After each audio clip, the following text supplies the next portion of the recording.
You know, I'm looking at this Brooklyn Net game. Let's get this shit started. I'm looking at this Brooklyn Net game, and now I see why I I personally don't like the NBA. There's a reason why. Um, Give me a minute. I gotta fix something. Oh man.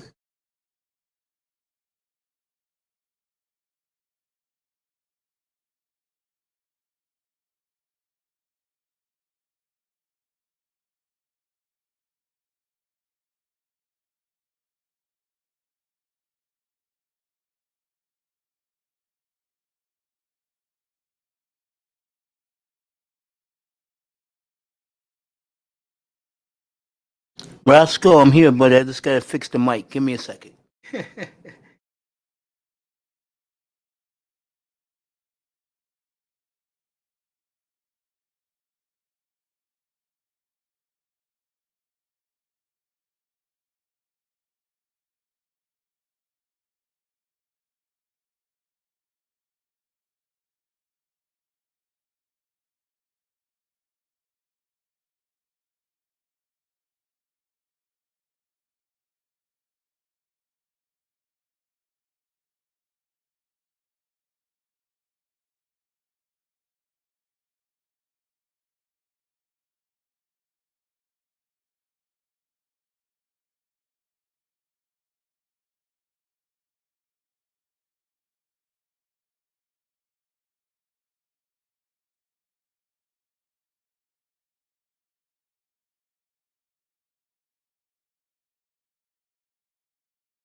Jefferson, what's up, bro? I just had to adjust the microphone real quick. Um, lower this a little more. There we go. Yeah, I'm back now, fellas. Here we go. I'm back now. Uh, what's up, Gabe? Yeah, Brooklyn looks good, man. They do. They do look good, bro. What's up, everybody? Good evening to all you guys. Jefferson, get your ass up here. Gabe, this is about the NBA, so you want to come up and talk, my brother? Come on up. Uh, well, I was going to say something, and I'm being honest. There's a reason why. Let me drop the link. There's a reason why I don't like the NBA, fellas. And what I'm looking at tonight. And I'm going to tell you what it is. It's boring to me. It's really, really boring to me. You know, nothing against these teams, but these teams don't do it for me. And maybe because there's the link if you guys want to pop up and say hello. Maybe because for me, the NBA is just not the same. You know, even though uh, there goes the link right there. Anybody want to come up and say what's up? Even though baseball has changed, because it's not too many black players in baseball anymore, I still love the sport. As Gabe is going to gracefully join me, it's just what it is. You know, if I get the focus back, I will. Put on my headsets. Evening, Gabe. How are you? Hey, what's good, man? Can you hear me? I hear crystal clear, my brother. How you feeling? Feeling good, man. Just catching this game, this onslaught of Oh, guys, Brooklyn can win it. man. They're Huh? the Eastern team to me that can win it. This is scary, man. This is scary. What Brooklyn has, this arsenal Yeah. of it's scary. I, Yeah. I like that jacket Shaq is wearing. Yeah, I do. I agree with you. Yeah. I mean, I've been saying it all along. I said Brooklyn's the only team in the East that can beat any Western team. I think so. So I think that there's a couple of things though. I think the real true test will be what happens when they start to face adversity, right? True. And when they run into a squad that they lose to badly, because they will. I mean, I don't think they're gonna do Warriors numbers or anything as it concerns a record, but they're gonna run into some squads that pretty much messes them up. So what happens after that game? They might have a bad couple, four games in a row. I want to see what they look like after that, and also injury because definitely Kyrie is injury prone. I don't know last time he finished the season. So Yeah, I tell you that Boston team, the first year he was on, yeah, Gabe, when he got hurt in the playoffs, man. that was his chance to win it. But even the next year they returned to the playoffs, and what did Kyrie do? He shot him out of the game. He shot himself out the game. Well, Kyrie knew he was getting the hell out of there, so he didn't care. That's He only crazy. played 2 years in Boston. He didn't care. Man, Kyrie had 24 points in the first half. 24 points. Well, I like that kid right there, Allen, the center, and that's Yeah, well, that's a biggie. Yeah, go ahead. No, I was just gonna say what I like about them is that they can space the floor, they can go inside, outside, and again, I don't laugh out loud. NBA did not game fouls, but to watch NBA lost in Magic. Not even how play on pavement to anyway. Get back. I was saying and I Jefferson, feel love like you. it. NBA, I agree with Jefferson to a degree, but my Mhm. thing with the getting back to the Brooklyn team, what's so nice about them is they only paying two players. And that's that. So there's that element of longevity, right? Yeah, If they don't win it this year, they can win it next year. they can win it next year. But I know that Jared Allen, I think Yeah, he like they couldn't come to a decision about his contract to yeah, extend. So he's gone next year probably because they're not about to pay him all that money. no, But then you got Levert and Dinwiddie. I mean, I think we forget what Dinwiddie did last season. yeah. A lot of people don't want to talk He about it. barely got any touches this first half. He could barely get touches. If I had a surprise team this year, I'm gonna surprise you, and I have no allegiance to them. So when Yeah. I tell you this team, you're gonna laugh. Please don't say the Knicks. They're gonna be pretty good, bro. The You know Knicks? why? Yeah, you know why? Why? The way this Brooklyn team was 2 years ago, a bunch of young dudes, no stars, no one's getting paid, Yeah. and they have a good coach. And what's his face? Who the coach again? Uh, Thibodeau. Thibodeau. Okay. Okay. I like the young teams with no star power, but it's well coached. That used to be old basketball. I think the Nets had the right formula and a very weak Eastern Conference until they fired the coach and brought those two clowns in. Now, Yeah. those two clowns, you Talk know, about Durant and Curry? no, I I'm talking mean, about, Durant and Kyrie? yeah, when they had the team in 2019, Mm-hmm. I'm not a Nets fan. I don't like no team in New York. But when I saw that team won 46 games, and let me put it this way, and I saw that team was going to clinch the sixth seed with a bunch of no names. Yeah. I said, this guy's a hell of a coach. Whoever he is, that tells you how Yeah. much I don't follow them. Right. And then those two clowns got that poor guy fired. Got him fired, taken out of there. And they traded the young dude that that was drafted by the Lakers. What's his Yeah, I know name? you're talking about. You're the point guard. Starts Yeah. with a D. And now he's in Minnesota with That Cat. Minnesota- And nothing's gonna happen with Minnesota. Nothing. that team is a disaster. They're done.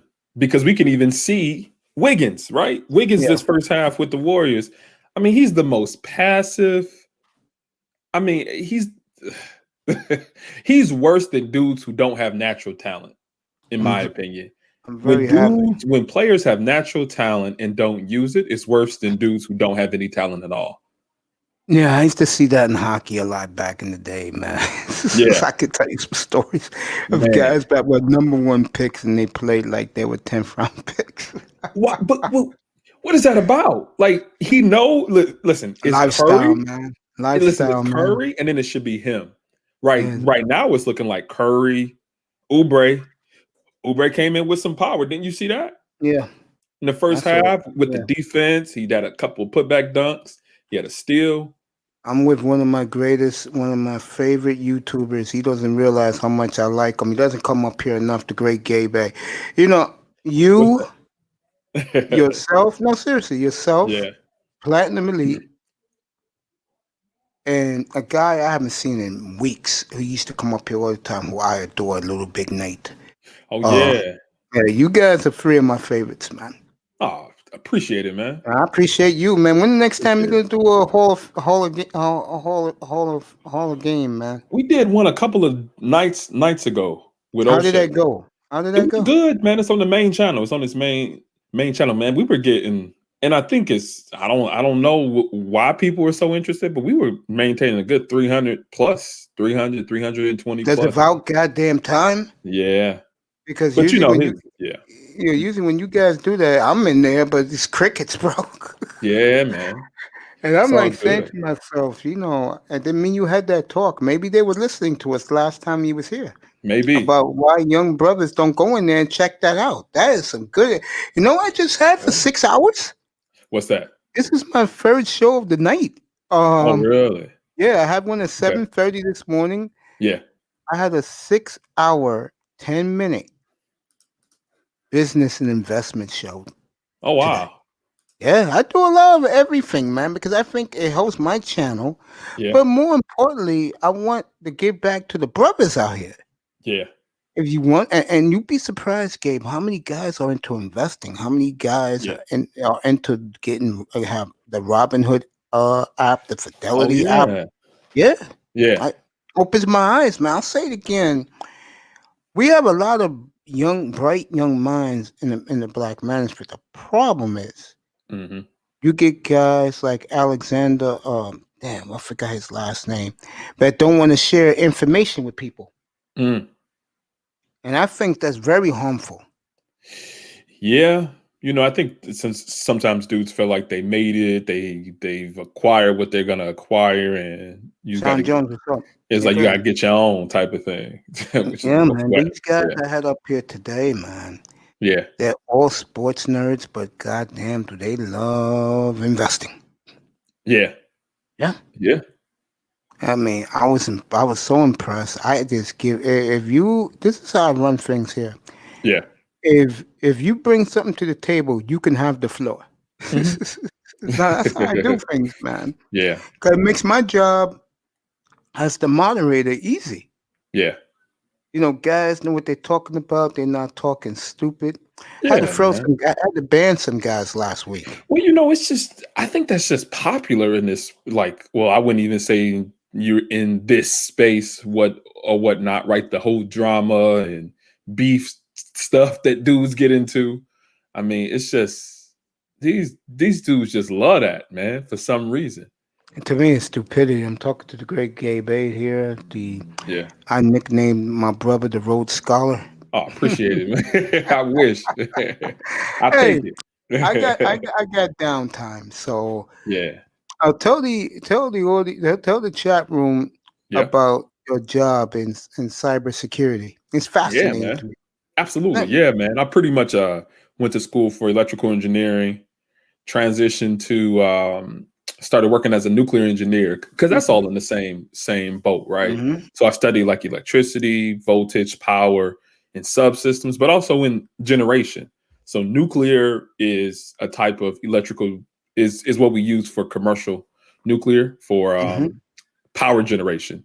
So Mhm. pretty much people use, organizations use nuclear fuel, whether it's like plutonium or uranium, and they pretty much dip it in.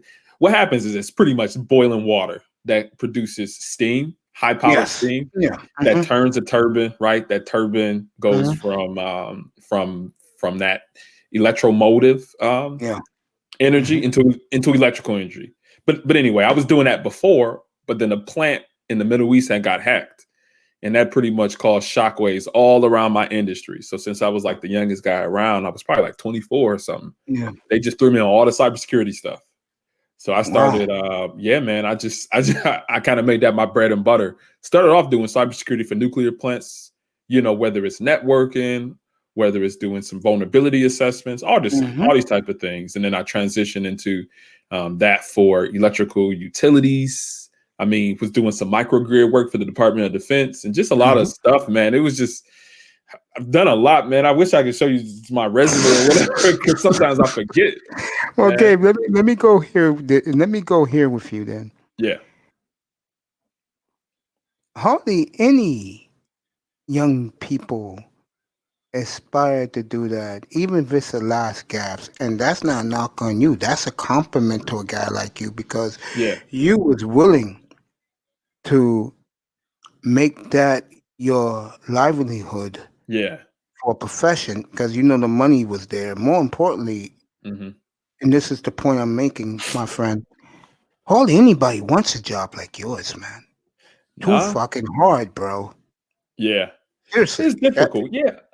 But I wouldn't even, so I would say, yeah, there is a level of difficulty there, but at the same time, it's how much time you put into it. Right. So that's I think my point. Yeah. One thing that you found probably, right, getting online, like initially, right, you were in chat rooms, you were just watching in the clouds, but then you were able to invest in equipment. You were able to invest as it concerns the time commitment, and you've gotten better and better, even at managing a panel and bringing people up. And I've seen you on interviews, right? I think the one that Mahogany did, she had interviewed you. So, as you have put in time, you've become better at that craft. And I don't think it's anything different than what I do, right? As I've devoted more and more time and energy and effort towards it, it goes from something that's difficult and something that's hard to something that just is kind of second nature, right? You can spark up a live and start it up, have great conversation, maintain an audience, and the same thing, right? An organization, because right now I work in consulting, right? So organizations will bring me in, right? So organizations will bring me in, say, hey, I want this guy to be able to help us with our cybersecurity for our, let's just say, a gas compressor station. So pretty much I just take the reins. So I was actually at a gas compressor stations, and what they would bring me in to do, they would bring me in to do walk downs of the environment. So I'm looking at the physical security. I'm looking at all types of things. So it just becomes second nature once I've devoted so much time to it. So, yeah. I remember you did a whole the game. Yeah. When you talked about O'Shea, topic was why Black men sabotage each other. Oh man. And that was one of the best halls of game ever. Yeah. I think O'Shea, he mean to do it, but one thing he didn't talk about, and this happens more, especially in corporate America than anywhere else, the Black woman cutting brothers out, cutting their knees because they won't get promotions. Talk about that. Well, it's really interesting because in engineering, in nuclear engineering, and in cybersecurity, I haven't really had a lot of you don't work with a lot of women at all. Yeah, but I'm talking about more what O'Shea was talking about in the corporate business world. Yeah, that happens a lot. Okay. Yeah, I guess it just hasn't been a lot of my experience because a lot of women just don't work with me. Like I don't work with. Like I'll go to work, man. It's been years since let's see. There you go. One of my last roles was like I had one woman manager in my whole career. How did that go? I left. Good I think she just had a type A personality. She was very dominating, and she would just throw a whole bunch of stuff on my plate. It was a white lady. And, I had the same thing in my last time I worked when I was healthy. Yeah. I think it was more of her personality than her just being a woman because, anything I wanted, right? Because I'm coming in with a whole bunch of experience. So anything I wanted, whether it's tools, whether it's like computers, whether it's software for me to do my job, I never was hindered. But she just kept throwing so much on me. I'm like, I need other people to do this stuff with me. So Yeah, I just ended up leaving. So I was like, So yeah, let, so, no, so, thank you. so, so let me go to the men then.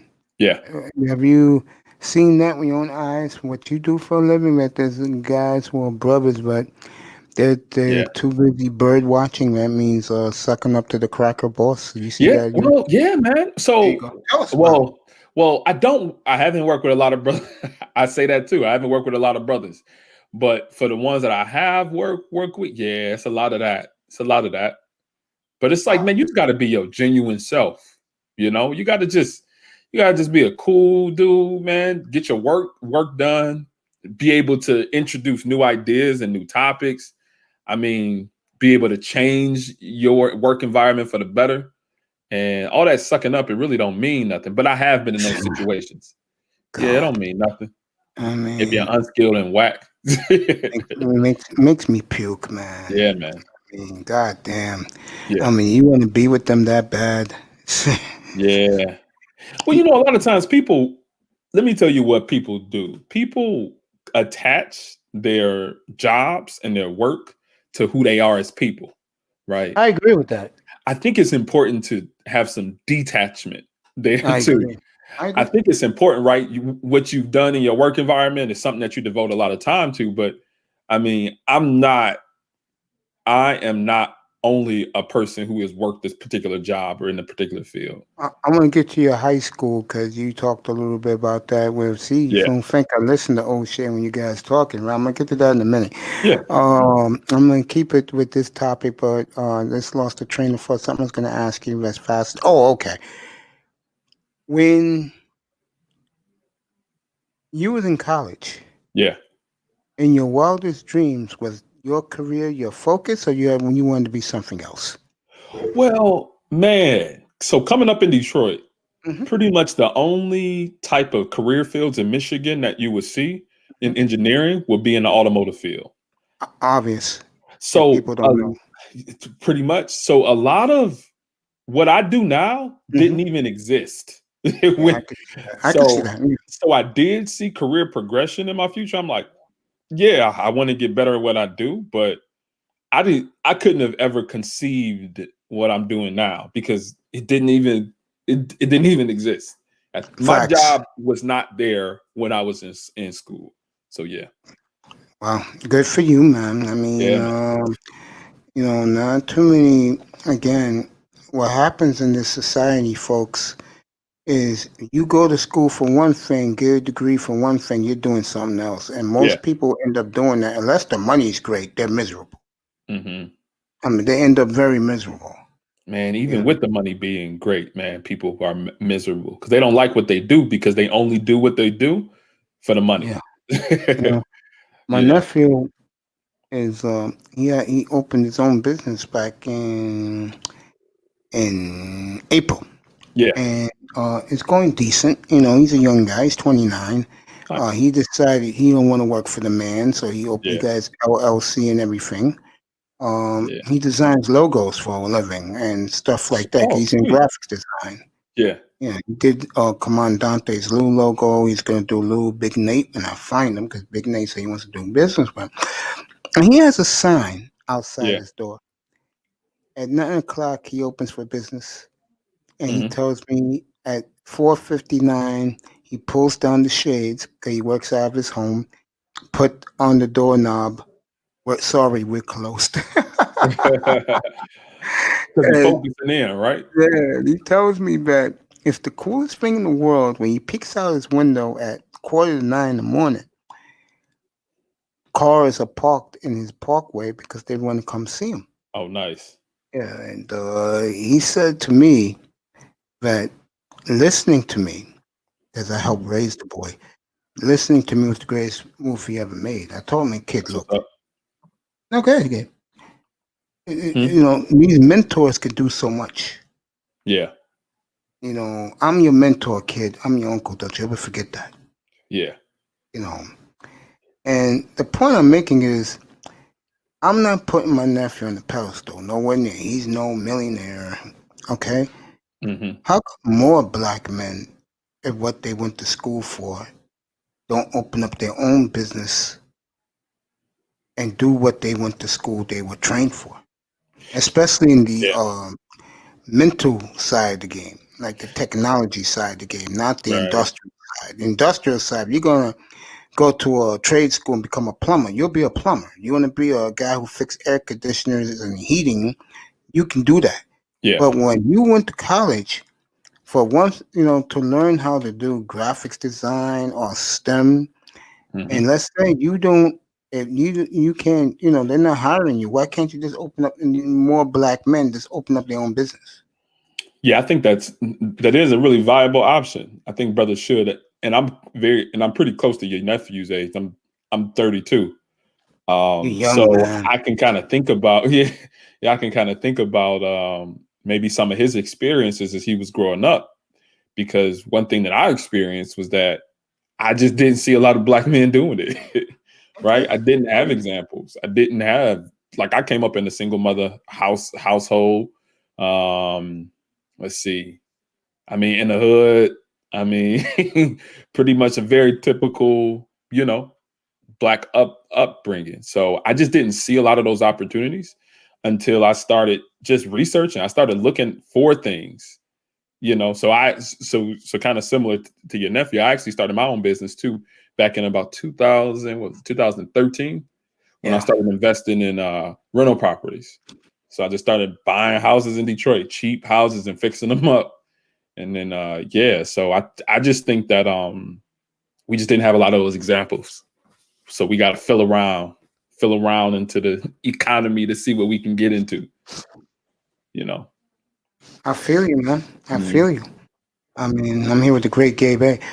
I enjoy interviewing guys who are from the chat room Yeah. or like in the beginning of this year, coming up 2021. I mean, my guest list to do one-on-ones. I have Edwin Anderson wants to come up here, Mr. Oh, cool. Fantastic, and we're Uh-oh. doing one Mr. Fantastic about Kobe Bryant and also about his life in the military.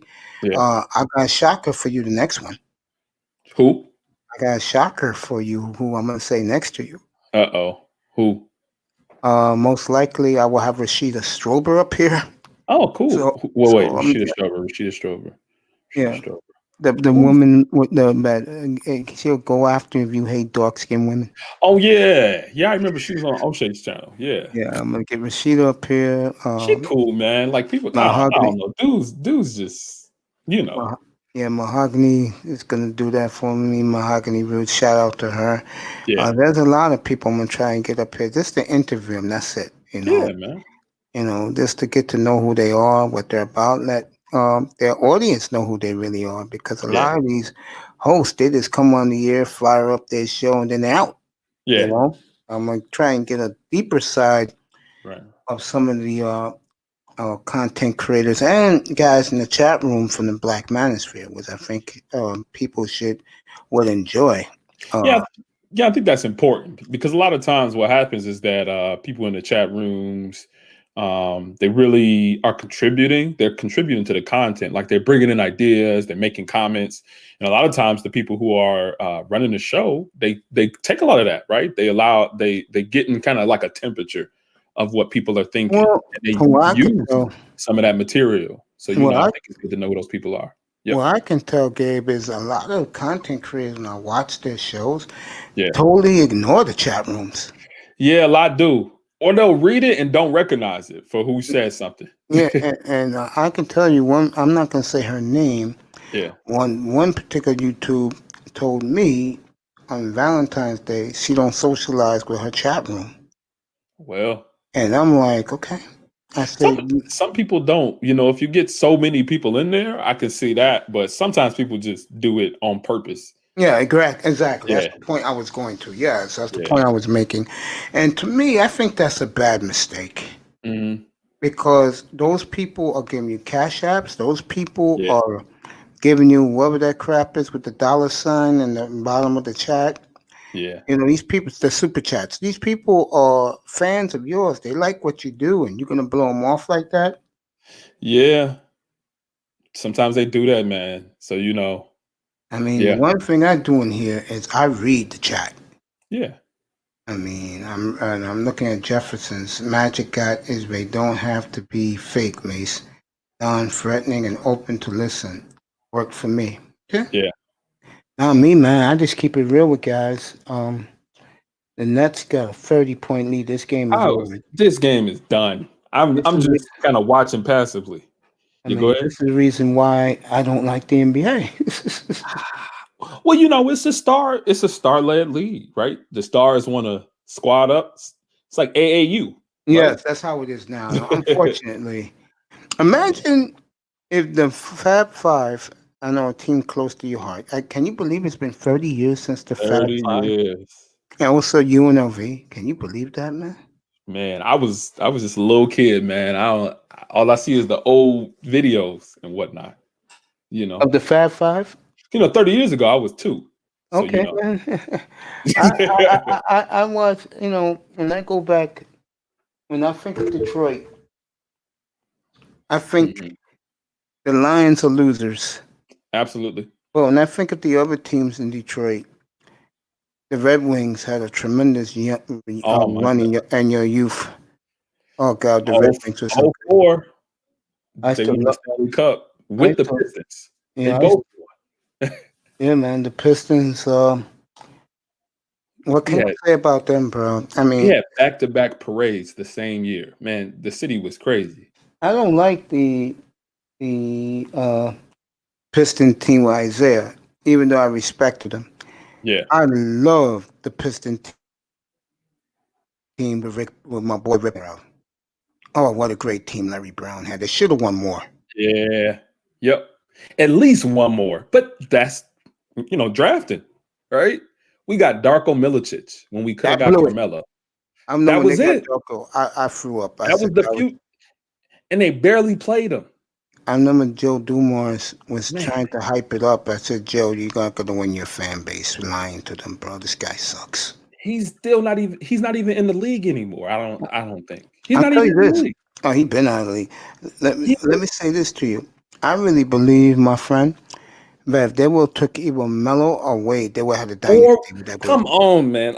You can't you can't give me these names. It's hurting Especially me. especially with Wade because he Come was on. coachable. He was coachable. And it was already a winning culture. Yeah, yeah, championship coaching. Forget winning coach. Championship winning culture. I mean, I know. Wade, Wade or Carmelo, and you take Darko Milicic. You got options. Come on, man. Bingo. They could have traded that pick. I told you who would have been a perfect fit for them. Who's that? Chris Bosh. Any of them. Yeah. I When I mean, think back, they're all Hall of Famers. yeah, First ballot. I was an NBA junkie back in those days, and I used to Yeah, go to cities, especially when I used to live out in the West. So for me, to go to the Staples Center, to go yeah, to um, Oakland, yeah. it was easy for me. And when I think back of those days in the NBA, the one player that people loved here, out here in the East Coast, but when I was out in the West, I had to see him in person Hmm. because I wondered how good this guy really was. After I saw this player at the old Key Arena, and I had great seats, and I saw him up close, Who's I this? said, you know what? This Allen Iverson's a bad Oh, MF, bro. oh yeah, I said, this Allen Iverson, bro, is a bad MF. man. To see him up close and personal, to see him put ball like he did, he destroyed Ray Allen that night, bro. Yeah.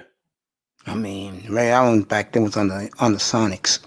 I mean, there, we had a big argument here a couple of weeks ago. Who's the best player of the millennium? Okay. Okay. And to me, The millenniums are like what's that?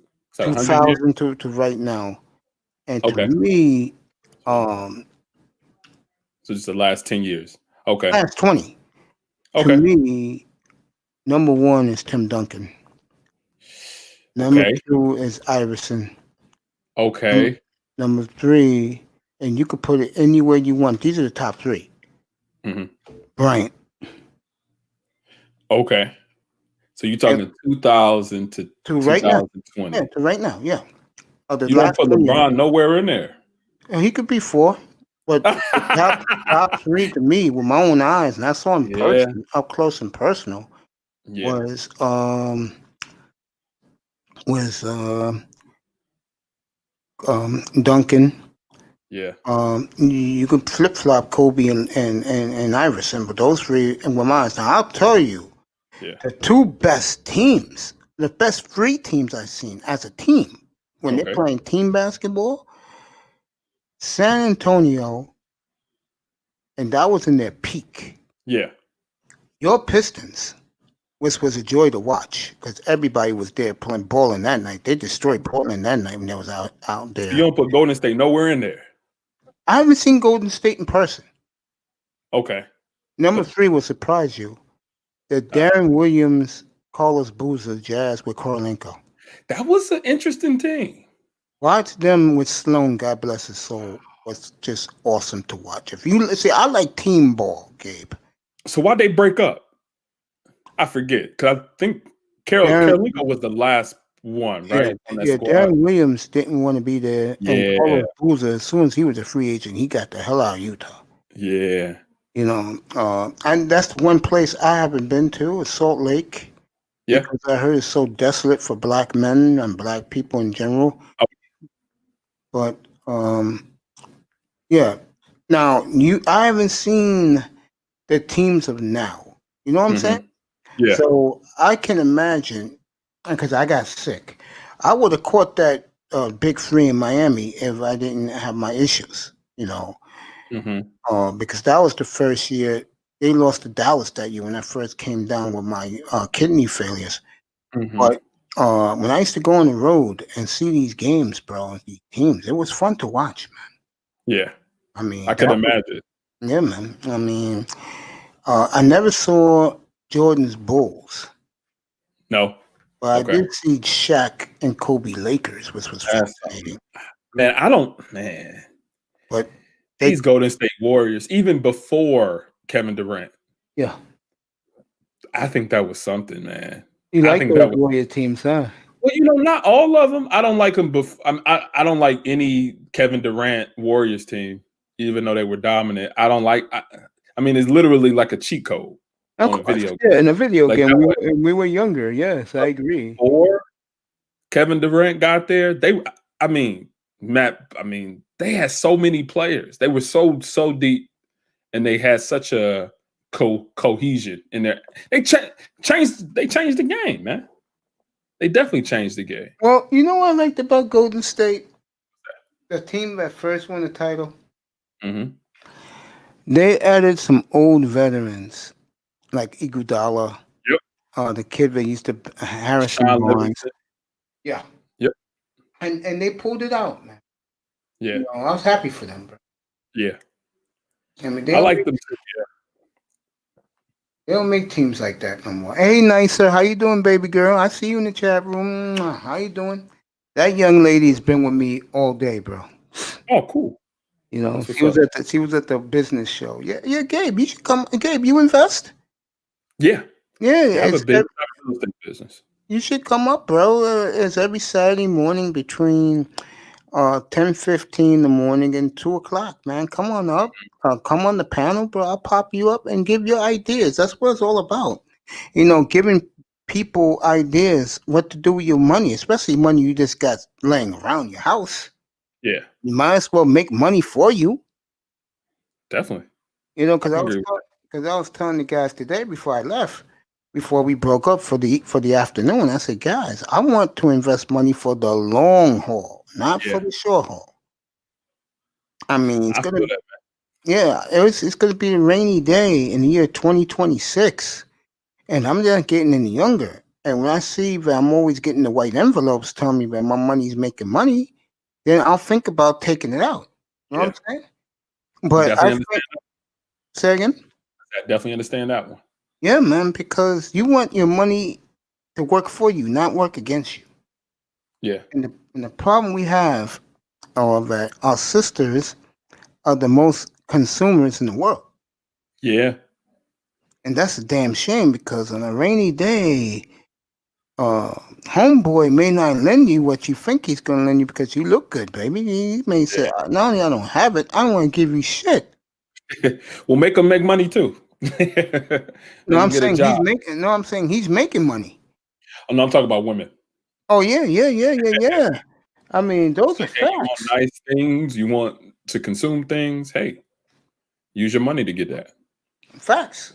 But that's the I'll problem. add something on When top. I'll put something else on it. But when they're broke and they're yeah, struggling, which is going to end up happening to them this decade, yeah. there may not be too many nice brothers that will welcome them in because you know what I always think about when these guys in the manosphere talk about these things about the women going to come back to you. What's that? Number one, they're used up. Number two, more importantly, do you really believe she's going to be loyal to you? Hmm. She's going to have a scowl on her face. She's going to be nasty towards you because she's used to having quote unquote fun. Yeah, And I look at these guys, I listen to them, I'm like, yo, you guys are stupid, man. yeah. What are they stupid about? They really believe that when things get tighter, yeah, you love that, huh? Nicer. Be here Saturday morning, baby. 9:15 your time in Minneapolis. I'm gonna have it I'm gonna have it Saturday morning. Um, that they're stupid because it's like they can't live without these women, man. Yeah, And I look at these guys like, oh, you guys serious? yeah. You guys have it that easy? And you could tell they don't have it that easy because most of them, uh, they're at the same place at the same time every day in the manosphere. Hmm. This tells you something. Yeah, I just think it depends on what you're looking at doing, right? I mean, if you want children, you typically want them to, or you want a situation where you have a wife or a mother or something in the picture, because children need that. I So have a couple guys who come up here, and the cool thing is they have little ones, yeah, kids. And one of my brothers comes up here, Black Wall Street. He's gonna teach his little girl how to make and sell lemonade this spring and summer. oh, Yeah, and then later on, he's gonna teach her to invest. Another guy's already teaching his 10-year-old to invest. nice. So these guys they looking out for their little ones so they could do what some of them didn't do when they were Yeah, their age. Because let's be honest, the only thing we heard growing up was the stock market was at the end of the newscast. yeah. We just saw a bunch of numbers with a graph. We didn't know what the hell that was when we were 8 years old, man. Come on, Not man. really. Not really. Yeah, I mean, Gabe, let me ask you about high school. yeah, You was telling a story that when you was going to go to college and you was aspiring to do what you do now, what I mean by that professional, yeah. you told a story that your family ignored you. Talk about that. Yeah. So in my family, You didn't think I listened, did you, with the yeah, whole no, that's I'm reminded, appreciate it. Yeah, So go kind ahead. of in my family, the professions that pretty much everybody has. So the women, let's see. So my mom and my sister, they're in healthcare. My mom is a nurse, Mm-hmm. and my sister, she's in medical school. Mm-hmm. And then my brother, he's in education. So he's literally so my brother is the what is this called? What is his position? He's an elected official for the city of Detroit. So he is the Nice. president. Yeah, he's the president of the Detroit Federation of Teachers. So Nice. the teachers union in Detroit. Yep. Very nice. So those are like the occupations that were kind of heavily promoted in my family. Yeah. So math, engineering, and all that, right? That wasn't really something that people knew about. Yeah. So it really wasn't heavily encouraged. Mm-hmm. So they just didn't understand it. And then my uncles and everybody, they were primarily like carpenters and not janitors, but carpenters and electricians and plumbers, which isn't bad. But again, they didn't really understand what it meant, future implications or Yeah. current implications, right? So I'm like, I just doing my thing, right? But it really wasn't. It was like their idea of what I did was that I just sat down in front of a computer and wasted time or whatever. Like they would say like, yeah, why are you tired from work? You didn't do anything. All you did was sit down, right? So I got a lot of that. Yeah, I got a lot of that. Yeah. But Yeah. yeah, Yeah. And stupidity. it's, Yeah. it's different now. It's different now. Talk about So, the great. Talk about the huh? great gay babe here. Um, I tried to touch on this with you last time you was up here. Yeah. This time you're not. Before I ask you the question, I had the great Ramir Mir one night. It was very early when I started doing this in my chat room, and he was driving through the state of Georgia. Yeah. And like you, I brought up some of the things that he said in his platform. Hmm. And I'm a big fan of his. It's like I'm a big fan of yours. So one time, when he was doing that night, I had to remind him that the only one who can come to his house and he'll take care of him is Goshen, because Goshen's always dropping $100 to anybody you listen to, bro. Yeah. Anyway, I said that, and Ramil typed in the chat room, "Yo, you're right. I forgot about that." We both started laughing. Now me and him Yeah. have a mutual admiration society. Um, my Yeah. question to you is, when you knew that what you're doing now, what did you think when they first gave you that high position? Hmm. So I guess when I got into my roles, Hmm. I mean, beyond like early career and whatnot. So early career, I felt very privileged or whatever, right? Because I'm like, man. So coming out of college, my first job. So this was like 2012 is when I graduated from college. Well, at least from undergrad. Yeah. Um, my first job, I was pulling in 54K, right? And I'm like, oh man, this is dope, right? In Detroit, kind of Oh like a yeah, medium, especially in Detroit. Someone like especially in Detroit. Detroit, Cleveland, Right. So I'm those thinking dope like, cities. yeah, man, I'm super duper privileged and everything. But then from there on, I'm like, how do I do more, or am I able to earn more and get more interest in work? So from there, it began to be something I start planning for. So to get to the position I'm in now, I expected it. So when I first got in, I'm like, yo, this is a privilege. And now I'm like, this is the market value for my skill set, and Yeah, to hire a gay bay yeah. and pay me. There you go. Pay me and give me what I want, right? If I Yep. need time off, if it's something personal and you Yeah. keep giving me a hard time, I have to look elsewhere. If Hmm. you're not giving me my bonuses, if you having issues that isn't issues with my work, hey, I gotta start looking elsewhere. If you putting too much on my plate where I'm not able to accomplish things and stressing me out, hey, man, I gotta look somewhere else. So to get in the position I'm at now, I'd say, I expected it because I worked for it. So You're damn right. And nicer. I cannot wait to see you here 9:15 Saturday morning, Minneapolis time. Um, when I look at a guy like you, okay, mhm. and I'm here, you're there. Yeah. The one thing I always say is that more brothers should be like you, and even myself, I wish I was in a position like you. The reason why I Mhm. say that is, with me, I could have done a lot better in my life, Yeah. and that's on me. I blame me why I am like I am, including my health situation with my kidney. Mhm. When I look at a guy like you, I say to him, and the other brothers on the panel, but you I have a relationship with. Yeah. Um, I say, you know what? This is one of the men that every young person that's lazy and lying around should aspire to be. And to me, that's a credit to you, my friend. I mean, Really, I appreciate it. Yeah.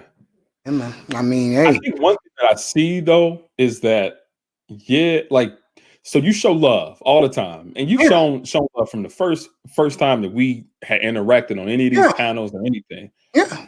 That's not common. Of course That's not. not something that I experience commonly. Not only in this space, right? O'Shea shows love heavy, right? But beyond, well, some other dudes do. Ramil shows a lot of love too, Yeah, but especially if he likes you. the majority of people in this space, or just in real life, right? No. It's not common, man. Well, It what is is this not. with? Not even my family, Well, right? My yeah, my family. family's not. I don't get along with my brothers. Are past, but I don't get along Yeah, with my cousins at all. same, We have no same. relationship. And with me, you know what it is? When I was obese for over 40 years, man, I got Yeah, treated like, I mean, my God, I yeah, got treated very badly. When I mhm, first lost my weight, I threw back that hostility towards everybody when I was yeah. slim and everything. But you grow, you mature. And the one Absolutely. reason why I do what I do, I was very blessed to have great uncles, great aunts Yeah. in my life because they showed me love. Hmm. And I don't get that from nowhere else. Nah, And my it's father was uncommon. in my life and he showed me love. Yeah. You know, I got love from my father. So, um, Yeah, same, man. But my dad, I don't even know where he is, man. I'm sorry to hear that, bro. Yeah, My man. dad passed a few years back, but Man, the sorry to hear point that of, too. the point with me is Hmm. you ask, where do I be so humble? It's just me being myself. Yeah. You know, I learned a valuable lesson when I first lost my weight. Hmm. Be yourself, and good things will happen to you. Yeah. I absolutely agree with that, because I think that what happens, I mean, I don't even think, not only, well, very much so, what happens in this space. Dudes kind of start interacting with you by like trying to compare themselves to you or rank you, I guess, amongst, I guess, the popular guy. It's like another popularity context a lot of times. Or like, hey, how much does this dude make? How does this person look? Uh, some like how, I guess, how loud is this person, right? Yeah, And what happens is that they just put you into a category that really doesn't reflect who you really are. facts. And I'll tell you something else that's happened to me Yeah. since I started my own platform. Guys who I thought were my boys in the chat room, they don't even talk to me no more, man. Yeah. I And believe. and I look at that and say, okay, yeah, I gotta Yeah. keep it moving. I don't got time for you if you're gonna treat me like I'm a never was. Yeah. It's disappointing because I'm human, but um, I didn't. I didn't come to expect that, man. Mhm. Looks like Nicer has a question. For you, yes. Says, Gabriel, would you have been able to reach the level you are at right now if you had the strong anti-marriage stance as the 20-somethings men? um, I don't. Hmm. So I don't think that my success is dependent upon my stance on marriage. I mean, I would have been successful whether I'm married or whether I'm not married, right? I mean, I believe, and I feel like, I got married because I wanted a companion in life, right? I Mhm. want children, and I don't. I just didn't have some of the issues that the brothers have in this space about women. And this is no diss to them, but it's to say, like, I just think we have different situations and different perspectives about marriage and relationships and whatnot. I've ran into a lot of positive black women, like really good black women, even ones with children. Like, I knew a young lady, man. I had got out of college, and it was my brother's girlfriend's cousin. And this young lady, she had got out of a bad divorce. She had a child, but she had just finished law school at the University of Notre Dame, and she was working. Yeah, man, she was working as a legal consultant for a city council member for the city of Detroit. And she was just, I mean, she was just the most feminine, the nicest young lady. She was a little bit older than me, but man, this lady, she was on me, Mace. I'm telling you. Anytime, I needed anything, she was on it. But I just wasn't, like, I was probably like 23, 24. She was Yeah. probably like 27. And I'm like, and she had kids. She's got out of divorce. I'm like, I'm not ready to Hells no. be a father, right? No, I'm not ready to be a father or nothing. It wasn't like she was a bad person or she had issues or anything. It was that our interests just didn't align, right? Yeah. Because our interests didn't align, I just didn't see anywhere going forward with her, and she understood that, like, we didn't have no issues. So yeah, man, I just think that we just have a lot of different perspectives about relationships in general. But yeah, no, I think I would have been successful. Specifically answering the questions, I think I would have been successful no matter what. I remember the first woman I had a little something going with. Yeah. And it was pretty cool because she was an interior decorator. I mean, Yeah. I gave her my standards and she did it. I mean, Yeah. every time I look out the window, because she lived about 10 minutes from my house. So every time I look out the window at 10:45 every morning, her car will pull up or the cab will pull up. I go downstairs and meet her and stuff. And Gabe, I Yeah. am not gonna lie to you, brother. I thought she was, wow. Anyway, she will always hide something from me, and I didn't know what it was. I thought that she had another dude, and she was treating me like the side piece. And then one day she called me. She said, "Can you meet me?" I said, "Okay, I run over there." She has 5 kids. Oh wow. And I'm like, "What you doing today, baby? You babysitting?" She said, "No, these are my 5 kids. I left, bro." Oh wow. Yeah, man, it's just not a interest alignment. No, it's not. And You no, got different goals for your life. You got different. I mean, to be young and to not and childless, you don't necessarily want to be plummeted into somebody's situation. what's up, beautiful girl? I haven't seen this lady since she comes in from time to time. Hey, Namaya Buckner saying hello to both of us. How you doing, baby girl? Put a one in we the chat. friends on social Well, media. Yeah, on Instagram buddies. yeah, she's one of my Uh-huh. favorite people. Yeah. She's gorgeous. Have you ever seen her chicken wings plate, bro? No, I'm Yeah, you gotta vegetarian, man. I've been vegetarian for go. years. Anyway, So she makes the most beautiful chicken wings I've ever laid my I'm dope. eyes on. I'll tell you what happened one day. Yeah. Kuda showed her wings. That whole chat room and platform went silent. Brothers, watering their mouths, man. That's how good her chicken is. Yeah. Now she is so cool. And by the way, I haven't seen you in a hot minute. Congratulations on moderator of the year, baby girl. You deserve Oh, that. dope. Yeah, man. She's one of my favorite. Both of these ladies are 2 of my favorites. Yeah. Hey, nicer, you going to go see your man in about an hour? Because Kevin Samuels is her guy, bro. That's where I met her from. Nicer, I met her from Kevin Samuels. I used to Nice. be a Kevin Samuels junkie till I started doing this. Yeah. I started doing my own platform. I can't see nobody no more. I mean, he does his thing. I don't know. I don't know, man. I'm not really trying to see women getting broken down every day. Like, I And get it. It my, definitely it definitely proves a point. I'm like, all my, right. she just told you, Gabe, she made some great vegan spaghetti. Oh, nice. Yeah, she That's what's did. up. Yeah, bro, I'm a meat and potatoes guy, baby girl. Yeah. Yeah, Kevin Samuels loves him some Namaya Buckner, bro. Yeah. He does. Yeah. Like, I Yeah, get it. It definitely proves we a all point. do, My man. thing is that I don't know, man. I'm not other I'm people's misery. Like, I don't find enjoyment in other people's misery and bad decisions. I'm like, oh crap, that sucks.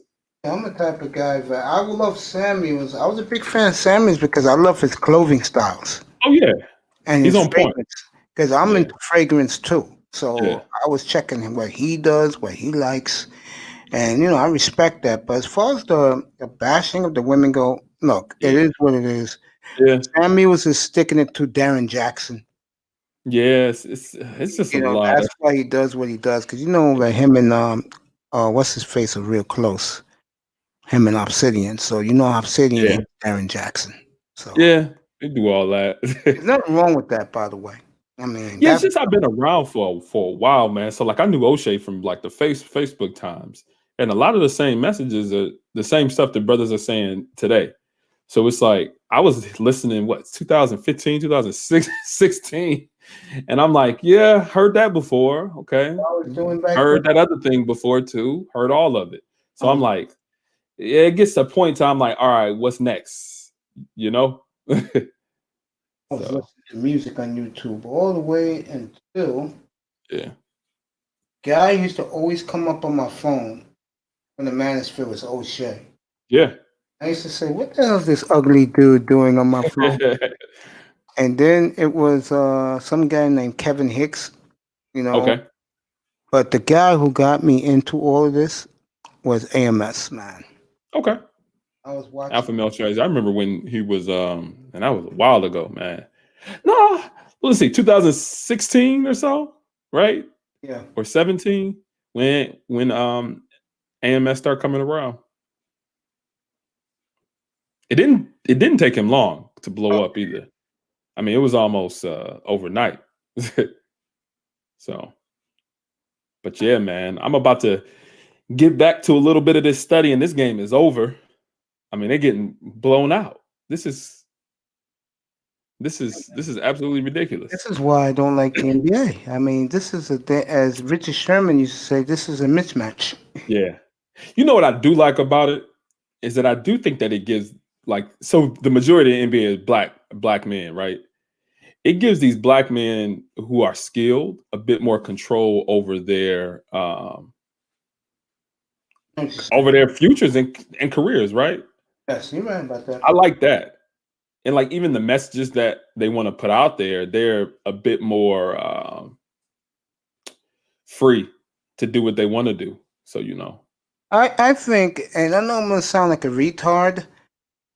If I was making just $4 million a year, yeah, that money will be invested, and that money will be in the bank for a generational wealth. well, some people do that. Like I think Kawhi Leonard had saved up his whole year or his whole NBA salary, and he like drives like a Bronco or something, and he's been living in the same apartment. Like I think he's married now and has children, but I think I remember a story about that. But yeah, I absolutely agree. I think anything. Yeah, I think anything that you make. Marshawn Lynch, mother says, but he has over 68 million. This was like 3 years ago. Yeah. That he has $68 million in the bank. He don't have to worry about a thing. Ever again.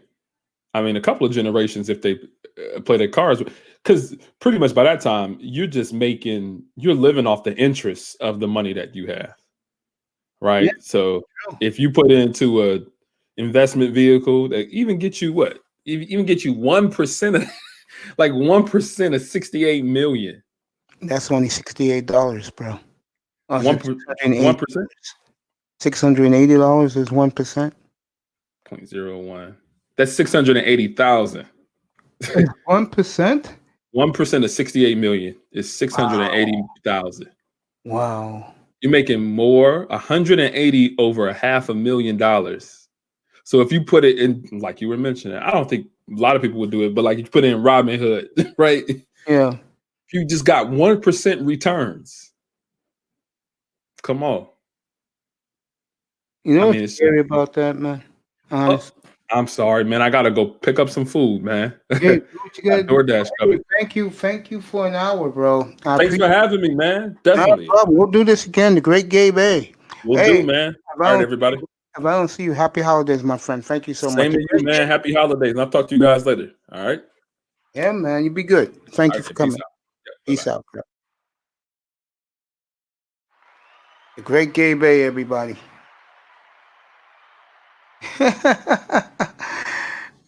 Yeah, I got you something. There you go. From me to you and N.B.A. You want to come up? I can interview you too, baby. Come on up. Let's get to know each other. Come on up for a few minutes. Nicer, you want to come up too if you want, but N.B.A, come on up. Come on up. Don't be scared, baby. Come on up. Say what's up to your cousin Mace. Come on, girl. I'm not gonna bite you. Come on. There's the link. Come on up. Seriously, give me a couple minutes. I like to interview people who I love and respect in the manosphere, especially the chat room people, because I was one of them. I'll always be one of them. That's me. That's the way I live my life. This NBA game is boring. This is why I do not like the NBA. Okay? I mean, this is an embarrassment. The Warriors, oh my God, he made that shot. Game is a blowout. Yeah, Gabe and me travel in the same circles in the chat rooms. That's why I know him from. And I always treat the people in the chat like the beautiful Nehemiah, yourself, gorgeous. When using Kevin Samuels, me and used to talk a lot. That's how we know each other. Yeah, Gabe is a great guy. There's a lot of good guys here, and uh, you just have to know who they are. I hope Nehemiah's coming. Oh, look who's here. Boy, it's gonna be. She's coming up. Talk to her cousin Mace. It's gonna be fun. Hey, gorgeous. Hey, Mace. Nice to meet you. How's it going? I'm good. I'm good. How are you? I'm good. You in Philly? Yes. There you go. There you go. I'm glad that you got that. We both got that snowstorm last week safely. Yeah. Well, the snow it had it snowed and it rained and now the snow is pretty much melting, so I'm Yeah, okay with that. But yeah. other than that, I'm glad you're good. I'm What's glad up? you did too. I do only have Don't a worry, couple of just a minutes, couple of so minutes. I'm not gonna hold you. yeah. I'm not gonna hold you for that long. Um, Let me ask you this: Hmm. your cooking skills. Where did Okay. that come from? Go ahead, because I'm gonna put this. Go ahead. I'm listening. I say your cooking skills. How did God bless you with that? Yes. I mean that.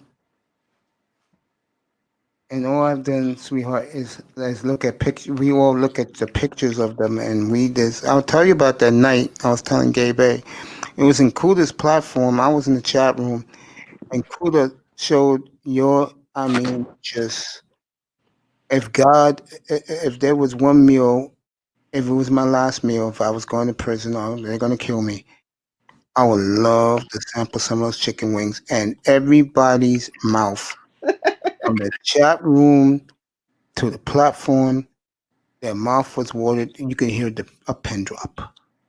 Yeah. That's how beautiful they are. Who blessed you with those skills, gorgeous? Um. Well, my grandmom, she's been a vegetarian for a long time. She's a raw vegan now, but Hmm. she was a vegetarian for a long time. My mom Hmm. wasn't, but basically between my mom, my grandmom, and YouTube. There you go. There you Yeah. Yeah, man. Yeah, girl. I'm here with the great Maya um, Buckner, and you guys see her always as. By the way, congratulations on moderator of the year. You deserve that. Thank you. You know, um, how long you been doing these YouTube streets? I guess it's been 2 years.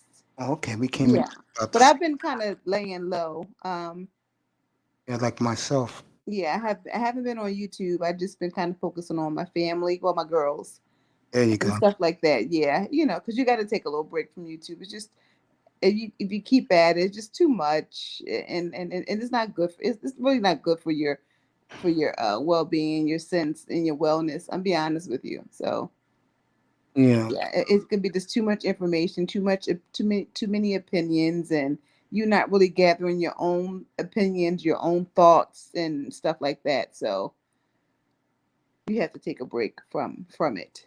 Yeah. two more questions. I'll let you go because I know you got to run. Number one.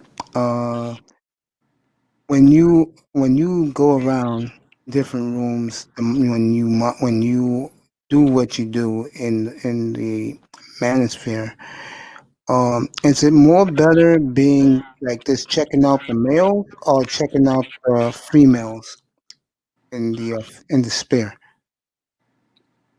Both. Okay, Yeah, not one more so than the other. It's just both. Yeah. and I'll leave you with this. First of all, did you finish your shopping? I did not. Okay, so you're gonna have to bum rush tomorrow and Thursday. Do the girls got what they wanted? No.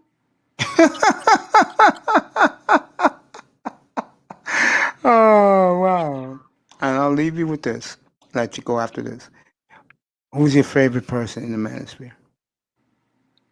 My favorite person. Like when you go to he or she's room, they just let you come up, do whatever you want to do because they feel you like that. They love like Kevin Samuels. I know he loves you. He always calls you lips all the time. I know he loves you. I could tell. His eyes light up every time he sees you in the chat room. Uh, which concept creator you get along with the most? It. I wouldn't say it's a lot. Okay, that's on you because I know you're very popular. That I Yeah, do. it's a lot. When guys be going off in the manosphere, they never say a bad thing about you. That tells me that you're Teflon in the manosphere and the woman's and the sisterhood too. Baby girl, thank you for a few minutes. I know you got to run. And happy holidays to you and your family. And You too, you Mace. you know I love you. Stay beautiful, gorgeous. Okay, love you Thank you too. so Mwah. much. Take it Mwah. easy. You too, baby. All The right. beautiful Namaya Buckner was just with me for a few minutes. That was tremendous. Nicer. If you want to come up, you can come up too. Here's the link. Uh, you have to keep refreshing the stream every couple of minutes, and that makes me miss some of the parts. Better showing over there. Oh, okay. Better snowing here in the Northeast, but in the Midwest, yeah, because when it snows there because of the lakes, oh my God, all you get the cold weather. Jesus Christ. Thank God I visit the Midwest in the spring and summertime. You know, Golden State is getting absolutely pounded by the Brooklyn Nets. Brooklyn Nets not even playing. Only played basically they played a little bit in the third quarter, but they've been in control of this game from the opening tip. And this is a bad look on the Warriors, by the way. And I'll tell you something about the Warriors I don't like. I know it's one game, but they look old. They just do. I think that for the off season, Warriors should think about making some moves for the long haul. I believe Draymond. I believe Draymond can get you a lot. They can. He can. Because this is an absolute atrocity. I'll tell you one thing. Their number one pick looks good. He has a very nice touch and a good inside-outside game.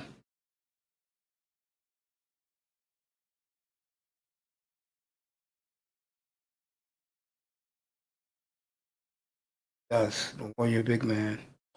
Yeah, congrats again to Namaya Buckner. I know she had to run, but what's beautiful about her is she gave me a few minutes. That's all I asked for. Just a couple, and you can take care of your business, and enjoy your night. That's all I ask. And she was gracious enough to come up for a few minutes and give it to me. That's all I ask. One of my favorite people. Had the pleasure of just talking to a guy, gave me a Christmas gift early, hearing her beautiful voice up here. Marco Grande's been looking for the sky. Thank you, Marco. Appreciate you, Poppy. Feliz Navidad to the great Marco Grande. I guess he's back in California with his family. What a good guy he is. And a tremendous interview, by the way. Um, I know she won't see this. A nicer happy holidays to you, baby. Welcome back to America to you. Um, happy holidays to one of my favorite baby girls, because she is my baby girl. I don't care what anybody says. Melody, you hear this? I love you, girl. Enjoy your holidays with your family. What a gorgeous, beautiful young lady. The beautiful young ladies come here. I have Nicer here tonight. Nicer's been with me all day. And guys like me, I appreciate that. So, Nicer, stay beautiful, my dear, in Minneapolis. And thank you for sticking around with this bumbling buffoon. Lakers are next. Lakers, Clippers. Lakers going to get their rings. So everybody's going to see that ceremony.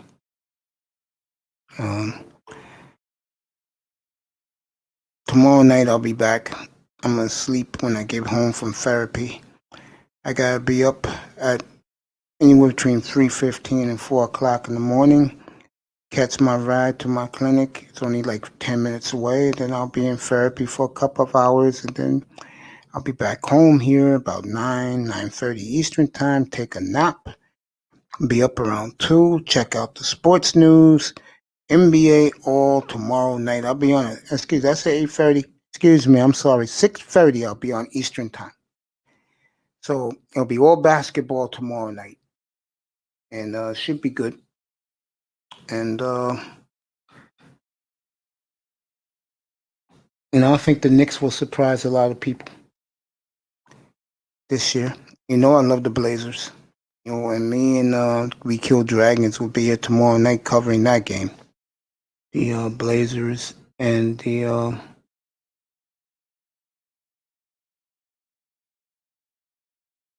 Blazers and the Utah Jazz tomorrow. That's going to be fun out in Portland. We Kill Dragons, Michael Metroke. Salute to you two guys. Damn, it's only 20 after 9. Brooklyn looking real sweet, boy. Brooklyn's a great city. If you ever been there, I haven't been in Brooklyn in a hot minute. Probably last time I've been to Brooklyn was what, 2009, 2010. Last time I've been there. It's been a hot minute since I've been to Brooklyn. Let you people know my travel schedule. I'll be in Los Angeles in April. If you know what I mean, that's why I'm smiling. Got something to take care of out there. I'll be in LA in April. I'll be in South Florida late August. Hook up with my baby bro and my little bro. Itus and Mr. Miami and Pete. Life is a gamble. Hook up in South Florida. Then whenever the Dolphins play the Texans, I'll be back there again. Laura will be there tailgating. Hook up with Laura. Say what's up to him. Have a good time down there. So part of the traveling schedule next year. Should be cool in 2021. Hopefully this plague is over. Again, if you missed it tonight, I had N.B.A. up here for an hour. He was terrific, talking about his career and his life. And I had the beautiful Maya Buckner for like 5 minutes. That's all I need from people. Give me 5. I'm good. Put it in the can. When I start, get my editor. We're going to go through every show I ever did. And we're going to edit the private interviews. If you people don't know, these are the people I've had so far up here. I had War Master 7 up here. I had Golden Eagle Laro. Marco Grande a couple of times. He's just been a terrific human being. Marco, what a great guy. I mean, Marco Grande is worth in gold. Let me see what else I had. N.B.A. I had Third World Colombian, which was a great 2.5 hours interviewing him and talking to him about his life and stuff. Mahogany Roots and MJ is terrific. Sheila E., I'll get an exclusive with her. Trying to think. Platinum Elite, I had a one-on-one with. Dusty, I did too. Terrific guys, terrific people, terrific gals. And it wouldn't be me if I didn't say this one, because this one was totally out of the blue. and she gave me an hour and a half of her precious time. And I consider her my baby sister, and I love her so much. I had Melody in here up here for an hour and a half. You couldn't hear a pin. You could hear a pin drop. And guys was flooding the room in the chat room just for me and her, just talking one on like big brother, little sister. Like, what's up with you? Why? Um, you know, what big brothers ask their little sisters, protecting them in the manosphere. Love you, Melody. I love you, and Merry Christmas to you and your family, baby girl in South Jersey. If I can get Beth up here, she hasn't been out here in a hot minute. If I can get Beth up here, that will be a cool, because that will probably bring tears to my eyes. Beth, if you hearing me or word gets back to you, your Uncle Mace loves you, and happy holidays to you. One of my favorite ladies. Do you watch college hoops too? Jalen Suggs, a straight up beast. He's here for the Twin Cities. He's from the Twin Cities. No, I don't, but I didn't know you like college hoops. Well, you know what's going to happen, girl. Just to tell you this, after the football season in February, after the Super Bowl, or the week between the Super Bowl and the championship game, which is going to be January 27th, I'm going to have Tackman Clan Killer. He's going to be your college basketball expert. And I'm going to sit up here with me and him just going to chat college hoops. You should come in for it. It's going to be on Saturday afternoons. I'm going to say from 4 to 8. And also after that, when I have my hookup, I'll have my hookup by then, girl. I'll put on college games for you. Nice, sir. Put a one in the chat room, baby girl. Are you a fan of the University of Minnesota basketball team? Put a one in the chat. Or tell me, who is your college basketball team? Straight up beast, huh, Nicer? Cool. I appreciate our friendship too, by the way. Don't think I don't. I said that a few minutes ago. I appreciate that you've been with me all day. I appreciate you. Thank you so much. Mwah. Thank you so much.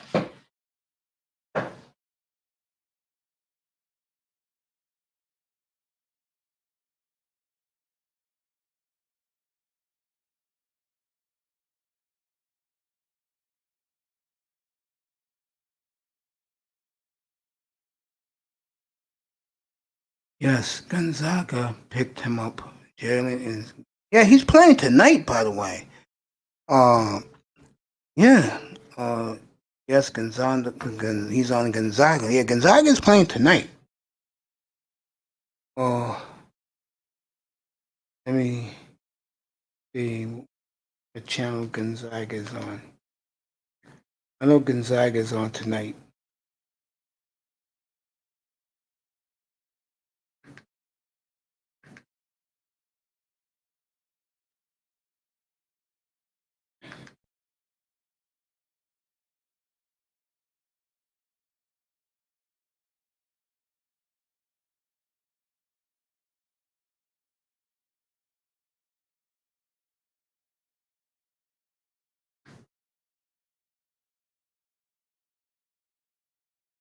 Yeah, Gonzaga. I know Gonzaga is supposed to be playing tonight. And they was hyping that kid up. So your friend, yeah, and KU is playing right now. They get ready to start. I just saw it just now. KU is on. Oh, they're on right now. They started already. I'll give you the score. The Jayhawks are on ESPN2. And the score is 25-20 Kansas. I liked the Jayhawks when Roy Williams was there.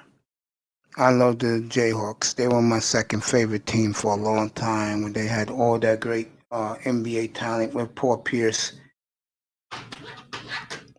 Yeah. Yeah. That's when I loved Kansas. 25 years ago when Roy Williams was there, I loved the Kansas Jayhawks.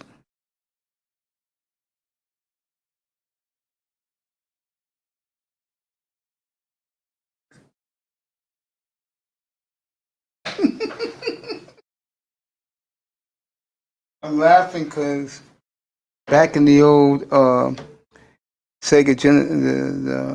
the Sega Genesis days, they had a college basketball game, and me and my boys used to play against each other. And the team I picked was Kansas, and they looked at me like I was crazy. I've never seen a more deeper college basketball team than those Roy Williams Kansas teams. Oh my God, were they deep!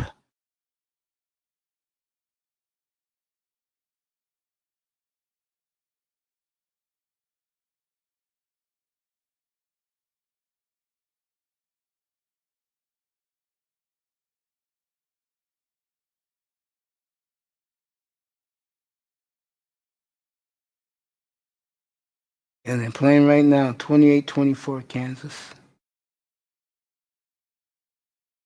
Mm. They're a big man. This laid it in like it was nothing. I'm gonna go to about 10 o'clock my time, 9 o'clock your time. I'm going to bed. 30-24 Kansas.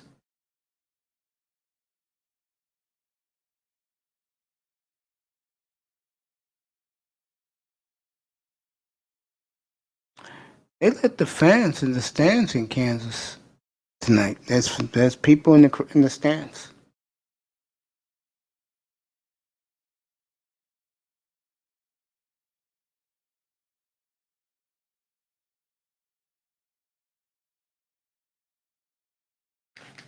Yeah, I love the Kansas uniforms, especially when they had the red ones back in the late '90s.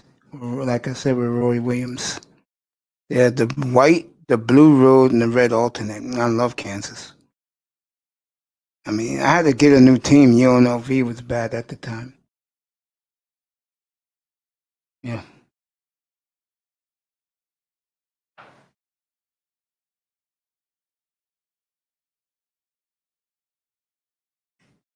I know he's gonna watch this, so let me say it to him right now.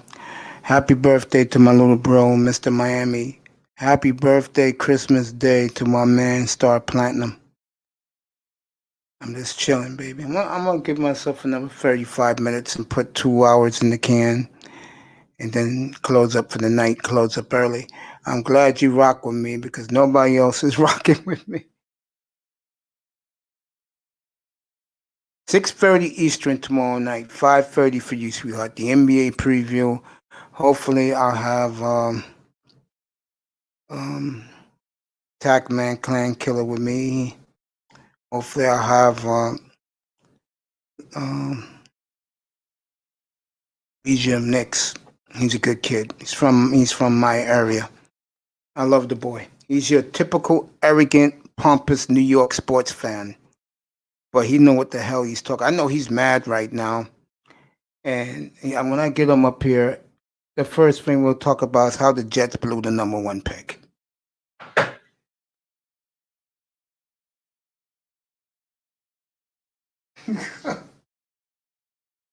I'm laughing about some great memories.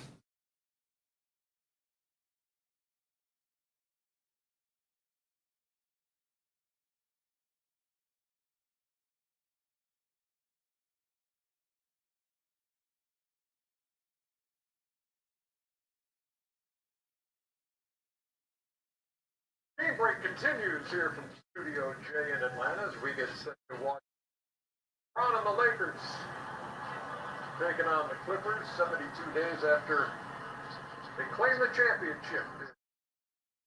How many days? 72 days. Oh, 72? That was longer than I thought. No, that was easy. Like it went zipping like 71. October 11th, for effect. And so that's when it. Which team, PM survey in the offseason, which team made the best over? Oh, Yet to be seen. I'm just telling you, hey, add to made the best offseason. Now, Hawks, Los Angeles Lakers, 37%, according to the GMs. That's the that happens when Phoenix 22%, okay, percent, Atlanta 7%. So what do you make of the Lakers? You got Dennis Schroeder starting at the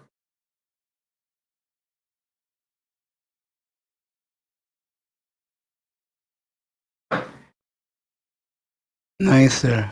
Who is KU playing West Virginia? It's a conference game. What conference that? The Big 12 is a Big 12 game. I know it was the Big 8. Remember that when it was the Big 8? Remember when Norm Stewart in Missouri swept the entire league that year, which is not easy to do. They went 14-0, and they won the Big 8 tournament. They went 18-0 back then, sweetheart, when that league was the best college basketball league in the nation. And they swept it. Wow. Norm Stewart will never have that again, I'll tell you that. And neither will Mizzou. They'll never do that again. still possibly won. It would have been a lot more difficult and play the way he and Dennis Schroeder has a lot to live up to. I thought. You know, it's incredible when a guy like me, when I think back to those days, I loved basketball back then. I don't love basketball now. The KU's winning. Let me get back to the score of the game. Master of Ceremonies, Lawrence Tanner.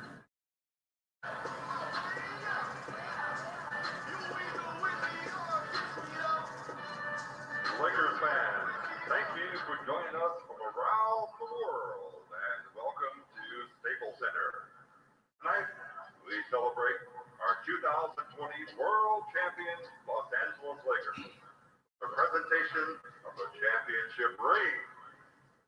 And now, please direct your attention to center court as we begin our special presentation by welcoming N.B.A. Commissioner Adam Silver.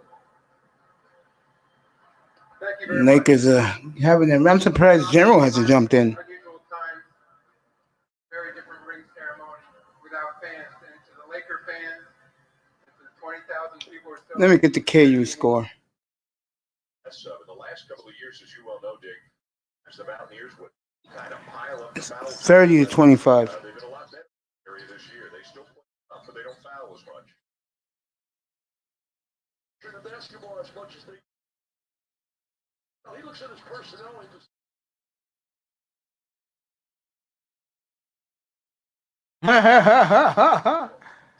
I'm laughing at Dick Vitale. He's talking about West Virginia. No, that's not good. Come on, big man. There you go. Dunk it. There you go. 30-28. Who got traded for Harden? Yeah, for Harden, yeah. I told people, Sean Jones, but they're the only team in the West that's a candidate for Harden, yeah. Do you want Harden? Put a one in the chat room, yes. 2, no. Those in the arena, the Staples Center here tonight, we may not have fans, but I want to thank healthcare professionals and the essential workers for allowing us the opportunity to continue. Yeah, I heard the Nuggets. The teams are the Nuggets in the West, Miami, Toronto. No, excuse me, Miami, Philly, New Jersey, Brooklyn, and Milwaukee. Those are the 5 teams. And now, please welcome Lakers Governor Jeannie Buss. Those are the 5 teams. Directly to Lakers fans. So much. The team misses you. Someday soon we'll be together. And when we are together. You know, Jeannie Buss looks good. I'm not a big fan of Jeannie Buss. Why 1 and 2? I understand 1. Why 2? Explain to me 2 in the chat. Come on, Nicer. Contribute, baby. I'm in a good mood tonight. To those Lakers who are not here tonight. JaVale McGee, Rajon Rondo, Dwight Howard, Avery Bradley, Troy Daniels, Dion Waiters, J.R. Smith, Damn. and DeMarcus Cousins. Winning number 17 means you are forever part of our Lakers legacy, just as the Lakers are forever a part of yours. Let these rings be a symbol. Name me the kid I love on your team.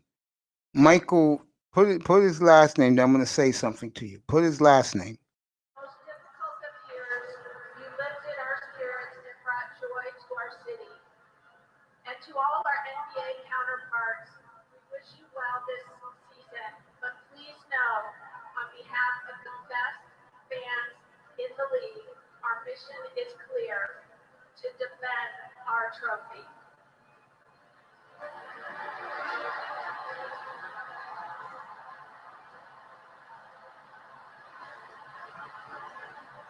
Thank you, Jeannie. Now let's take a moment to recognize the team behind the team, the Lakers staff. Please join the Lakers executive team in celebrating the Bruce here tonight and the staff watching at home. Thank you.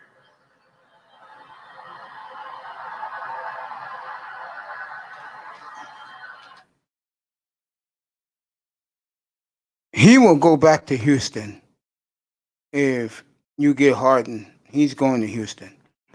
I don't remember the Big Eight. I remember when Roy Williams went to North Carolina. Well, yeah, that was in the early 2000s. Roy Williams went, I think, 2002. And then they got somebody else. He was a flop at Kansas, and they hired Bill Self. And Bill Self got it done twice, I believe. I'm not a big... Bill Self, when he was at Tulsa, he was a very good basketball coach. I think what's happened to him is that once he went to Kansas, the pressure on him to win year after year, I think, got to him a little bit.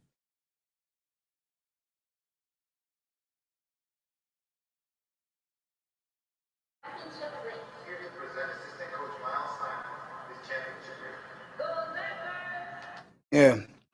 Los Angeles love their Lakers, I tell you that. Yeah, Michael Porter is going to go to Houston. You know they're not giving up Murray. It'll be Porter. Would you do that trade? Put a 1 in the chat room, yes. 2, no. Michael Porter Jr. for Harden.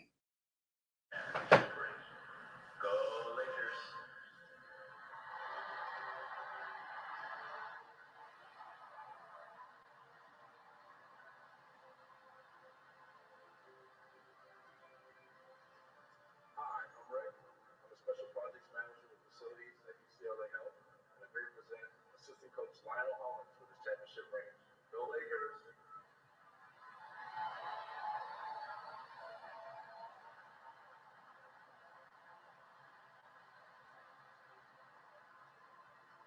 I'm Shantae Wilson, Director of Infection Prevention at UCLA Health. I'm here to present Assistant Coach Jason Kidd's championship ring. Go Lakers!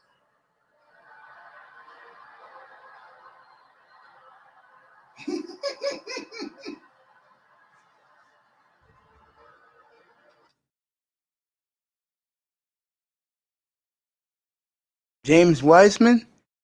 Amir, first of all, welcome to the family. Second of all, I think Wiseman's a good player. I saw him tonight.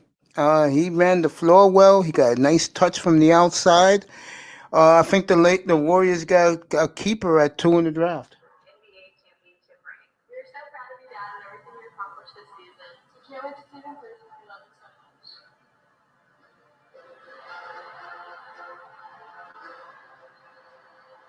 Frank, very nice scene.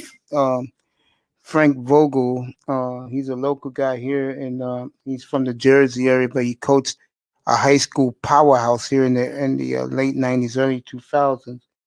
Got his championship ring from his daughters tonight. Hey, Amir, you want to come up and talk, bro?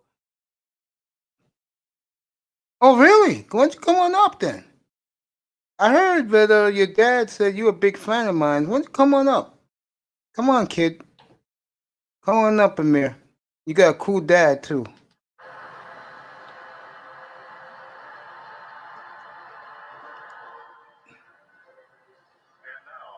for the presentation of championship ring, You got it, buddy. Amir, I don't blame you, bro. Los Angeles Lakers.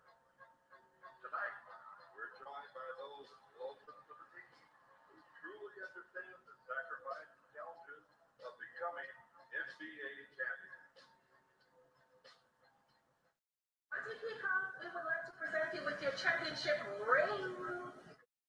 Every day, you're so deserving of this accomplishment. We love you and we're proud of you. Let's go Lakers!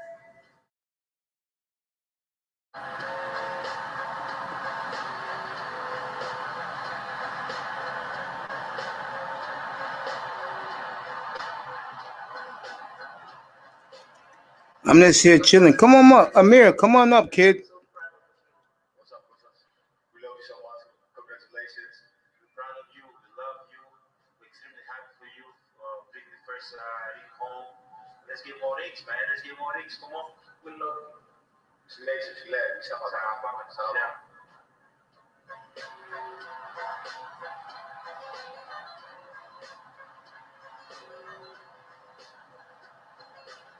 Yeah. Damn.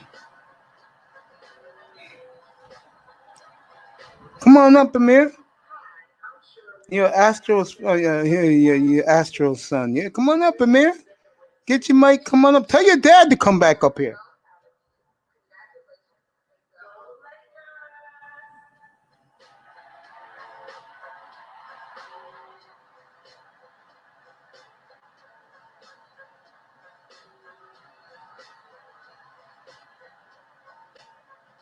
Hi, we're the Morris family and we're here to present my husband, Marquis Morris, with his championship ring. Hugs and kisses. You got a wife like that, nigga? Yeah, you got a ring.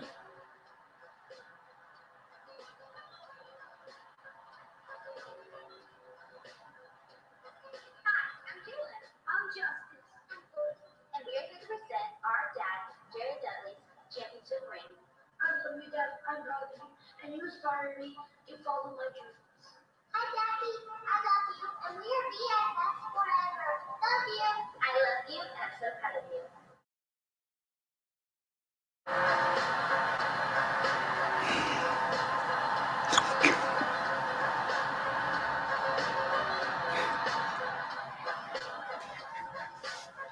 This is Janet Cook. I'm here to present my son, Quinn Cook, with his championship ring. Hey, Gwen, it's your sister. I love you and congratulations to you and your whole team. You worked so hard, and Dad is Yeah. looking down on you, sharing your championship with you. I'm watching this Laker ring ceremony, which is pretty cool. They're letting family members present them with their rings virtual wise. Amir, ask some more questions. Nicer. Sean Jones, let's go. I'm here. Ask me some more questions, buddy.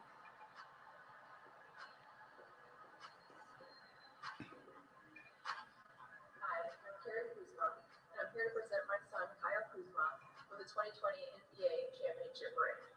Proud of you and all of your hard work and accomplishments. Congrats, Kyle.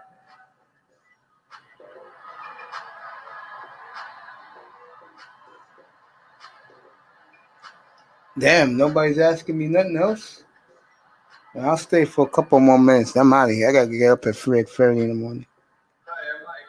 Hi, I'm Jackie. As proud parents of Alex Caruso, we're here to present him with his NBA championship ring.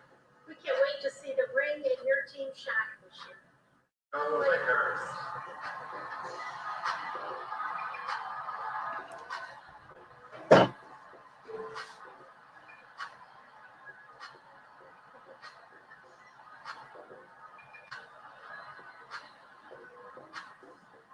What's up, Laker Nation? It's the Caldwell Pope family, and we want to congratulate our champion, Kentavious Caldwell Pope, on becoming a 2020 NBA champion. Worked so hard for this. Congratulations, baby. We are so proud of you.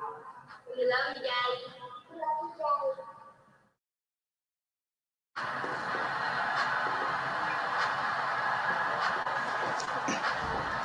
Do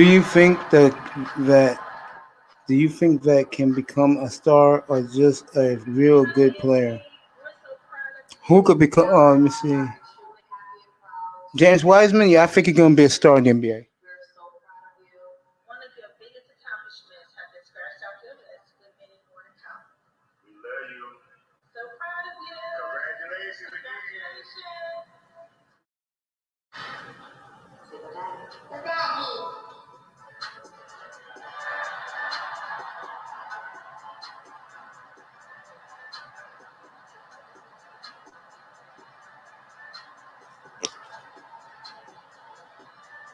I used to play all of them, but my best sport I played was baseball. I was a first baseman.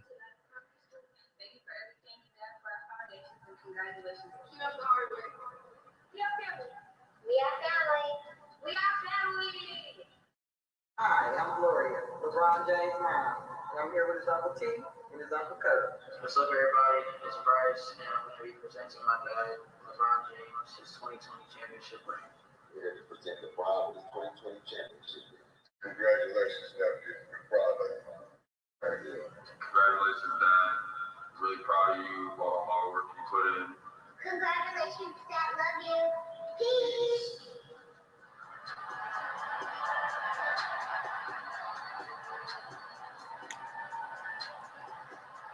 Taylor Holden, Tucker, my bad. Oh, who's from the Lakers?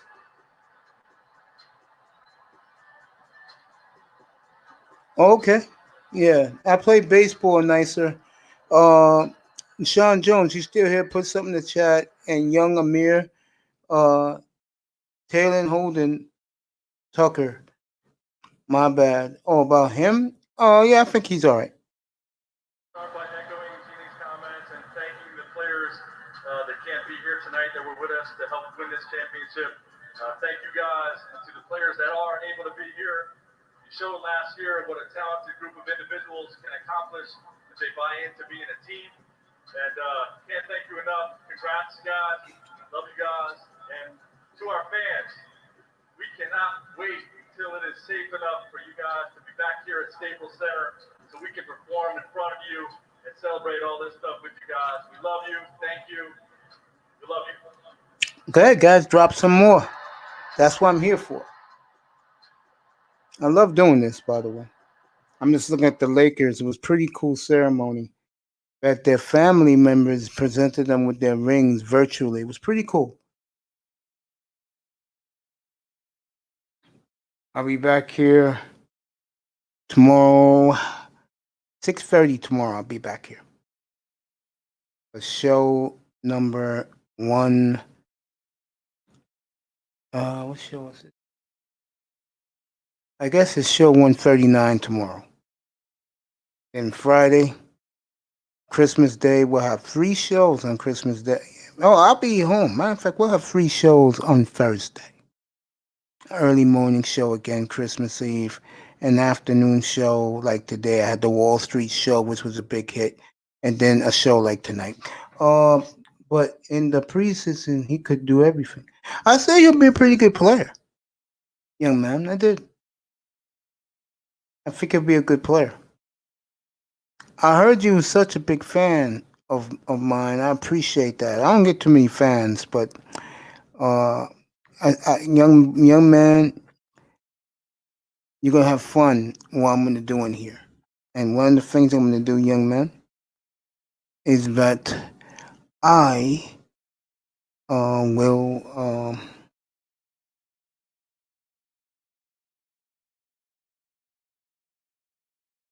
I will be showing you live N.B.A. games once I get the OBS up. That's a promise. You guys are gonna love that. Live sports in here.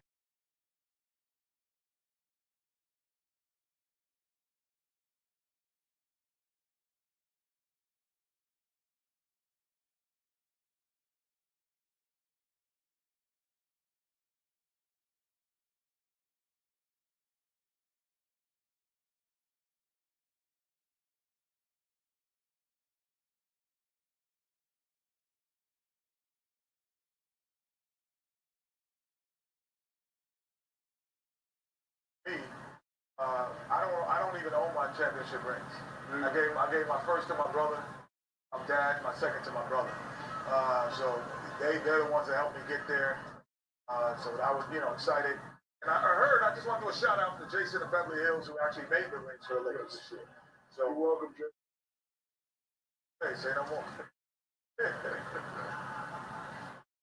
A special moment, whether it's back to the rafters or if it's players themselves. Oh, no. I mean, I'm still here. Let me see what this young man said. Sweet. Yeah, appreciate that. Yeah, man. Thank you, nice sir. You have a good night's sleep too, baby. 5:30 your time tomorrow. I'll be back. And then Thursday, three shows. Friday, early morning. I'm gonna take you to Christmas.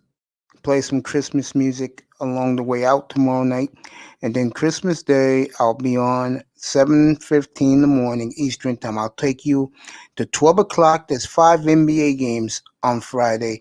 I'll take you to the tip of the Pelicans at the Heat. That's the first game. Second game is Golden State at Milwaukee. The way Golden State looks tonight, they're going to get smoked in Milwaukee. Third game is Brooklyn and Boston. The fourth game is the marquee game. Dallas is at LA. And then the nightcap, the rematch of the semifinals last year, Clippers will be in Denver to face Sean Jones Nuggets. I'm going to watch the Laker game. Yeah, I watched a little bit of it. Well, I'm gonna go to bed early. I gotta get up at 3:30, kid. I got plans tomorrow morning.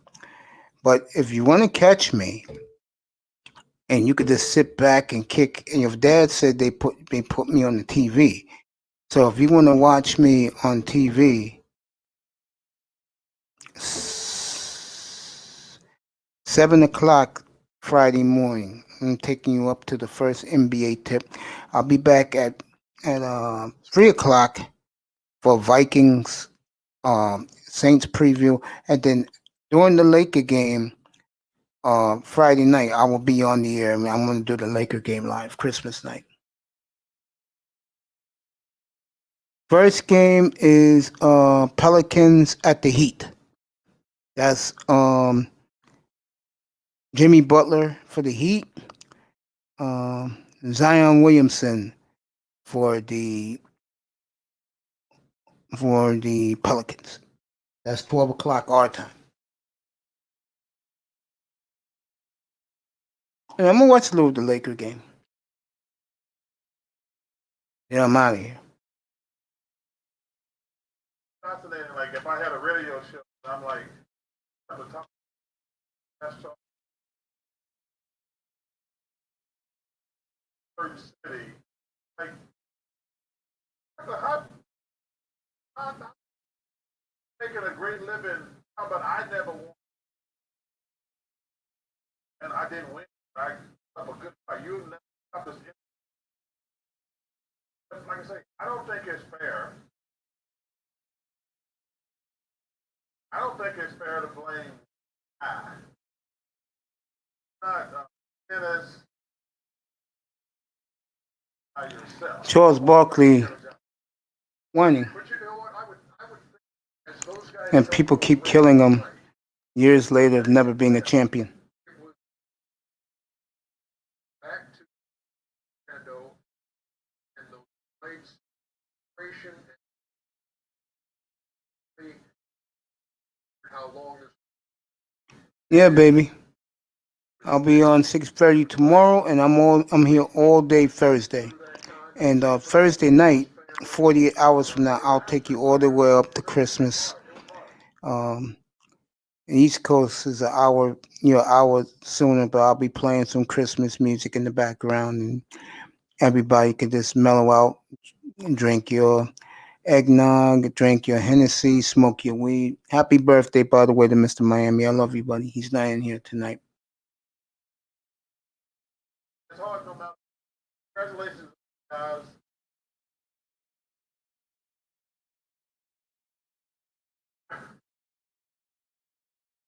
I'm thinking about it. Great. Let's have a brain and take a break. And the Clippers, we're back. Clippers and Lakers are coming up. That'll be game 2 of our double dip. Then we'll take you to state game time.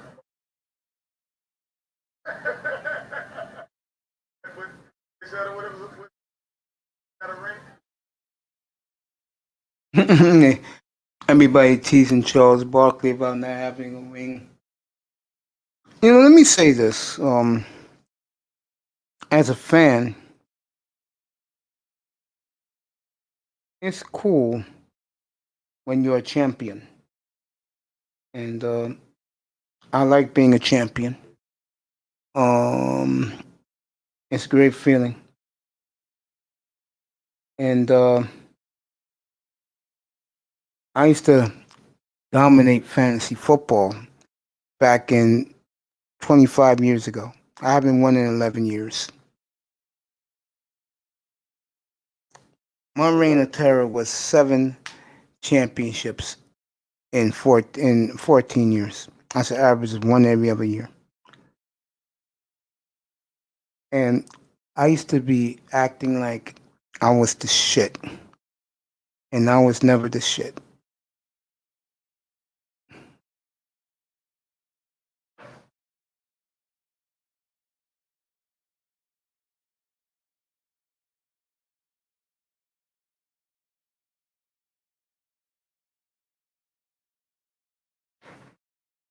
Ten o'clock Eastern time. Amir Simmons is laughing and cracking up. Yeah. I used to treat fantasy football, hockey. I won in every sport except basketball. And I guess I'm chasing the Holy Grail now. Yeah.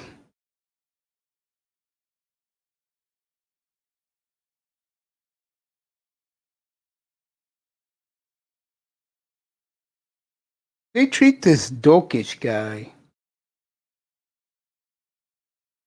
They treat this Luka Doncic guy like he's fucking Michael Jordan. I don't think so. I know my team had beef with him. Dokic, whatever this clown name is, I guess they call him Luka. This guy from Dallas. This clown couldn't beat Damian Lillard on Damian's worst day. Okay, I'll be in Portland. We're gonna have Portland tomorrow night. By the way, there'll be my nightcap game tomorrow. I'll have it up here on my screen. I look at this Dallas guy, and they treat this guy like he's the second coming. He's nothing. Okay, Dokic is nothing. Whatever his name is, Luka. That's what they call him. Luka. Let me tell you something right now. Okay, you want to see an Uzi? Look no farther than Dame Lillard, Dame Dollar. Okay, tomorrow night I'm gonna play his biggest hit called Money Ball. Okay.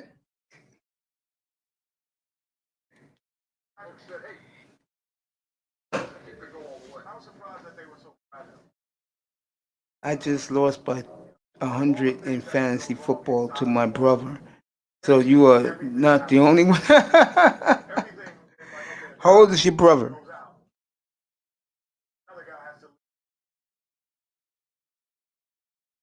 He should be. And like everything, the only little distraction that you could have, they had it. That surprised me. That team, veterans that were on it, that's how hard they played. I still think that He is just not a playoff guy. Okay.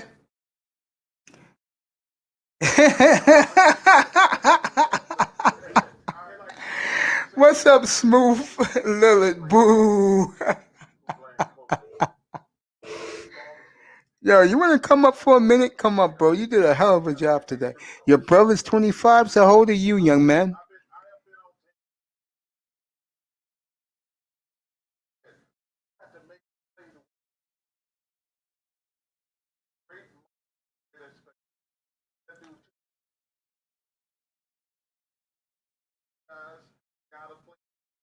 There he is. What's up? What's up, little bro? I'm doing good, man. I know you are. That's why I was laughing. I don't take everything so seriously. Big Smooth, come on, man.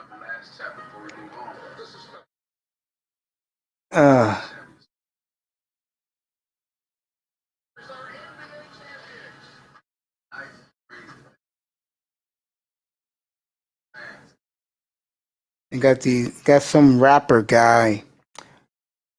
I don't know what this kid's name is. I don't listen to rap music. The big 50 in the building. That's right, boy. My baby bro. You're 13 years old and you a supporter of mine, really? You like my content? Well, let me tell you something right now, young man. 13, your dad lets you listen to me, huh? Well, you know, I'm gonna cut out the cursing, kid. Because I don't want to give young guys like you a bad impression. I promise. I'll clean up this mess in here. And you're gonna enjoy the ride. Big time. Did you watch the Laker ring ceremony? I'm surprised the general didn't pop in tonight to give the state of the Laker address. Reggie, there's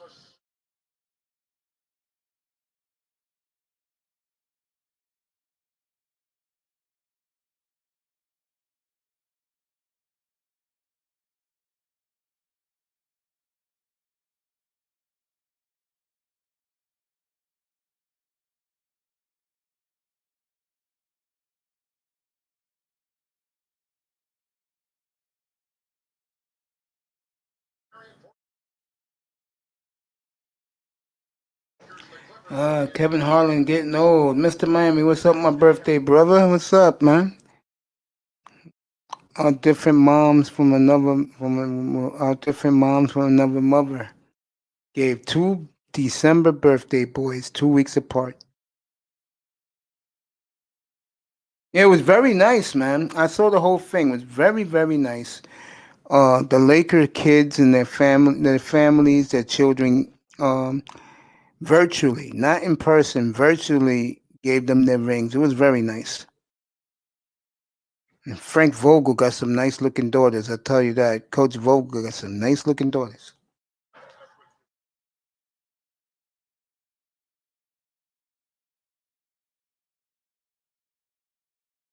finish 52 and 19. We'll see Portland and LA, by the way, folks, next Monday night from Staples. That is an NBA TV game. NBA TV is showing you a lot of Blazer games this year.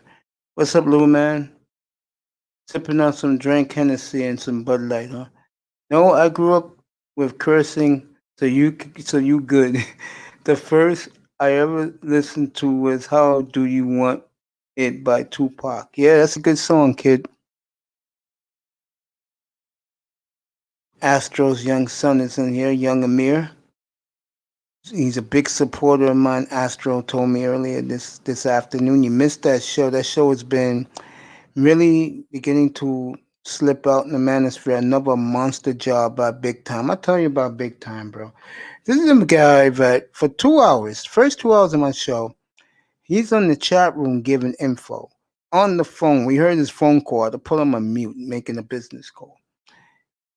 The rest of the night, the rest of the afternoon, he was the superstar he is. He just stole the show. Talked to eye test after the show. He couldn't stop buzzing about you. And that idea is going to work. Lakers got the ball. AD Habits backing him down, backing down Ibaka. AD misses. Rebound, Paul George, bringing it up.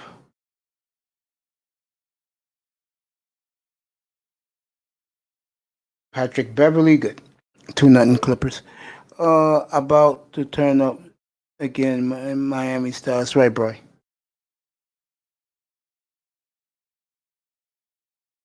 We're going to chill, bro. I'm going to get tickets to the game, bro.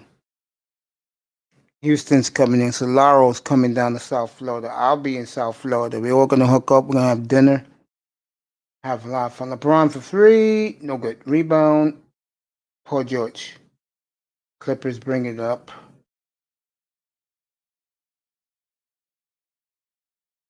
Kawhi. Paul George. 5-0. 5-2 Clippers. 5-0 Clippers. Clips. That's a lot of pride to be doing. No, Miami Heat plays tomorrow night. I can give you the whole schedule right now for the NBA. Let me give that to you, baby bro. Bro. Baby bro. Eye test.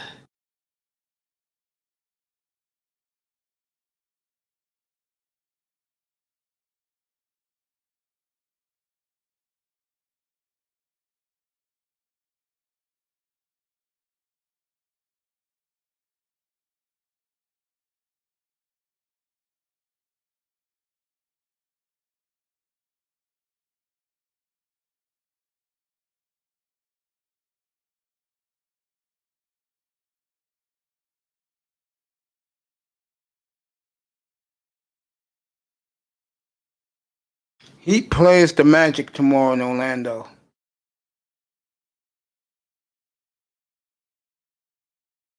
The Heat are in Orlando tomorrow night. Amir says, "Are you a Lakers fan like me?" No, little man, I'm not. 7-0 Clippers. No, 7. Oh, the Lakers. This is the free. Okay, I forget the Lakers or anything. Are you a Lakers fan? No, I am a Blazers fan.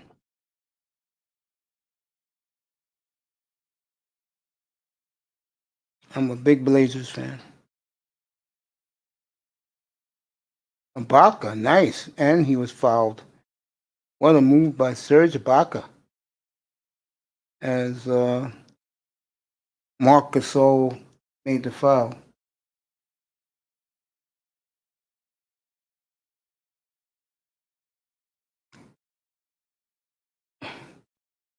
Ibaka traveled, but they're not going to call a replay early in the game. They're going to let that go. 7 free Clippers.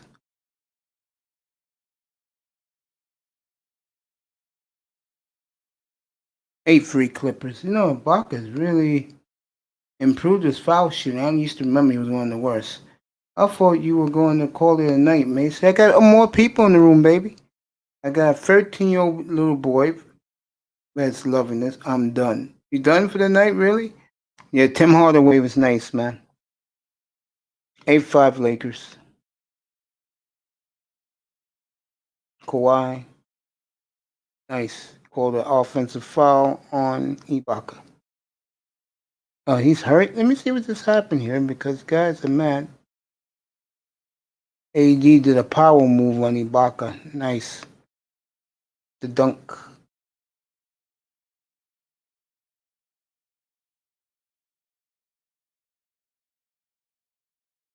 Okay. Hydrate. Yeah, it's warm in Miami. I tell you that. Very good. 10, 11, 5 Clippers. Ron with the ball.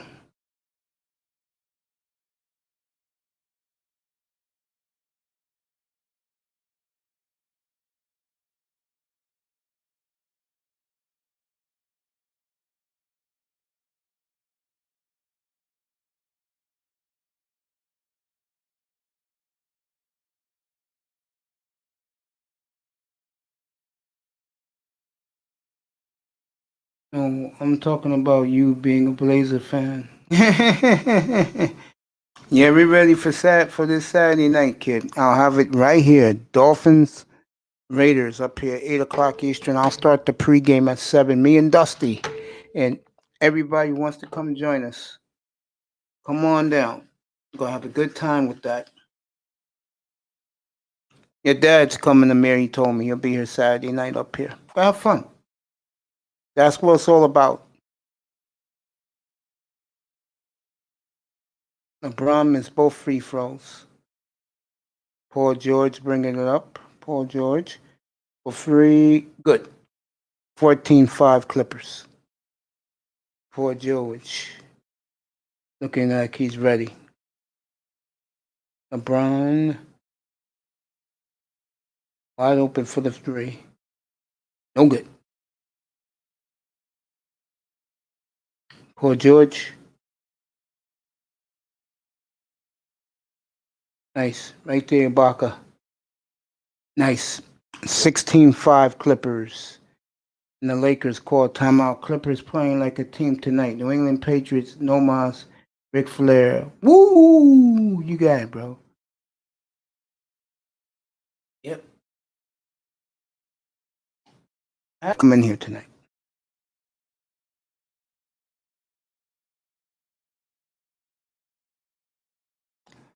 I'll take this up to 11 o'clock Eastern since I got people in the room. If I only had the beautiful nicer, I would have called it a night. I didn't want to bore her to death. Tua is Patriots killer. I don't know about that. And you're laughing. You should laugh. You're 50 years old, my brother. I'm glad it is winter break because now I get to watch your late shows. Hey, Amir,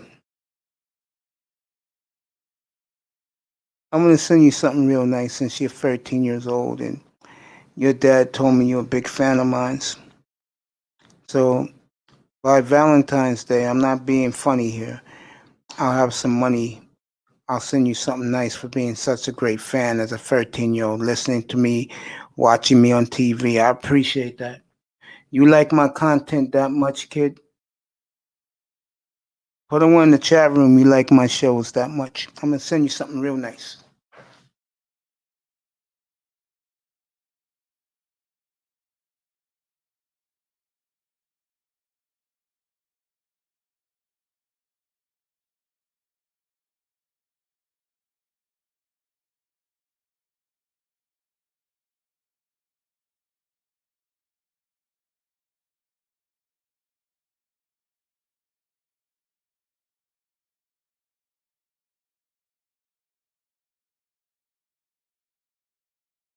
Yeah, you like my shows that much, kid? I appreciate you.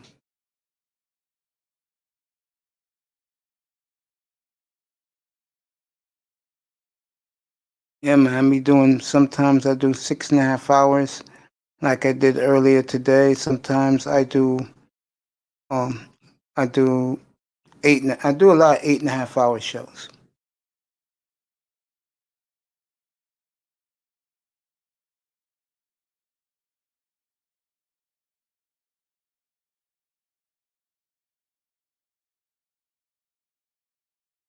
Yep. You guys keep putting stuff in the chat room. That's what I'm here for. Nicer, Amir, Sean Jones.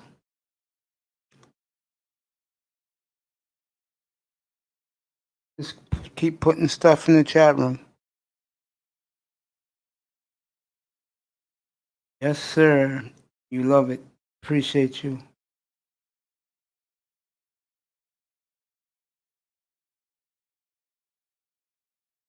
Appreciate you, Mr. Miami.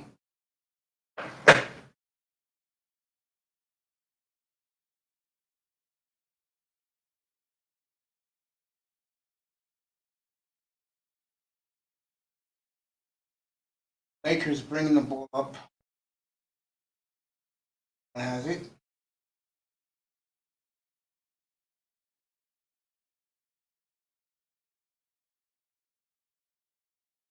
Why?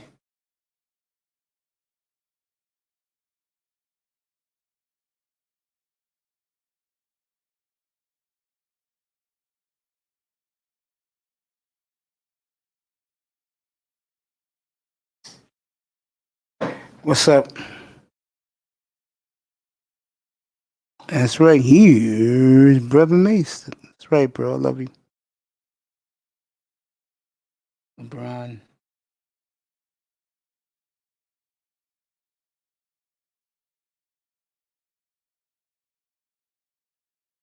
Missed. Poor George. Beverly. Kawhi. Miss. Lakers bringing it up. Caldwell. No, I don't know who that is. Number 17.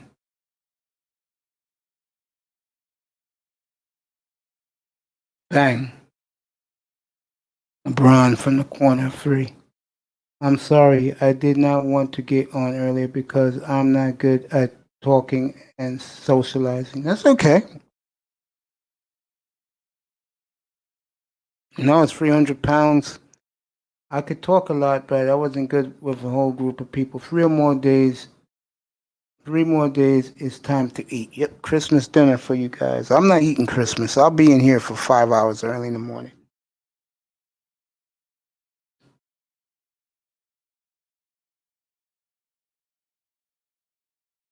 I'll be giving you guys a show. It's okay, Amir.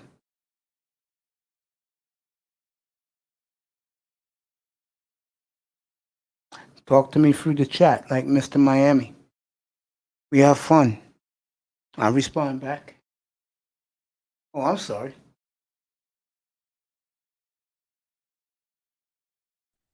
Yo, Smooth, how long you was waiting, bro? Not very long, man. It's not very long. Sorry about that. I'm too busy. Like I No, don't be set. Don't be a. fried turkey on Friday, home cooking. Okay, birthday boy. That's what you're gonna have. Lakers coming out sluggish, and I think the big reason was standing there for an hour getting their rings.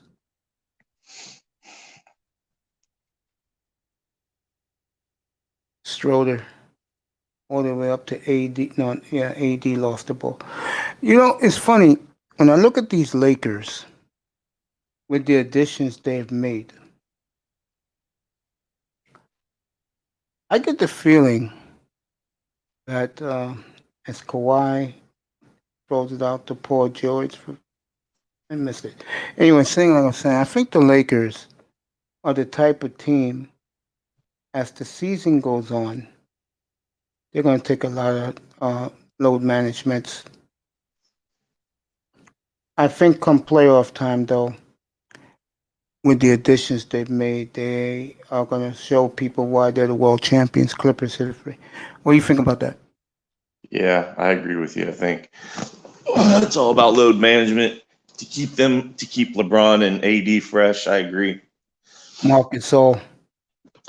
and that's good for Schroeder because he needs all the playing time he can get to keep that rhythm. I totally agree. Lillard in Portland and McCollum already said they're taking plentiful games off. They say they may just play 50 and be ready for the playoffs. Yeah. I think that's a smart move by your stars because you know you have to show up for the primetime TV games. Other than that, you can take as much load management you want. Yeah, I agree. I mean, Portland has a pretty decent bench, and they have players there that Lillard can sit on the bench and relax a little bit. He doesn't really need to do all of it on his own. And when you have the bigger games, I'm sure he'll show up. I know my boy Sean Jones would disagree with this, but I think LA won, Portland 2, Brooklyn 3. I think those three teams are clearly the best in the league.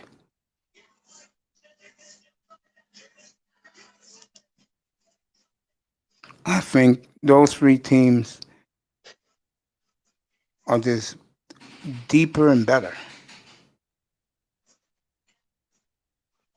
Denver's good too, but the word tonight is that they're gonna trade for James Harden. Yeah. Oh, to Denver? Yeah, I think that's a bad move by Denver. That's interesting. Yeah, Sean Jones was up here, big Denver fan. He was not happy about it. I told him that Houston's going to want to give cut payroll. So if they have a young star, which they do, and the coach didn't like it, remember, the Denver management big time was upset when that Michael, I forgot the guy's name. Michael Porter Jr. called out the coaching staff for not giving him the ball. I think they would gladly get rid of him for Harden. And it's a big win-win because Denver will have their big three, but they can compete with both of our teams, and the Rockets will cut payroll altogether, and the only guy they'll be paying is John Wall. You don't. I mean, you don't think that? I mean, you think it's gonna be a straight up trade though? I mean, I do, yeah, because that kid's gonna be a star, man. You put him with Boogie and John Wall, that team is going places. I don't know. I would expect maybe some type of currency trade as well, but I don't know. I think Denver is desperate to beat the Lakers, bro. Denver's no joke. I think they remind me of Portland. I just think Portland's they have a little bit more depth, but I mean, they're not. I don't think Denver's a joke team of what they did last year. I don't think it's a fluke joke either. Amir Simmons said to you, my friend, tell Big Time I said what's up. There you go. There you go. What's up, my man? Yeah, that's Astro's son. Oh, all right. Yeah, he watches every night. and he doesn't. They watch me on TV. I'm flattered. That's good. I didn't even know YouTube can go on TV. Yeah, yeah. YouTube TV. Yep. I appreciate that, young man. Who the Miami Heat play? Miami plays Orlando tomorrow, birthday boy. Then Friday, no one plays Thursday. The league is off because teams got to travel to the Christmas Day cities. Denver's going to L.A. Clippers are going to Denver. Excuse me. Dallas is going to L.A. Clippers are going to Denver. New Orleans is in Miami. That's the first game on Friday. Boston and New Jersey. Brooklyn's going to Boston, and Golden State is going to Milwaukee. All right, Mace. So this is an in-depth question. All right. Yeah, This is an in-depth question about football, basketball, and baseball. Yeah. So with baseball and basketball, you have tons of games. Yeah. And in football, they're wanting to add more games and then lessen the preseason. So do you not think that because of like baseball and basketball, especially baseball, you have early games that rarely make too much money on afternoon games, which they're nice to have, but most of the time people are working anyways. And then you have, N.B.A. games, unless it's pretty much like on TNT, these games not really getting the coverage or, the amount of money that needs to push within the arena. Also, the wear and tear of these athletes, like football, they want to bring add a few more games, but yet lessen the preseason, which you got to think like all these other players that played less games that were great are hurting. So my thing is that why not take the profits and add less games and then just add more teams in the playoffs? Because I get the feeling big time between me and you. The NFL, the players don't want all that wear and tear. But here's the problem with that. They may not want that wear and tear, but they want to get paid more money. Yeah. You can't have it both ways. You got to give in a little bit. I get what you're saying with baseball. You want to, because you're a big baseball fan, but wouldn't you think that if they take away the day games, then these players will probably, the revenue and the play would be better than it is now, or no? Slightly better. As far as the baseball goes, I'm very pissed off at them. And I meant what I said this afternoon. And Rob Manfred said after the holidays, but they're going to start to see me Memorial Day. I swear to God, if you ever see me angry before, times that by 10, because me and that bastard, I've been going at him for the last 3 years, bro. Oh, let him announce that and see how nuclear I will go.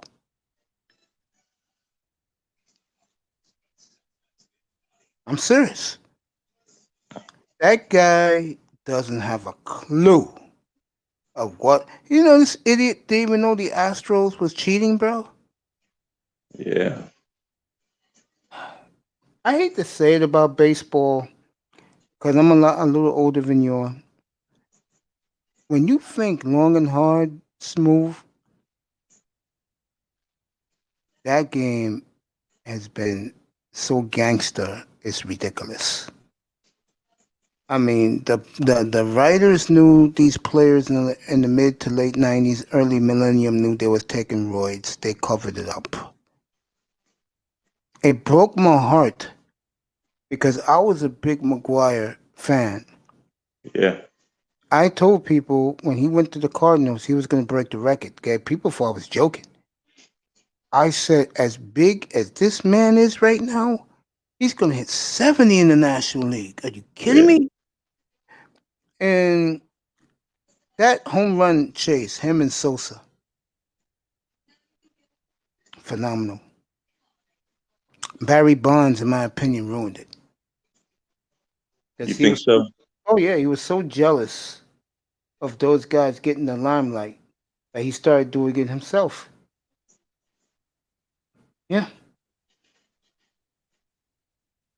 it breaks my heart, man, because I'm such a baseball purist.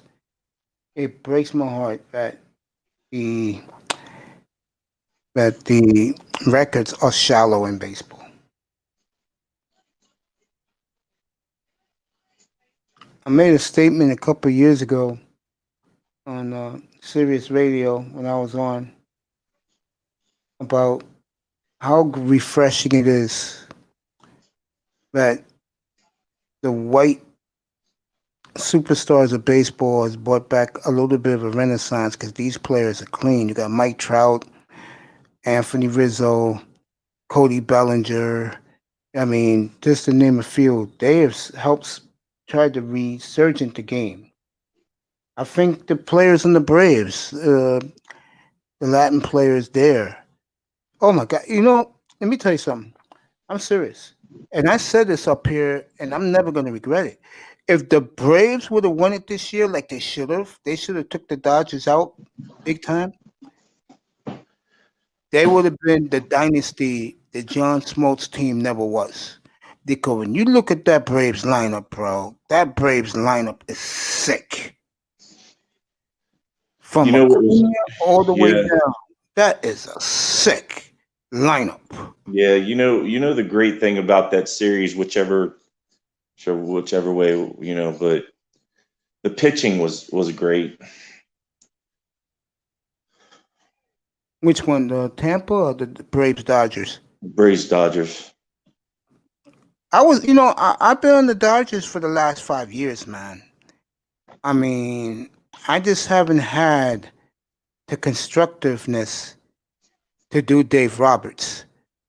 And look, I'm being honest with you. I'll get back to the Braves in a minute. All the Braves are stacked.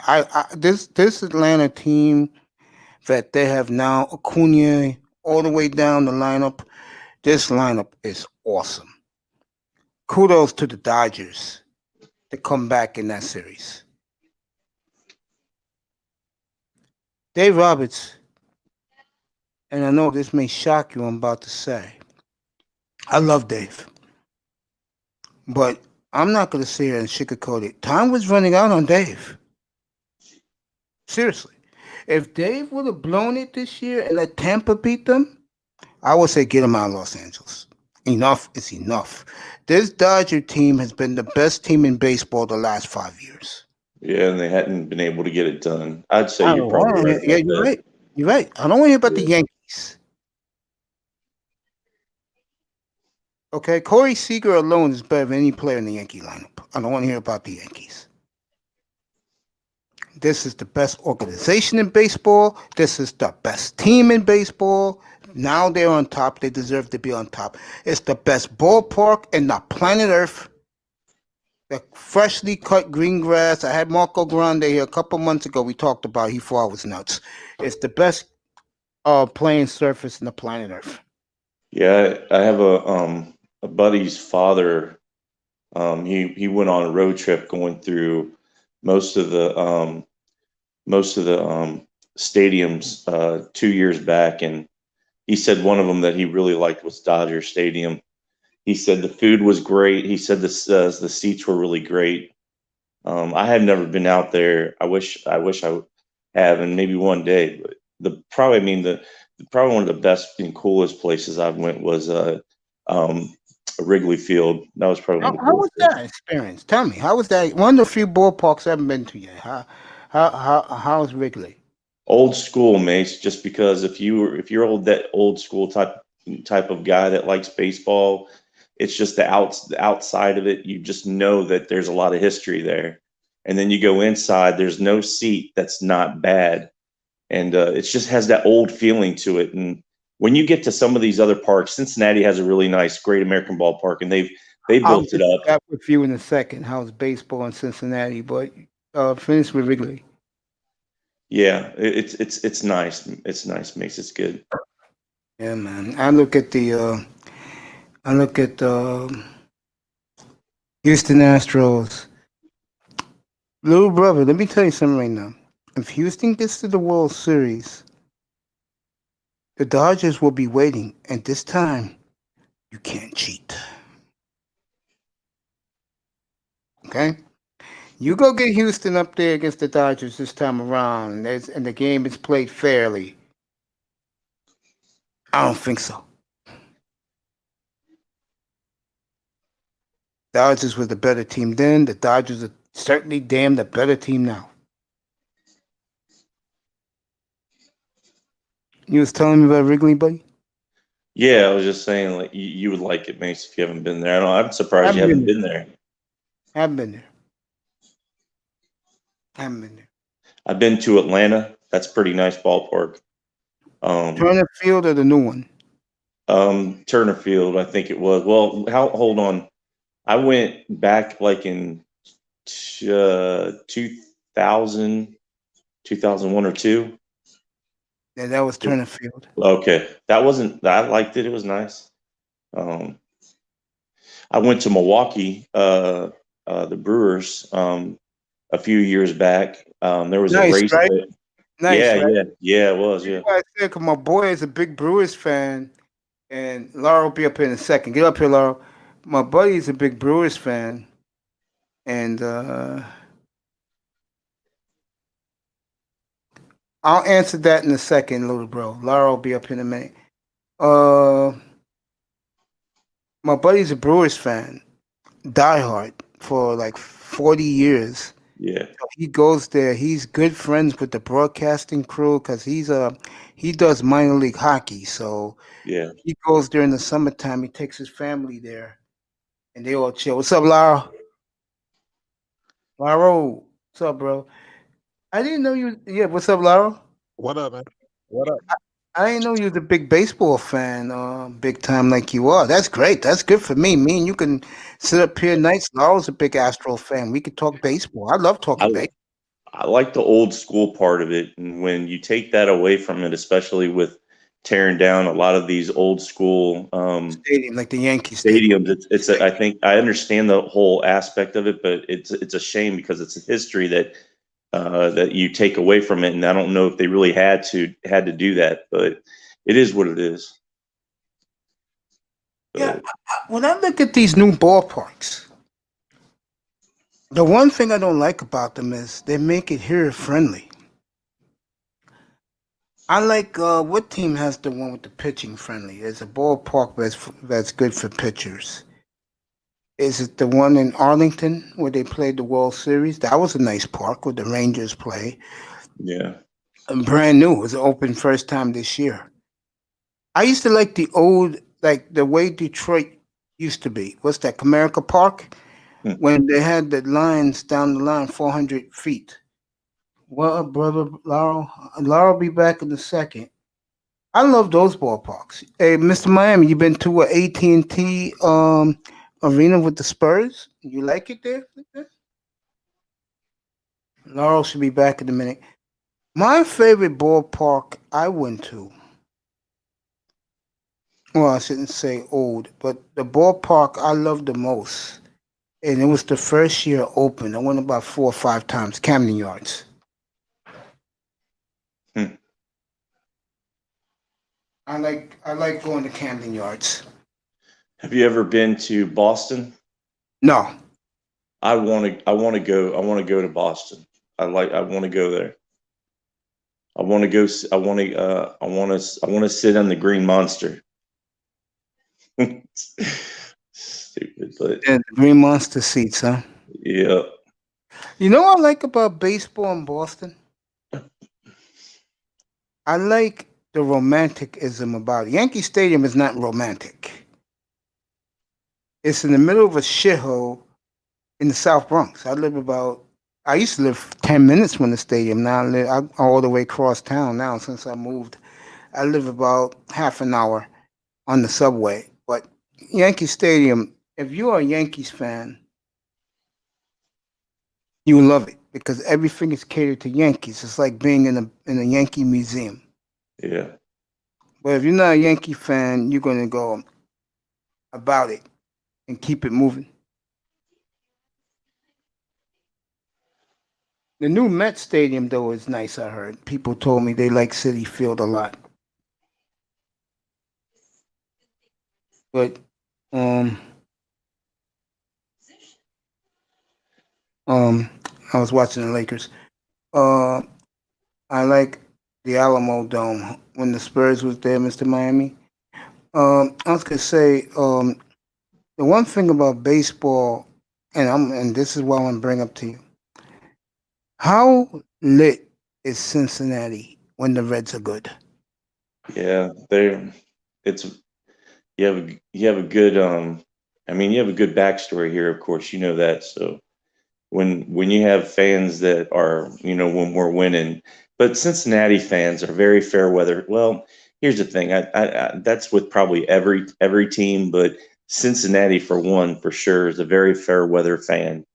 When they hate it when they're losing, and then they love it when they're winning, and then and they're not like Cleveland where they stick with their teams and it is what it is. But Cincinnati, the Reds have a good tradition, so they just haven't been able to pull it together, But the stadium's nice, and it's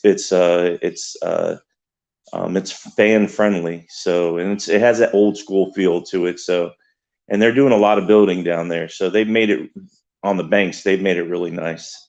Remember that skate blading movie called Airborne?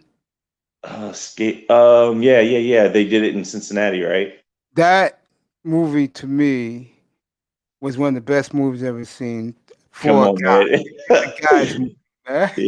Yeah, that's true. It is a guy's movie, but yeah, you going back to hockey. I tell you what, I'd like to do is I like to go to one of those hockey games outside. That would be really cool. I forgot.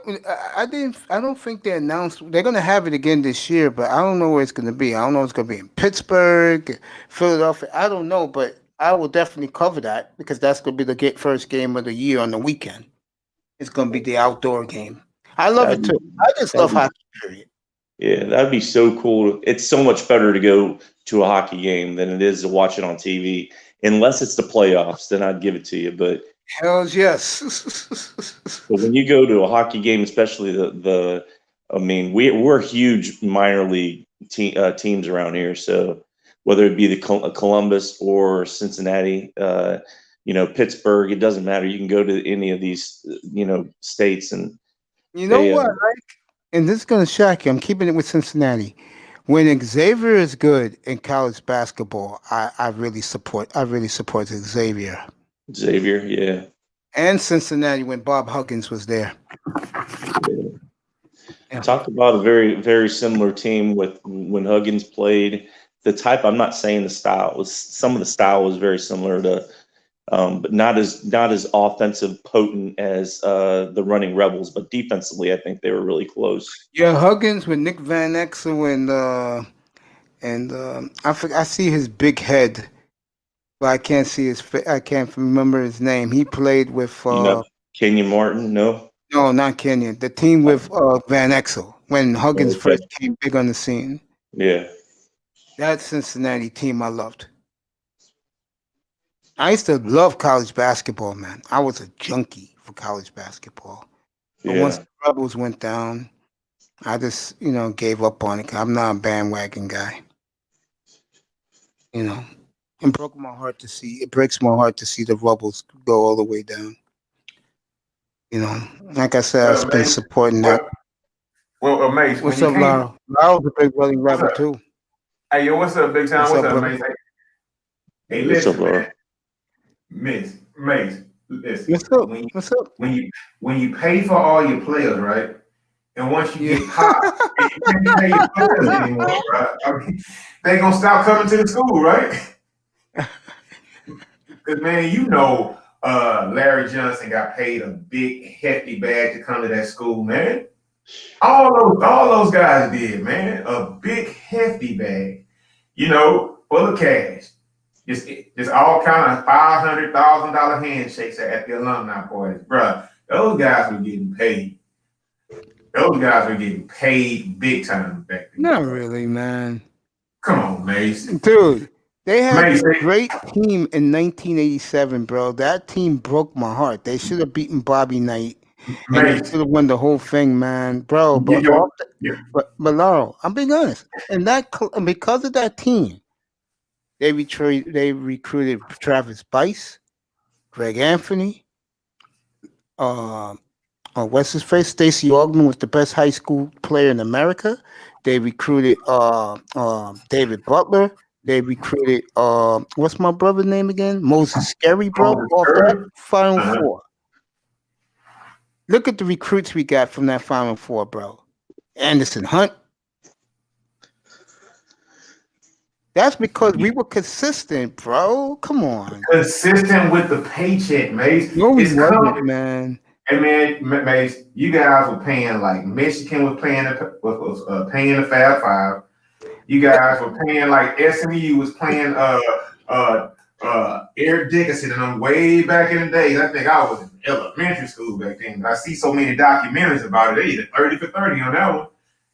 Man, they had the talent, but the program fell off when they stopped paying the players like they used to when they got popped.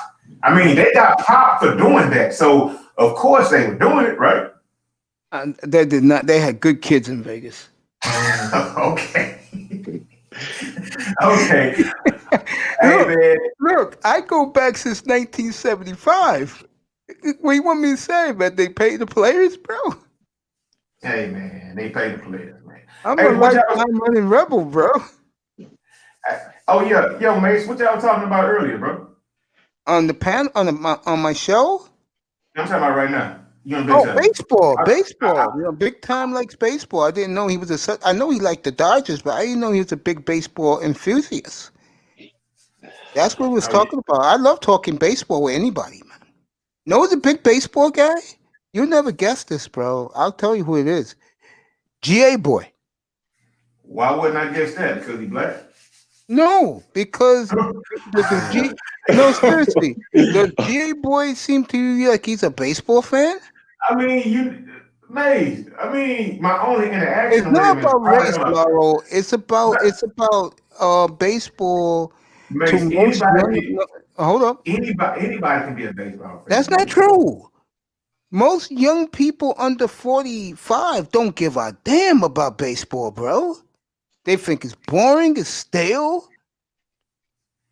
Seriously. You know what? They need to go to a game and just sit back and relax and chill. Because sometimes the game experience might be a little bit more boring than an actual TV, right? Because you got to figure out, that's why they have so many things going on in the baseball game. They got the big old mascots, they have all the giveaways, they have all the fans, because, it gets kind of boring in a game sometimes, especially in a 1-0 game or something like that, where the pitch is just, 2 hits in the whole game or whatever, right? It can get monotonous or whatever unless you can appreciate it. I was blind. Unfortunately, the fall and winter of 2017, and this is honest. What I'm telling both of you guys and guys who are listening. Thank you, young man. Astros little boy Amir Simmons was a big fan of all of ours. He watches us on television, believe it or not, every night. He watches me on TV every night. He says, well, I'm right. Young people just don't like baseball, Laura. But I'm going to tell you, both of you guys, all your true story. I was blind September 10th, 2017. I was blind for 9 months. Well, when I found out the Dodgers was in the World Series, I said, you know what, God, just let me see the grass. So that night, game 1 of the World Series, Dodgers-Astros, there was at Dodger Stadium.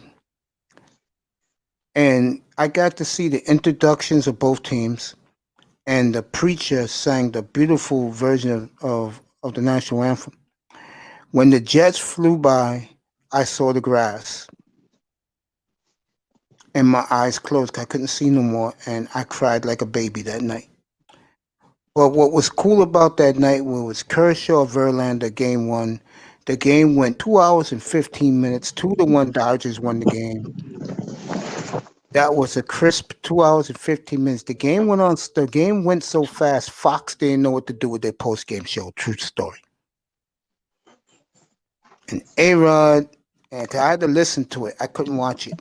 And I had my nephew turn it to, and my cable Fox Sports is channel 213, Fox Sports 1. I had my nephew turn it there, and for 3 hours, I listened to one of the best post game shows ever with A-Rod, Big Poppy, Frank Thomas in the studio. And I mean, on the field doing the game because the game was in LA. The point I'm making is that I love a quick pace, well pitched baseball game. That's awesome, Mace. Hey, Mace. Hey, you know what? It must have been great when you were able to like open your eyes and you were like, God damn it, I can see again. That must have been a great feeling, bro. Yeah, it was the first weekend in June, bro. And Big Time will be back with us. Yeah, and Lou Amir, he's Astro's 13-year-old son sitting in the chat room. Baseball sucks. Getting back to that. No, you know what happened to me a week after I got my eyesight back? What's that? I tripped over at my center where I get my dialysis, and I busted my spleen. I was on a walker for 9 months. Damn, Mace, you couldn't catch a break, huh? Yeah, man. And you want to know a true story? What's that? That woman I told you about, the one I was crazy about, she gave me the strength to get out of the walker, bro, with no therapy, bro. No lie. When I saw her for the first time, I said, you gonna work here? She said, yeah. I said, oh my God. I was like, heaven has blessed me, boy. I said, wow. So that's still the same woman that you see today, or different? Yeah, same one I see at my clinic. I'll see her in a few hours, bro. Oh man, you need to get you some rest in, bro. No, me and you could kick it. You my boy, man. All I have to do is just go into the next room and go to bed, bro. I could do that.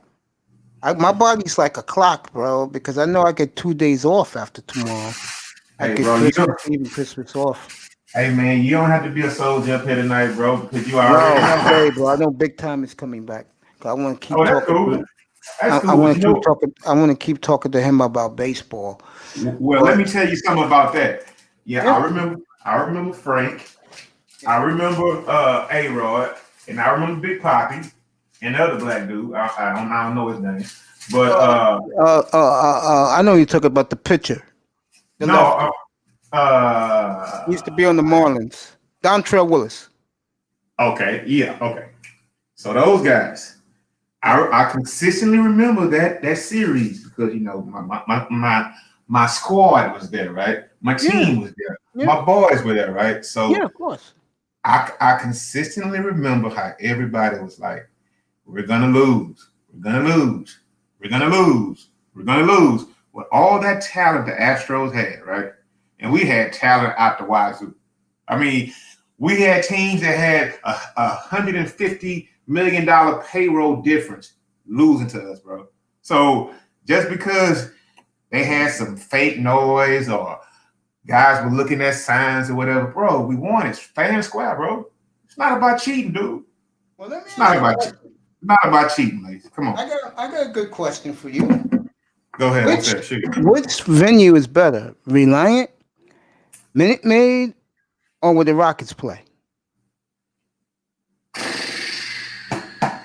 I got you, Big Time. Which one is better? I would say, okay, they're all nice, right? Yeah. But the thing is, they're all nice, right? And we're gonna have a problem coming in a few years, right? They're all nice, right? But they were built kind of like around 2000, 2001, and 2003, respectively, right? So within the next 5 years or so, you know what they're gonna start barking, right? Yeah. They're gonna be barking new stadium. So, but the stadiums here are nice, man. I mean, Reliant. I mean, NRG is nice. I mean, so I put NRG first. I put Toyota Center second, and I put Minute Maid last. But of course, Minute Maid is like the oldest one of all of them because I think that was built in like 2000. But I mean, they built those things luckily to like stand the test of time, right? Because now when you see like the new stadiums come out now, like the stadium in Las Vegas, bro, those owners. I mean, I know the owners, bro. So I would take Reliant, NRG first. and then Toyota Center, and then Mr. Miami told me to tell you that the Astros are the second best team in baseball. He likes the Astros. yeah, we straight. We should be pretty, man. We should be pretty decent, Mason. Like real talk, man. I mean, we had a talent. We don't mind keeping the talent. We have a superior farm system. By the way, but Verlander won't be back to 2022 though because of what happened to him. That's gonna hurt big time. Hey, bro, you know what, Mace? We have a pipeline. We have a pipeline from the minors. Not anymore like you used to, man. You guys used to have it, not no more. We traded some of that. I'm just speaking fact. I think you can win the West again, but the White Sox. Look, back-to-back years. We plucked. Well, we have a pretty good general manager, right? But yeah, we pull off deals. A great manager. We pull off deals. We have a farm system. I mean, let me tell you right now, listen to me. What's that? Watch the Chicago. Right now, watch the Chicago. No, I'm staying. Watch the Chicago White Sox very closely. You know why? They are a mirror image of the Astros 6 years ago. Oh, so they tanked for 5 years and then they built their farm system up? Because that's what we did. Yo, the White Sox is fucking loaded, man. And no superstars either. They are fucking loaded, man. Bro. They remind me of the Astros 6-7 years ago when the Astros were loading up. Yeah. Man, bro, we loaded up. So, man, we sucked for like 4 years, dude. And they did it on purpose. Of course they did. They did it with a purpose. I mean, we gave away all our talent. The owner say, look, we're going to be bad for about 4 years. They came out and said it. And, when Jim Crane took over the franchise, right? Yeah. People, that's when they had call-in shows back then. And people would call in. people would call in. And this is about 7-8 years ago. People would call in and be like, I can't believe what he's doing. I can't believe what he's doing. And he addressed it, right? He came out in the paper and he said, what do they mean by why won't we spend the money? It's that money doesn't belong to the fans, and he blatantly came out there and said it. So he was patient, man. We lost 100 games 4 years in a row, and after that, playoffs. Yeah. So I mean, those top draft picks, we missed with one, but the other ones were slam dunk. You should have beaten the Royals in 2014, bro. Yeah, at 1 year, man, we should have had Chris Bryant from the Cubs, right? But we picked. But we selected a pitcher. Now, what if the Astros had Chris Bryant right now? You got Bregman. Bro, that's not what I'm saying, though. We could have had the Chicago Chicago Cubs best player on our team, but we just drafted the wrong kid with the first round pick. Other than that, who did you take? I forgot. It was a pitcher, and he barely lasted. He got sent to either Tampa. I know. He went to the Phillies. Yeah, whoever that guy was, I forgot his name. But I forgot his name too. But he's a white guy, and I'm not bringing race into it. He was the number 2 pick in the draft, and he was a bust. Yep. Yeah, trade him to the Phillies. I remember that. See, you didn't think I knew that. I remember that. Yeah. So, yeah, man. Yeah, I like the baseball too, man. I know you do. You're the Houston. You're the Houston sports maven, man. I respect that about you, bro. Look at me. All my teams don't play in the East Coast except the Dolphins. Yeah, but I don't even count Miami as the East Coast, man. Miami is his own. You can have the rest of Florida, right? But Miami is like his own little sector, man. I don't even count Miami as the East Coast. Miami is really special in my heart, bro. And matter of fact, I will be there at the end of January, man. I have to, bro. I have to, man. Yeah, I'll be there when I'll definitely make that trip when the Texans go there next fall. That's a trip we gotta make. I'm definitely gonna do that one. Bring the show down there. I know you're gonna go to South Beach and party all Friday night, bro. But I gotta get you Friday, bro. I'll talk to you at the hotel you're staying at, bro. I'm gonna be staying. Wait a minute. Not to switch subject or whatever, right? No. Wait a minute. Who's the Seattle fan? His name is We Kill Dragons. Oh, okay. All right. and Platinum Elite. But the guy you're talking about is We Kill Dragons. Oh, okay. Who is Big Time's team? The Dolphins too? Yeah. Oh, okay. Okay. Yeah, man. Yeah, man, it's kind of surprising. I was kind of surprised and shocked to see like so many Dolphin guys coming here, man. Mace, you need to keep those fellas around, man. Those guys are funny, bro. For real. Real talk, bro. I don't mind if they come back, but I just want to let them know that I'm the sheriff here, bro.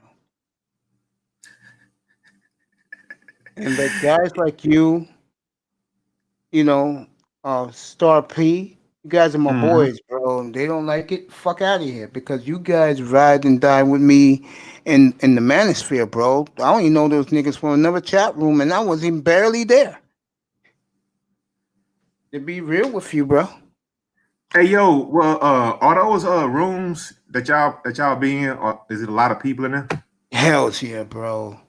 Oh, for real? Yeah, the one that I was with Big Time and I Test, yeah, man.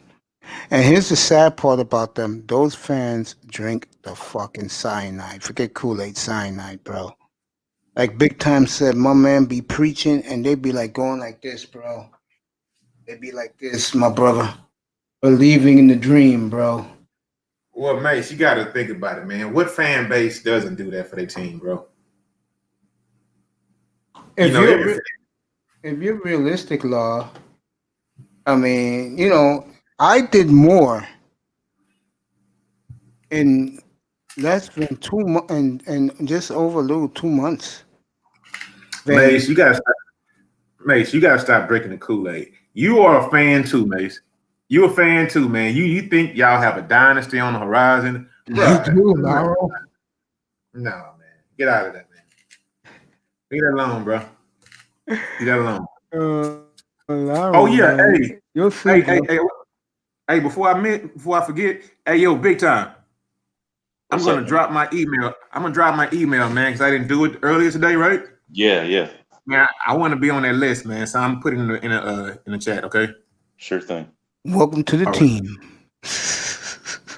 Big Time, while he's doing that, bro, I want to get back to you, my friend. Yeah, I may stay at the Fontainebleau Hotel in Miami Beach.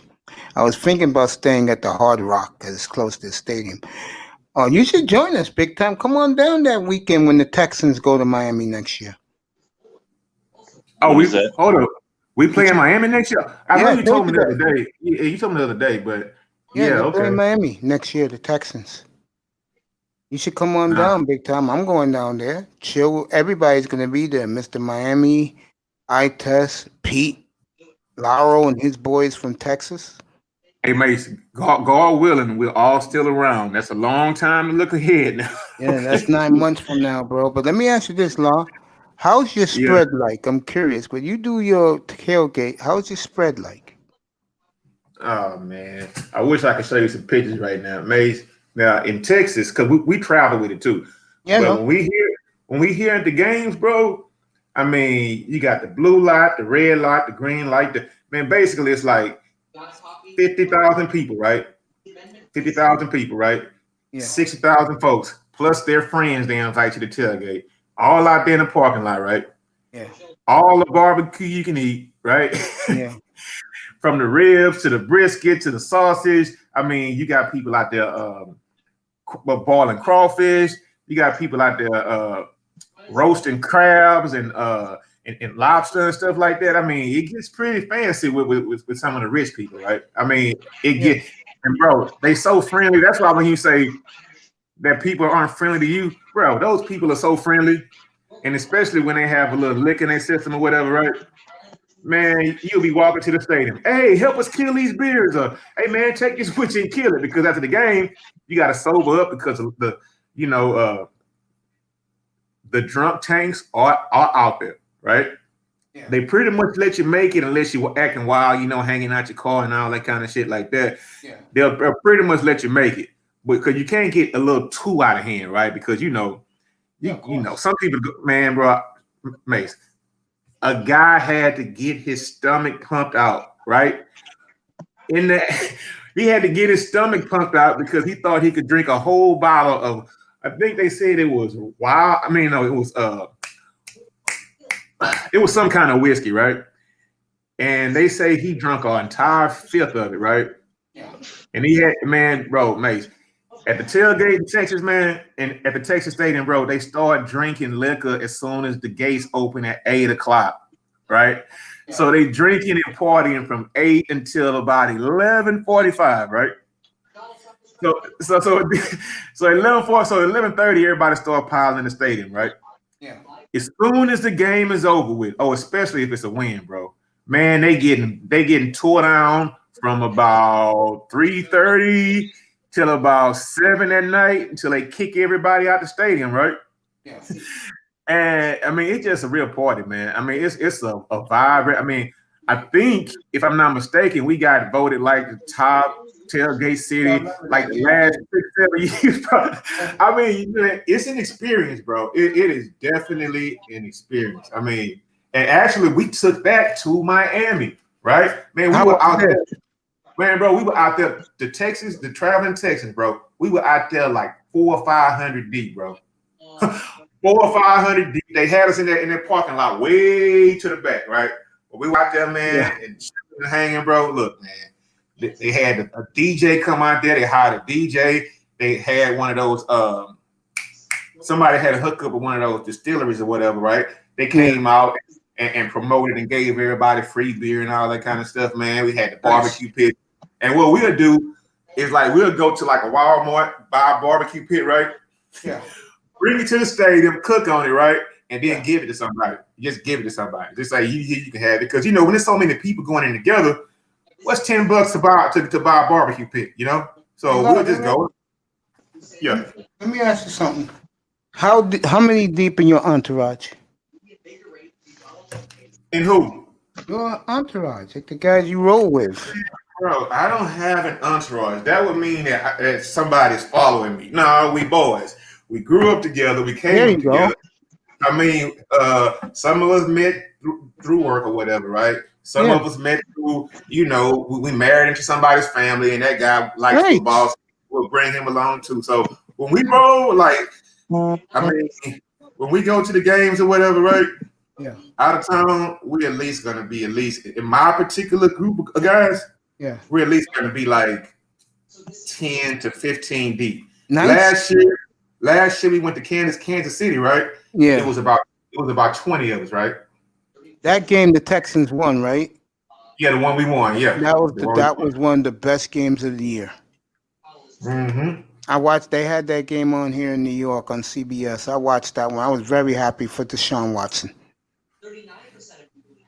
Yeah, mate. I think what I might do is I might drop a video when I was at that Kansas City game. And man, it was so nice, bro. Man, we had second row seats, man. Now, everybody didn't sit there. Everybody sat in different places what their money could afford or whatever, man. That experience was so nice because we were down because it was some other Texans, another Texans group. They were sitting in the first row, right? Yeah. So when you go, it's like, man, you sitting down there, you're around all these fans or whatever, and then when you're winning, man, we act a damn fool, Mace. I can imagine. Hey, Mace, man.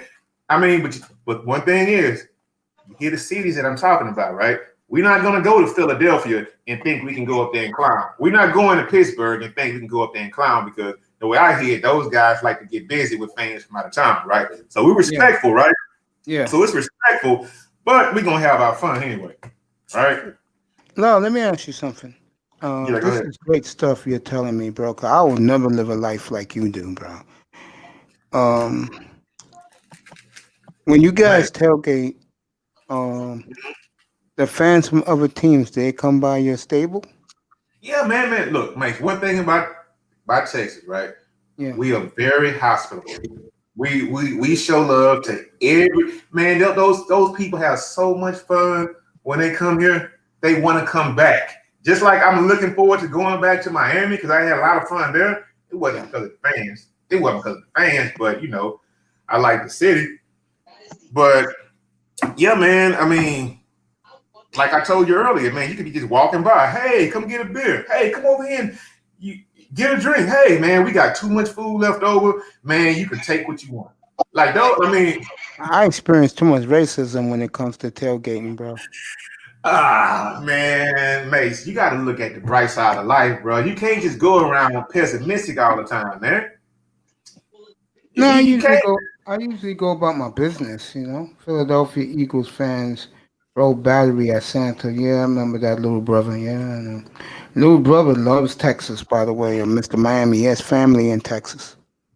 No, okay, that's Yeah. yeah, Mace, man, you got to stop doing that, man. I mean, I understand that's racism, right?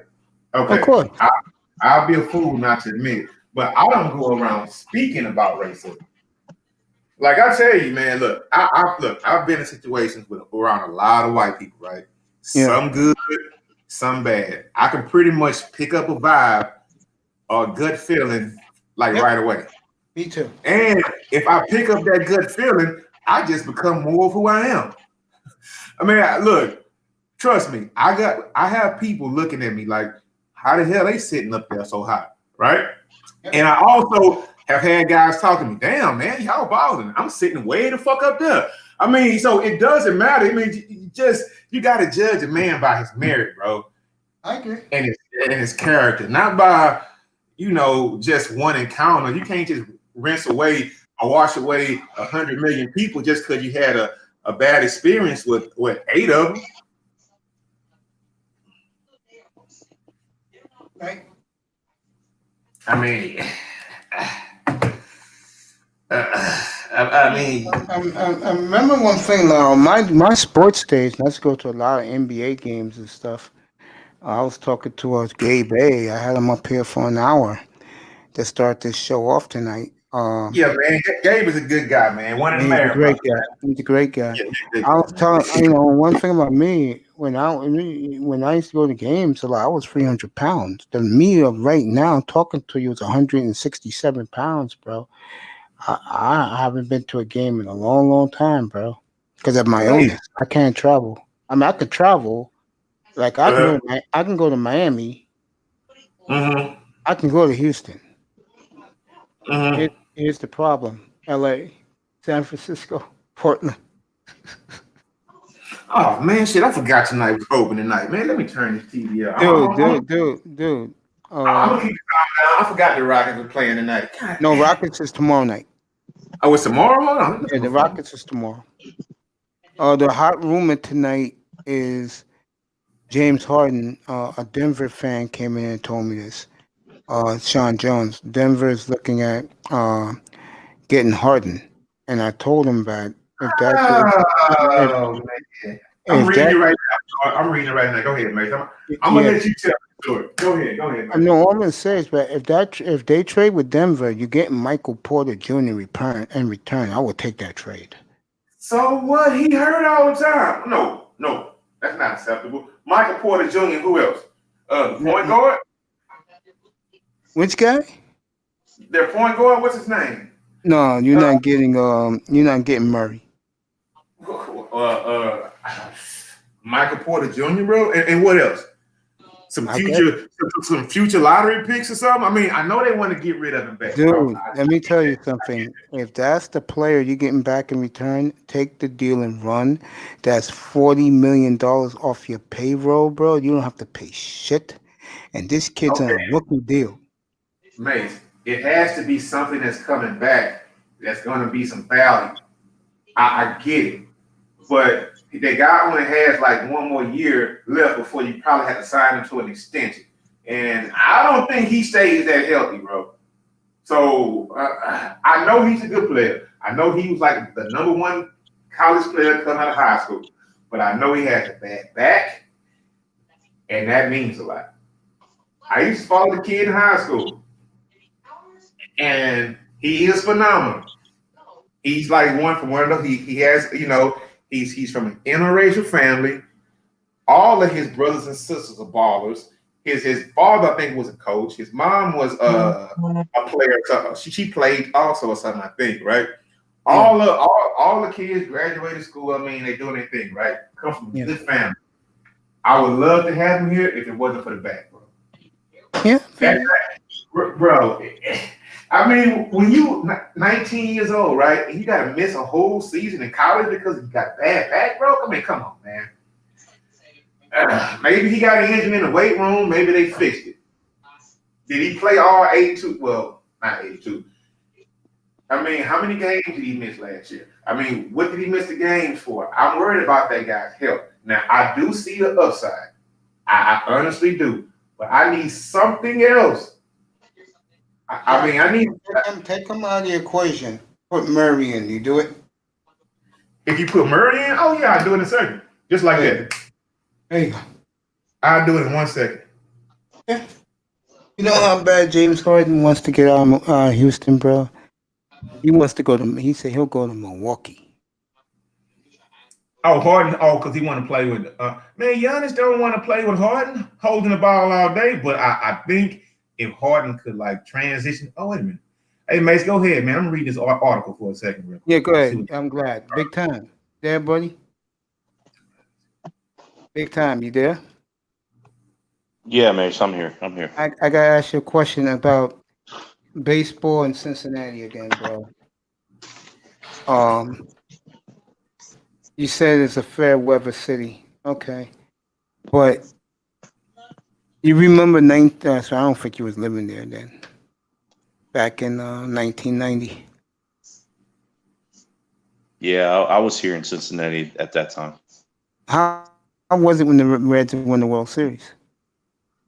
I mean, I really wasn't a big fan back then, but I mean, like I said, when the Reds are winning, it's all about that. So I mean, yeah, it was crazy at that specific time. The Reds have a good tradition, so Oh yes, it's not they like do. it's not like the Bengals by any means. I think the problem with the Reds with fans is that I think earlier they got spoiled with the teams that they had, and they had great players. And I mean, don't get me wrong, they've had a few here and there, but they haven't been able to put it together. So I'm not a Reds fan, but I pull for Cincinnati. I think it's great for the sport when the Reds are a powerhouse. I really believe that.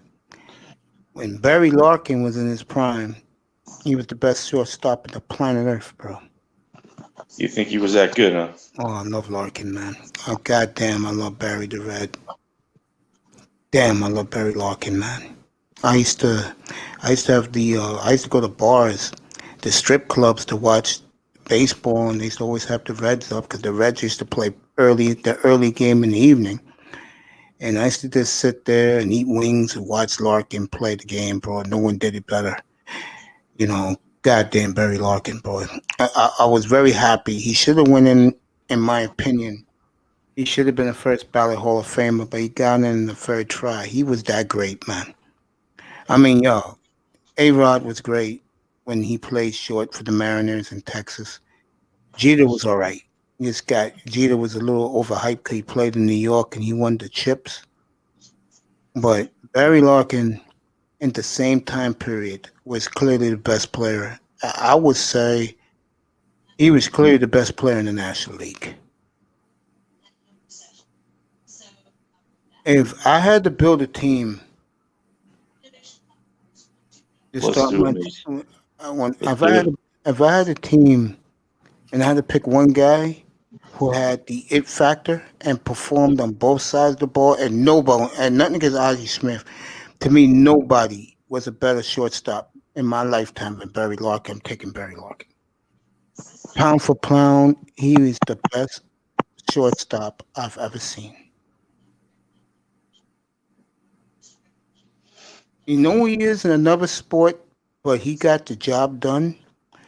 He was the 90s version of Damon Lillard. He was a leader of men. I know when Don Dinkercher had the heart attack on the field in, I think, 96, and Barry Larkin told the umpires and both teams, we're not playing today. The game's over. I'll never forget Peter Gammons of MLB said this. And he said, this made me seriously get very emotional, when he said Michael Jordan don't have a fucking pimple when it comes to leadership of men than Barry Larkin. He wasn't lying. Barry Larkin was all world. I don't want to hear about no more Garcia Parra. A-Rod I put with him because A-Rod was that good.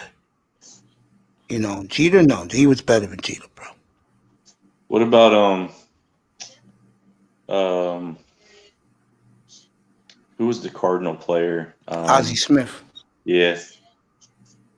Oz was great, and I love respect about Ozzie Smith. He made himself into a good hitter. He couldn't hit in his young days when he was winning Gold Gloves, but he made himself into a 295 hitter. Good for him. I like it when guys make themselves better. Well, with Barry Larkin, I don't know if it was God. I don't know what it was, but I know you saw him play. You lived there. That guy, as a shortstop, pound for pound, I'll say it again, was the best shortstop I ever laid my eyes on, ever. And I remember the first time I saw him play was 1988 when Pete Rose was managing. And I was looking at him. I'm like saying, boy, the Reds got a good one here. I said, who's this, Dave Concepcion Jr.? And a friend of mine who was a big Reds fan, he said, no, that's our rookie, Barry Larkin. They had Sabo at third, Todd Bendinger at first, Paul O'Neill and right. I remember those teams, man. Those were great Red teams, bro. They had the Nasty Boys, the best bullpen I've ever seen. With Dibble, Myers, Randy Myers, and who's my man? He was the lefty with the curly hair. He was the part of the Nasty Boys. It was three of them. It was the guy with the curly hair. It was Randy Myers and Rob Dibble. That was the best three ever as a bullpen. Yeah, Big Rob. You remember Rob Dibble? Yeah. You didn't think I knew that, huh? No, I know you would. I used to go to Shea Stadium and watch the Reds play when they used to come to town. Man, they were that good, bro. I love that team, man. They never won, though. They did win. 1990 World Champions. Okay. I was in Pittsburgh for the middle three games of that series. Met Mars Shot, believe it or not, with Shotzi and her nieces. Yeah. I was in the games in Pittsburgh. I was like, man, I said, look at this team, boy. Me and my boy was at the game. He loved the Reds. So I went with him for the road trip, and it was nice, man. It was nice. We had good seats too in Three Rivers. It was nice. He wanted to go to Cincinnati, but they're sold out. That's the same stadium anyway, so. What, the old Riverfront? Yeah, same stadium. I had some great memories, though. Yeah. I remember when the Bengals back in 1986 when they put 52 on the Jets, man. Oh my God, Boomer used to do this with Sam Weish. Sam Weish. When Boomer did that, that means they're playing clock. They were Bengals, bro, in the 80s. They were pretty good. Oh, man. I remember my friend, I used to hang out with him at the club, at the strip club. He was a big Bengals fan. And the year they went to the playoffs again was at 2005 with when Carlson got hit in the knee by Kula O'Fallon. That was a dirty play. Pittsburgh always get away with shit like that. I think it was unfortunate situation, but I was proud. It would have been cool to see that if that didn't happen. And like I said, I think it was a freak accident, but to see how far they would have been able to go. I'm gonna imitate my buddy Rob Manfred. I'm being sarcastic. Baseball in Cincinnati, we would like to be. Stop lying, Rob. You do not want baseball to have Pittsburgh good or Cincinnati. Let's stop lying about that, Rob. He said Cincinnati. Yeah. Guy like me, I want to see both of those teams good again. Bring back my childhood. I mean, Pittsburgh and Cincinnati, boy, those were the good old days. But the Reds, the tradition, man. I mean, my God. One of my three favorite players ever is from the Reds also. I love me some Johnny Bench, man. Goddamn, I love Johnny Bench. I get a little emotional when I think about my childhood guys. Tom Seaver died, Bob Gibson. Wow. Baseball used to have some great, great players, man. It's a shame that steroids ruined the game. And he will never recover from that. You know? The Cubs won their title. I think Bellinger, Cody, what's his face? Corey Seager in LA. I think the Dodgers can win another. I will say this: if the Dodgers, if they win it this year, I will go on a limb and say they're the best team of the millennium.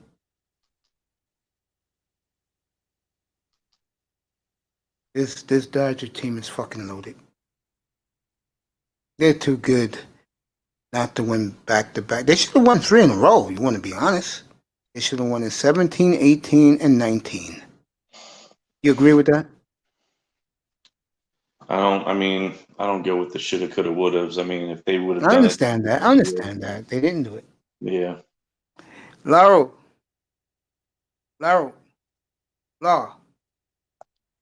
I let him come back in here. Mr. Miami. Orange Bowl Stadium, yes, was beautiful. I heard it was a shithole, but I loved it. Three Rivers, Yeah, Randy Johnson was a great pitcher. Not a good pitcher, great pitcher. Yeah. I mean, Cincinnati was the place to be, boy. I would say between 1970 and, you want to say 2001, when they had the big pony. Who was the big guy? Used to Adam Dunn days, when they had no pitching, but they can hit grand slams. Yeah, man, the Reds, you know, I just loved the tradition of Cincinnati. You know, baseball needs that back in the worst way. They do. I mean, the Reds, the Pirates, they need those two teams to be good again. The Royals came back and won a World Series. That was good for baseball, and the Royals won it out. Blue Jays came close to winning a couple of years ago with Bautista. Yeah. I mean, there's some places where the teams are winning. It's great for the sport, especially Cincinnati and Pittsburgh. The Reds, I think, are on the cuffs. The Pirates, I think, are a long way to go. I remember watching the Philadelphia Phillies in the early to mid Atlanta.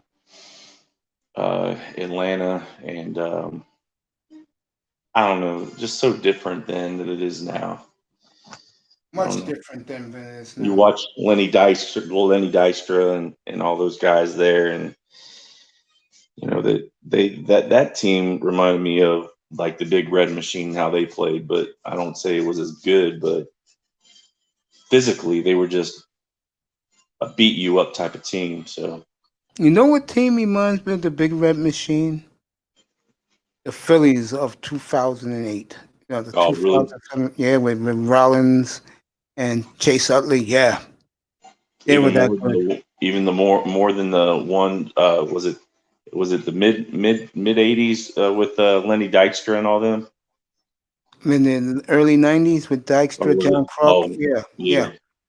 They remind me of the Big Red Machine because those Phillies took names and didn't care. And it was funny because back then, when they were champions, they was the top of the world.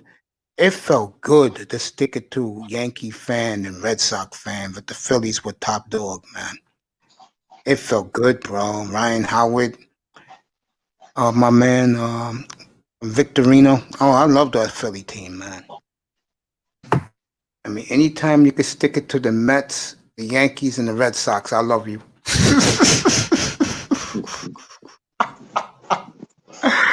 Yeah, Long, that 90 team, the 90 Reds did win the title. They won it all, bro. They were the best team from the beginning to the end. You rarely ever see that in baseball, bro.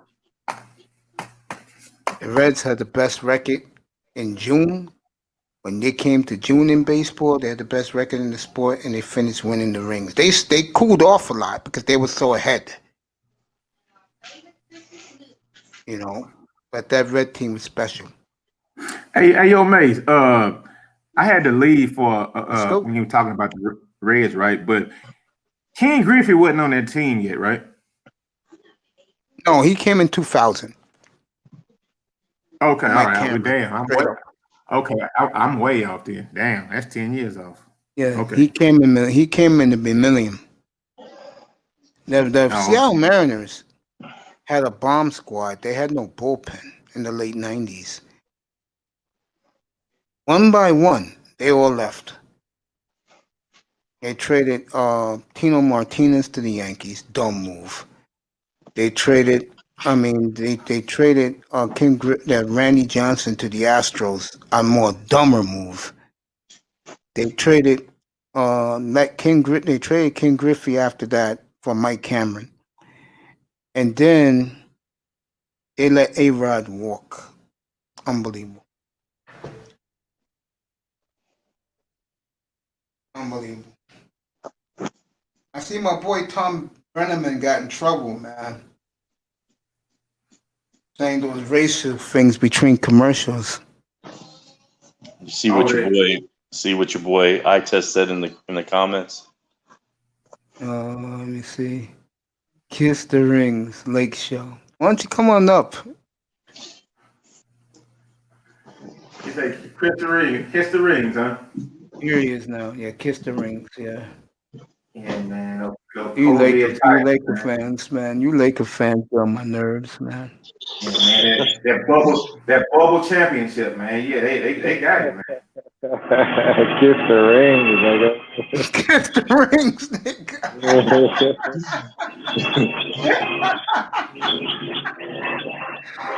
Oh shit! Kiss the Rings, nigga. What a comeback for the Lakers, by the way. They was losing by like 20. They're only down by 2 now. Oh shit! I'm watching The Mandalorian. Oh, you like that Star Wars stuff, huh? Nah, I you know what's crazy? I never liked that shit. I never liked Star Wars, Star Trek, none of that shit. But I like The Mandalorian. I gotta get into that. I'm a big Star Wars fan. Bro, it's good. Like for a nigga like me who hate that shit, me to get into this one. I don't know about the rest of the Star Wars story, but this shit hard. I guess I don't know who that little motherfucker is, but isn't he like a Jedi or something? Like he looks like a little rat. Yoda. Okay, so he's a baby. Big time. Come on, dog. Yoda. I love Yoda. That's what I'm saying. Yoda's a baby. That's baby Yoda. Yeah, that's what I'm saying. That shit a baby, bro. So yeah, I guess man. It's the origin of it. So that shit hard as fuck. Yeah, I'll man. check it out. It's on the Disney Streamline, right? Yeah, and that's what like earlier when Big Time, I think Big Time, I forgot who it was. They were talking about how Disney bought Hulu. I ain't know that, bro. If they did all that, bro, then that shit's gonna. I've seen every Star Wars movie but the last 2, and the reason is because I was blind when the last 2 came out. Yeah, I remember you saying that, and now you're not blind no more. Like, yo, that's damn near a miracle. You're a walking miracle, bro. Like, wow.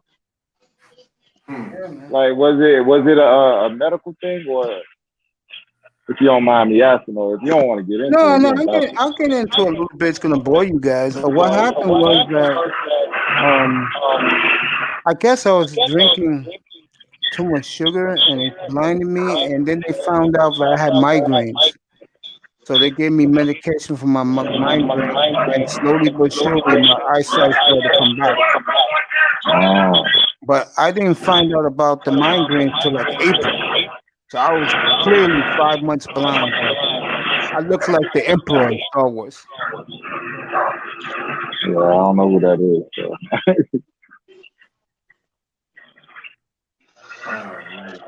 But you get shit, you all right.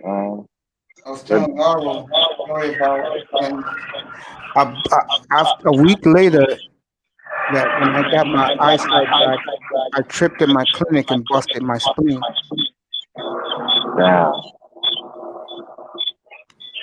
Yeah, man.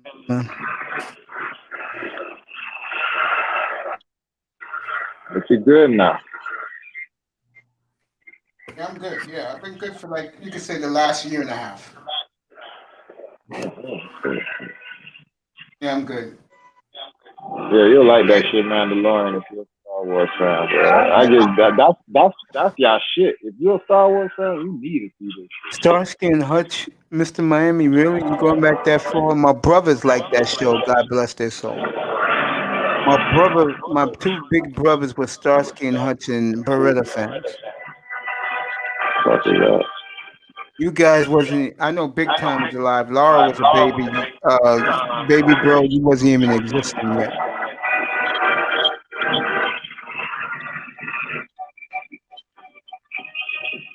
You guys getting ready for the second Wonder Woman? LeBron shooting from Damian Lillard range. Bro, if Damian Lillard ever had like a number 2, man. You got a whole crew of niggas now. I ain't got no number 2 like AD or like, you know what I'm saying, like a Kevin Durant. Like if Kevin Durant went to Portland, bro. Like you should have. Yeah, there's no way they lose. There's no way. I tell you that after Kobe, that nigga Dame is a fucking monster to me. And you know I love my boy, man. You know that. My nigga, man. Fucking monster. I think I should play some Moneyball. I'll wait till tomorrow night. I'll be playing Moneyball, bro. You guys like that song he made last summer, Moneyball? Moneyball. Yeah, I'll play it tomorrow, bro. Huggy Bear. Did you cut that out with Starsky and Hutch references? You was a little boy, Mr. Miami. You was like 6, 7 years old, 8 years old. Your mom used to let you stay up late to watch Huggy Bear? Because that show was at 10 o'clock at night, Wednesday nights, man. What channel's ABC in Miami? Channel 10? Yeah. Yeah, that was in Channel 10 in Miami back in 1977, man. No. How long after the bridge got jumped out? Man, watching the DeLorean. You transformed or No. Yo, what's up? You be here tomorrow night?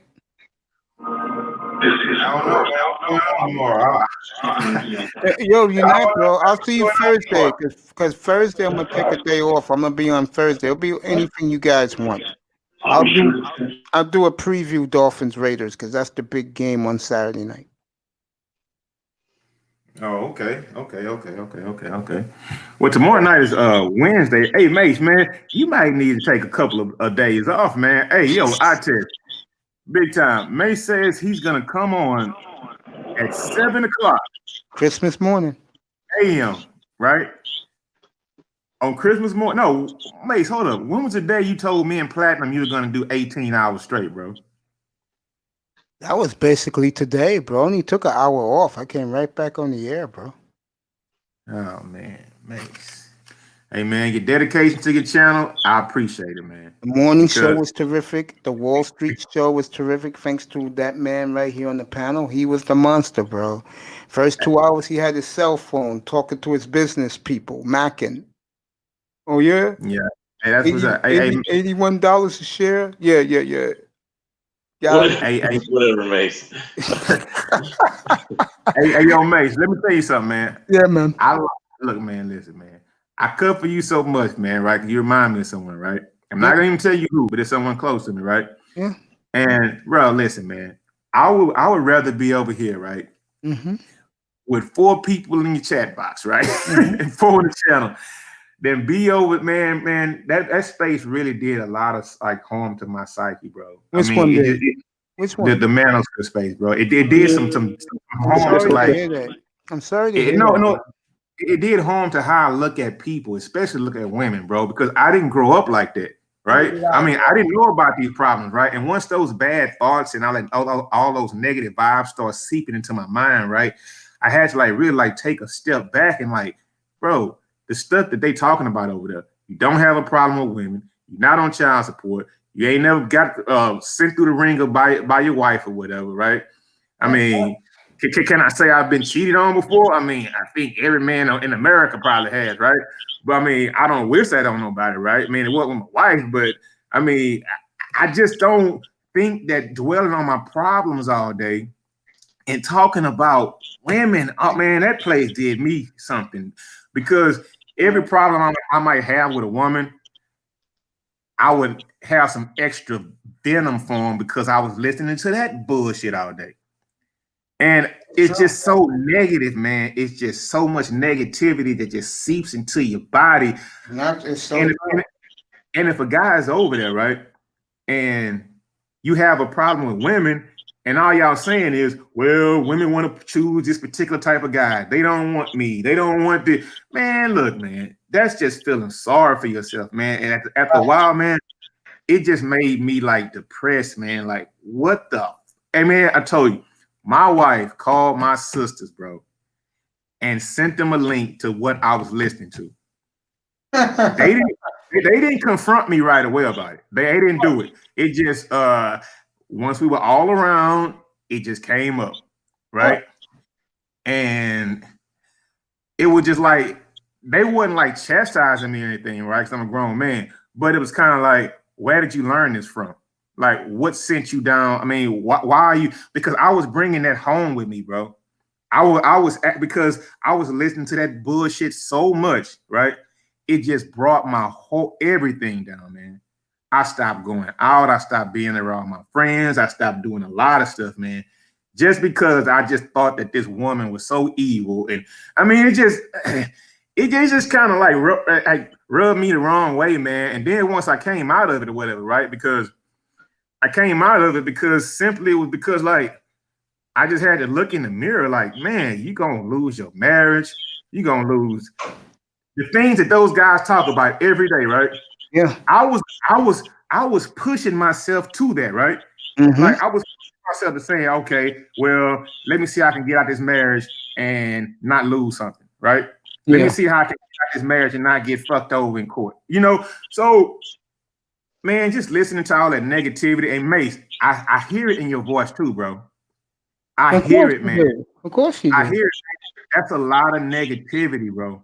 It is too much. And Mace, I'm coming over here chilling with you, bro.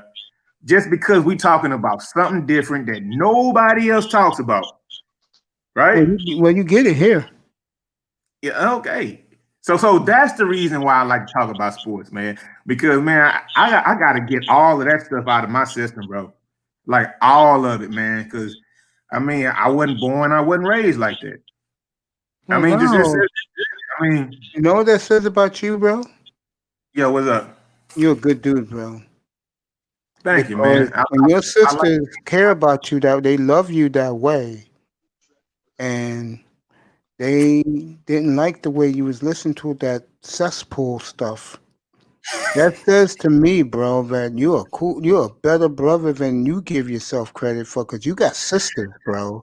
If I had a little sister, my attitude would be totally different. I don't have girls in my family, but if I did, it'd be a little different. Mm-hmm. You know, yeah, mate. It was just, I just wanted to share that with you, right? Because it's just too negative, man. It's That's just, why I'm glad I'm in here, bro. I love being in here, bro. It gives me some peace, some sanity. I'm yeah, happy. man, but you love your black bitch talk, though, man. I know you love it. You can't fool me, mate. I know you love to hear that, man. If I had a choice, you love to hear it, man. if I had a choice between listening to that and listening to myself talk to you guys, I'd rather listen to me. And I don't even watch me. Once I do this, guys, honestly, it's in the can. I'd save it, let people watch it overnight, and I go to bed, bro. I mean, I don't have an ego like that. A lot of content creators do, though. They like to hear themselves talk. I don't. Hey, man, that's a lot of power to have over somebody, man. It is. I mean, you have like content creators, right? And you know, I can see it myself come out the gate or whatever, right? Yeah. But you have a content creator and he leads a group of guys this way, right? So you got a guy saying, yeah, let me start working out, let me get fit, let me get, you know, be the best version of myself, right? Then all of a sudden he switches the other way and say, well, you know what? You don't have to be a better version of yourself. They should come back to the table. Why should you work hard to be a better man for that one? Man, it's all kind of goofy shit like that going on over there, man. And I just sit back and I just peep. And man, these are guys that have good careers.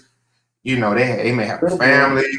I mean, they have other, but just because they have a bad situation with a woman, right? There's a place where you can go find 20,000 dudes that feel the same way. Mhm. Not all of them in the same shape, right? You have like, man, it's deep, bro. It took me like 2 years, right?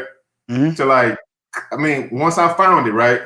Yeah. I was like, damn, but see, I found it because like Obsidian just happened to be fucking funny, right? Now, we don't have anything in fucking common, right? But it's a funny dude. He had me fucking laughing and rolling because the things he was talking about, he's not lying, right? Yeah. He's not. I'm not saying that any of the talking points they lying. They are not lying. They are not lying. That shit does happen. Shout out to Brandon now in the chat room, Entanglement. What's up, my brother? You and your free co-host do a phenomenal job on Saturday afternoons. I'm glad he's here. Hey, I'm glad he's here. So, yeah, man, I just want to start looking at things like the glass is half full instead of half empty, man. So I just had, man, I got to eject from that shit, bro. I mean, it's just too much just negativity, man. Now, the funny shit, I can still rock with. If we laughing and talking about some, you know, some current events or something like that, okay, I can pull up, we can talk about it. But man, I don't have a problem with women, bro. I mean, I have problems. I do have problems, but I don't have those problems. You know what I'm saying? So You're not I'll my be kind of league. fraud. Okay. I'll be fraud coming in here and talking like, I mean, you know, I just stay quiet, man. I just stay quiet, man. I just stay quiet. And when I told you about these content creators leading guys in different directions or whatever, right? Yeah. Bro, I told you, I used to follow Kevin, bro. Kevin, if you want some shades, you want the shoes, you want to dress nice, I ain't wearing the purses and shit. Dude, do it. I ain't doing that. But the dude can dress though, right? The dude can dress, and man, and what made me just really blow up, right? What made me really blow up, dog? He came out like the week before saying, "Hey, you know what? Everybody should go to Bernard's Patreon, right? Yeah. And just become a Patreon, right?" So I asked him, "So are y'all gonna start doing content on the Patreon?" That doesn't matter. He's like, "That doesn't matter. You should just give it anyway." Man, I'm like, man, come on. Who said that? Kevin Samuels said that shit, bro. I mean, look, mate. I'm quite sure you know I don't mind dropping bread. I'm just a benevolent brother, bro. I mean, I don't miss. I'm not gonna miss anything that I've given to any content creator, right? Yeah. But it's like, damn, man. It's like, man, this shit just so fake, man. And Mace, I'm telling you, brother. When I hear you talk, man, it kind of breaks my heart, bro. What do you mean? Because, man, you talk. You want to know why Pretty Kelly doesn't like you anymore? Bro, he dropped about 50 fuck black women doing an interview with her, bro. I didn't do an interview with her. No, when she came to your paneling, right? But that day when I had my 10 people, I didn't say that day. All I'd said to her, no, I was pretty quiet that day. I let everybody else rock. The question I asked her was, why is it that 52% of black men 18 to 65 is childless and not married? And she was stunned by it. She looked it up, and I found out on another platform. She knew that was the truth. Yeah. Hey, you know what? Just like I test don't know nothing. Just like I test doesn't know anything about these manosphere talking points. Yeah. That woman was the same way. It's like surprising and shocking because if you don't live in that world, or if you're not like selected, or whatever, right? I mean, that's what it seems like. Like guys want to be selected or whatever. Man, if you want to be selected, man, you got to get up. You got to take pride in yourself first. Number one, bro. Yep, you gotta have some. You have to, man. I mean, shit, man. And now that I come around more and I go to like these little side little rooms or whatever, like I went to the Roger Report because you mentioned it, bro. Yeah, I haven't been there. So I said, let me pull up over here and see what's going on. Man, it's 150 dudes in that, man, crying about who black women choose. Why did they choose? And they love me. And Lord, when I go up on that platform, they say hallelujah, because I just go swinging for the Grand Slam, and I be hitting them too. I'll be killing those women in that platform, man. When I'm about to talk, Roger goes, now you know there are some regulations. I said, I got you, bro. I'll calm down, bro. The first couple of times I was in there live, I just lost my mind up in that platform, bro. Nah, man, Mace, look, man, I don't know where the venom comes from, but carrying around that much hatred, like I heard you say something today. When I was talking about stocks or whatever, right? Yeah. You said that I know this came from the manosphere, right? Let me remember. You said that I feel sorry for black women because most of them are going to die alone. Now, hold up now, Mace. I didn't say that. I said, you're close. I said, okay. I feel sorry for them because when the young, good men making money in this decade that's already got their careers going, when they're going to be looking for places to go, I said the one sad thing about them will be that let's say if a guy thinks a woman's real hot and she'll go with him, but here's the problem. He's going to have to figure out why she's with him. And when she gets him toed all the time and he's a good dude, he's going to try to get the F out. And there's so much you can take, bro. Okay, Mace, you're right. But here, look. All right, check this out, man. Yeah, go ahead. I'm watching this Lakers game late. Okay, bro, yeah, Mace, listen. Yeah, man. If you feel sorry for black women, right? I do. Why wouldn't you feel sorry for the 52% of black men that are not married or childless? Because that seems to me like a whole bunch of motherfuckers gonna die single and alone. Laurel, I'm gonna answer that. Ism said he just bought a man purse. He said, I just think he said you and him ain't cool no more.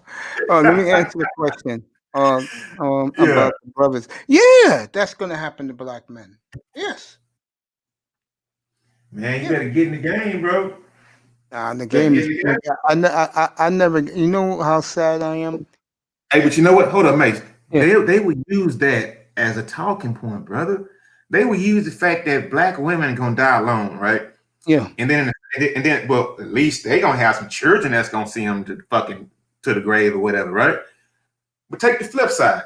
A grumpy old man who doesn't have a wife, no kids, who said he didn't want to have kids, who had no kids or whatever, right?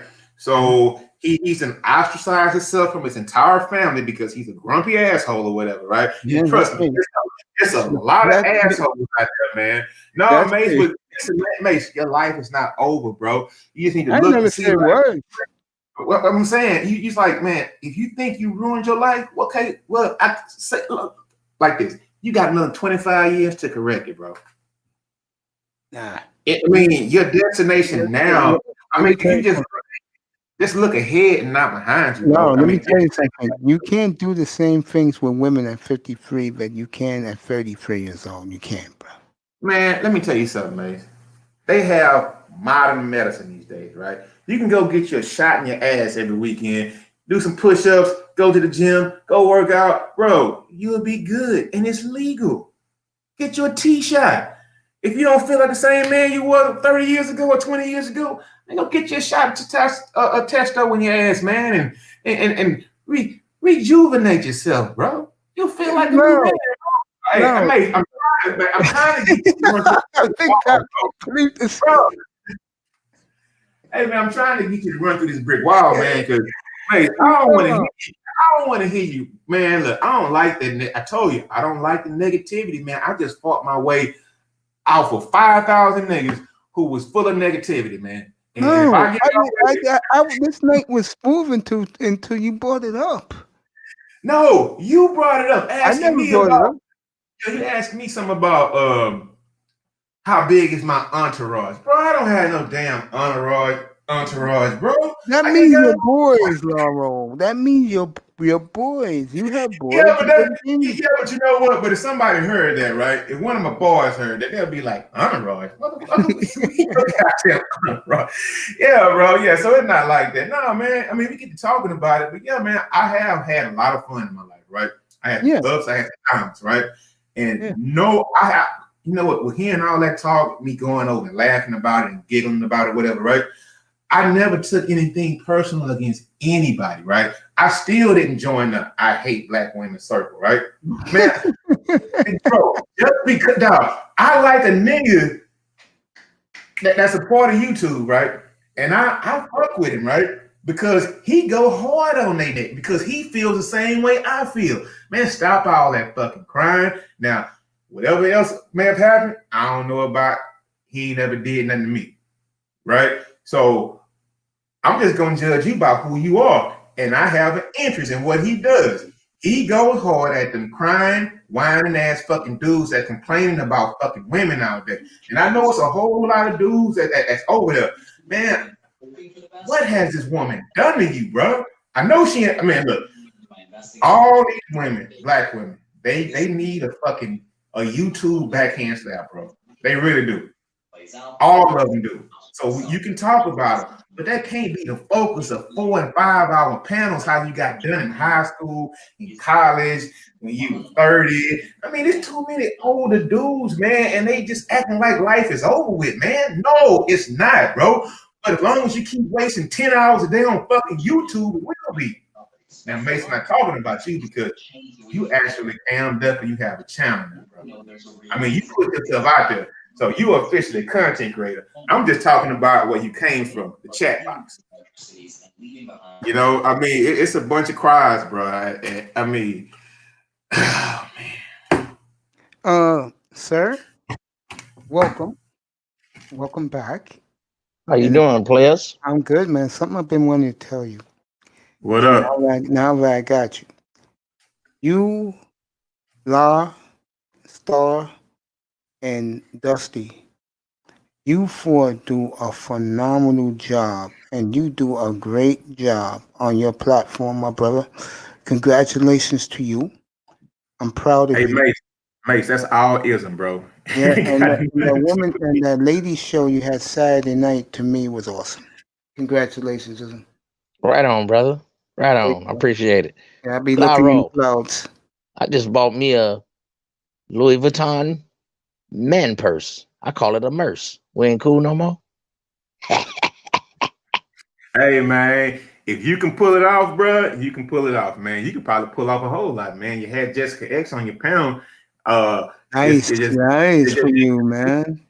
Just going up, man. Look, I'm pretty sure you had a lot of guys mad as fuck because they've been talking to that woman for a year now, right? And she hasn't opened up like that ever, bro. Yo, you had Jessica X. Congratulations. Game, Jack. That's not easy to do, bro. Seriously, that's not easy to do. Good for you, Ism. You did it's more. Easy to do for Ism, baby. You know what I'm saying? Hey, Lauro, I told him that she had chose, man. She came right on home when I had the show. Let her choose. And she pulled right on up, unannounced, to let these niggas know that she had got knocked off, man. What's the problem? It's not like you took it from any real players, though. It's not like you took it from any real players now. Come on now. It's all good. Hey, man, it's all in fun. Check me out. I just got my new hookup, man. Check me out, y'all. See what I got going on. You know, I got wires and shit all over the place. But you know what I'm saying? I went and got that. Let me flip my joint. I went and got that new thing. I got that key. I got that. Yeah, that's why I did it for you, Mace. You my dude. There go your logo. I got my keyboard. I told you I just got my joint out. I got my other little iPad over there, which you know, some big head nigga. You know what I mean? I got a Yeah. little fake little 2-bit mic. I got my little speakers. I got my Nice. Harman Kardon back there. I got my other Harman Kardon back there. I'm gonna get me a microphone tomorrow. I'm gonna make you niggas proud. I'm invested in the Macosphere, Jack. Yo, again, I'm very proud of you, man. You're doing great in 2 weeks, bro. You're doing good, bro. Right Congrats. on, Mace. Right on. All y'all. Brother All love you, man. Lyro. Who else you got in there? Big time, man. I Yeah, appreciate you players, man. I just been trying to do what I do. Let my, personality come through the screen, and seems like people digging it, man. You know what I'm saying? Yeah, people digging it, man. I was in the clouds Saturday night. I was in the clouds Friday night. Friday night, you went all night, man. And Saturday, you had the women's panel. That was pretty cool. I didn't see when Jessica was up there. I saw when what's her name was up there though. Sheila E. Yeah. And I had Sheila. I had Jessica. yeah, I had Mahogany. sister named Rissa. Yeah, see, I can never pull that off. I had Melody. I had all of them in there, man. I was letting y'all know, man. You understand me? You know what? Bro. I can never Hey, have you know what? What's Hey, up, you know Lyro? what? I got to call foul real quick. Hey, Mace, man, you gotta stop saying that, man. All those women has come through your channel, bro. If you put out the signal, bro, they'll come, bro. All right, man. Look, Mace. Nothing to it but to do it, Mace. I'm sticking to my sports. It's been doing well, man. I did a free show today. It was great. Second show, big time stole the show. Well, all he's saying is don't say that you couldn't do that. If I could do it, Mace, you could do it, brother. That's all he's saying. Big time for the first 2 hours was macking in the private chat, giving information. Then one of his people called him $81 a share. Then for the next 3 hours on that platform, boy, Big Show was the big time, bro. That the smooth was smooth, boy, like the Lakers tonight, making that comeback, yo. So big time stole the show. That's what I'm talking about. That's why I have him up here, bro. And I appreciate that cash out, brother Lyro. If you didn't hear me shout you out on my show, brother. Thank you, brother. I appreciate that. Man, nothing, man. I appreciate that, man. You're welcome, man. It's all good, man. But one thing I will say, look, I will support, man, I just like to support, right? So, man, actually, man, I drive trucks, right? So it's like, man, you were on for a while, bro. You stayed up all night. You were doing your thing. I'm like, man, this dude that got me from goddamn whatever back to Houston or whatever, right? Let me go ahead and bless this brother with something, man, because, man, I can't sit up on the phone and just talk to people all day, man. They're like, what you want, man? Because they ain't gonna sit on the phone with me all day like that. If I don't want something, I don't just go ahead, Mace. No, go ahead, Mace. You got it. No, go ahead. I was just gonna say, you guys were styling Friday night. Ism had that nice pimp hat on, flossing. Dusty showing his good looks. Right on, Mace. Yeah, man. You guys were good Friday.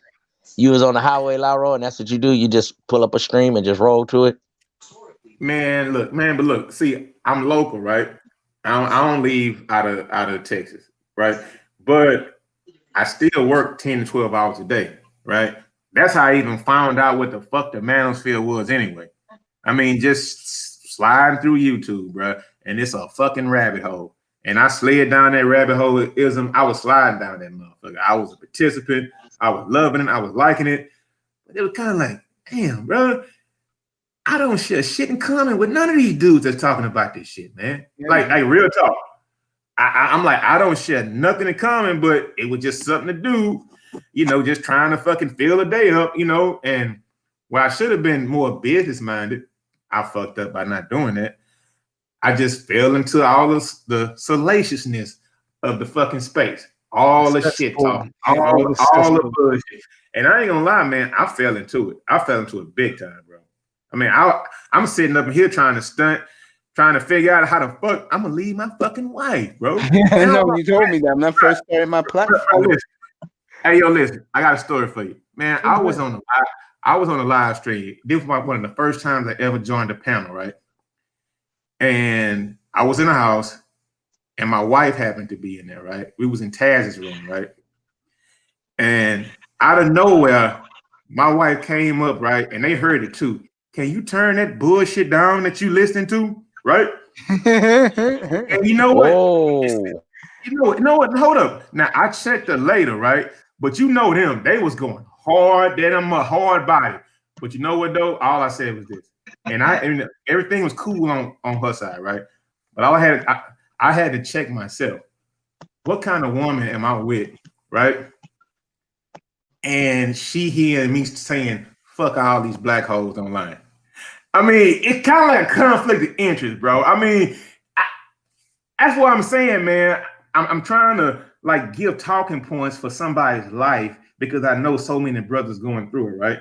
So I'm trying to give your talking points because I know something is valid about it, right? And I just failed. I just failed in that shit, man. Look, I'm kind of embarrassed about it, bro. I mean, just to be real about it, I'm actually kind of embarrassed about it because if I can go back and think of the things that I think I told you, Ism, like if my wife got a line, I don't like talk bad to her. I mean, if she don't want to listen to me, hey man, look, all right, I go back and turn some minutes of Jap on, turn it up and just listen to it because I mean, because I don't like arguing, man. That's one thing I don't like doing. I don't like arguing either. I'm not arguing. I mean, either she gonna get with the program, and it's not just my program; it's our program. Yeah, of course. You know, because she's a person too, and man, I don't want her to be unhappy around my ass because I know what an unhappy woman would do. So if I don't want her to be unhappy, man, it's some things I have to concede, right?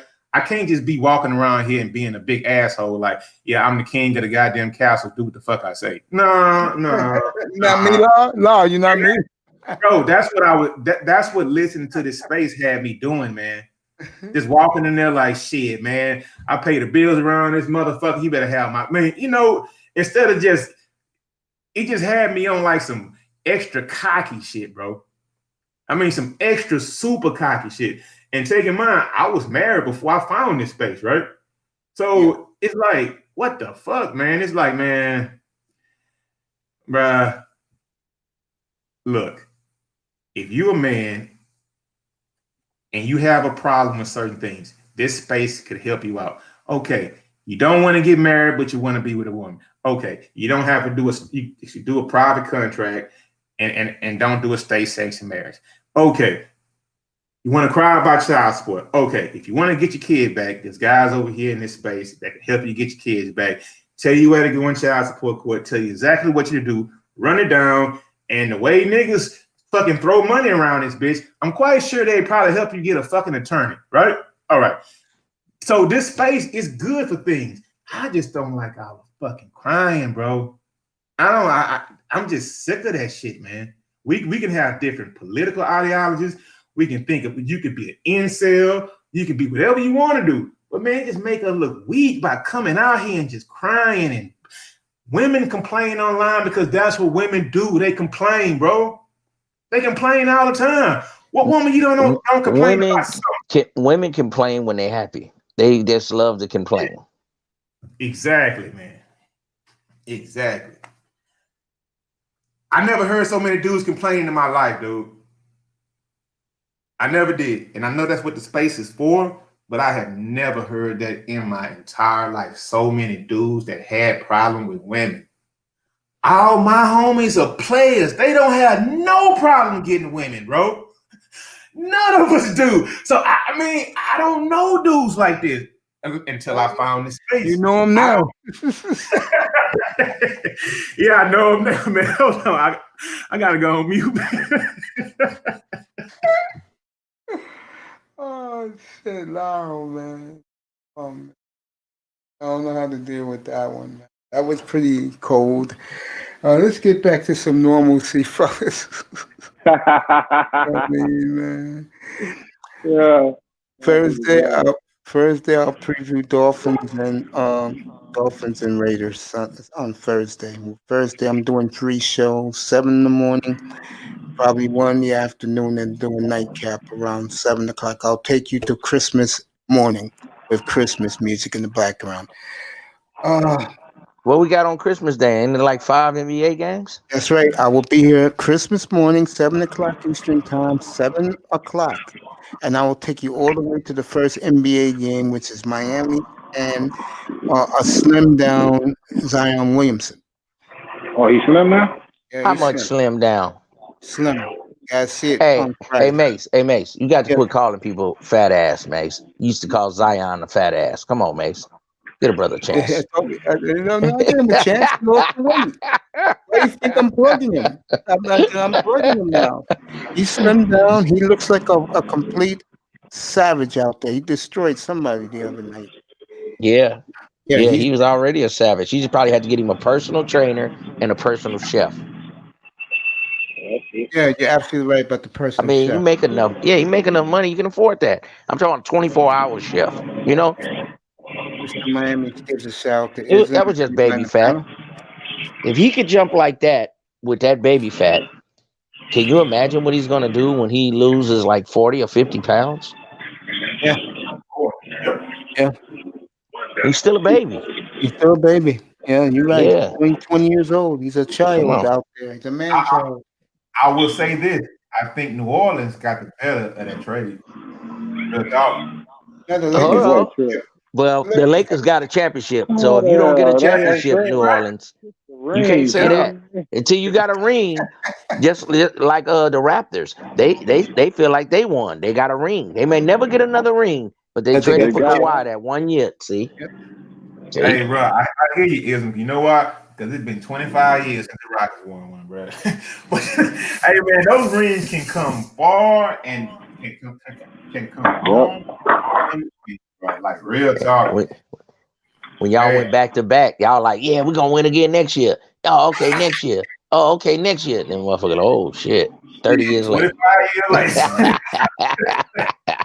Does anybody in this platform has lived that more than me? This is year 47 for the Dolphins. Oh man, so we don't even want to.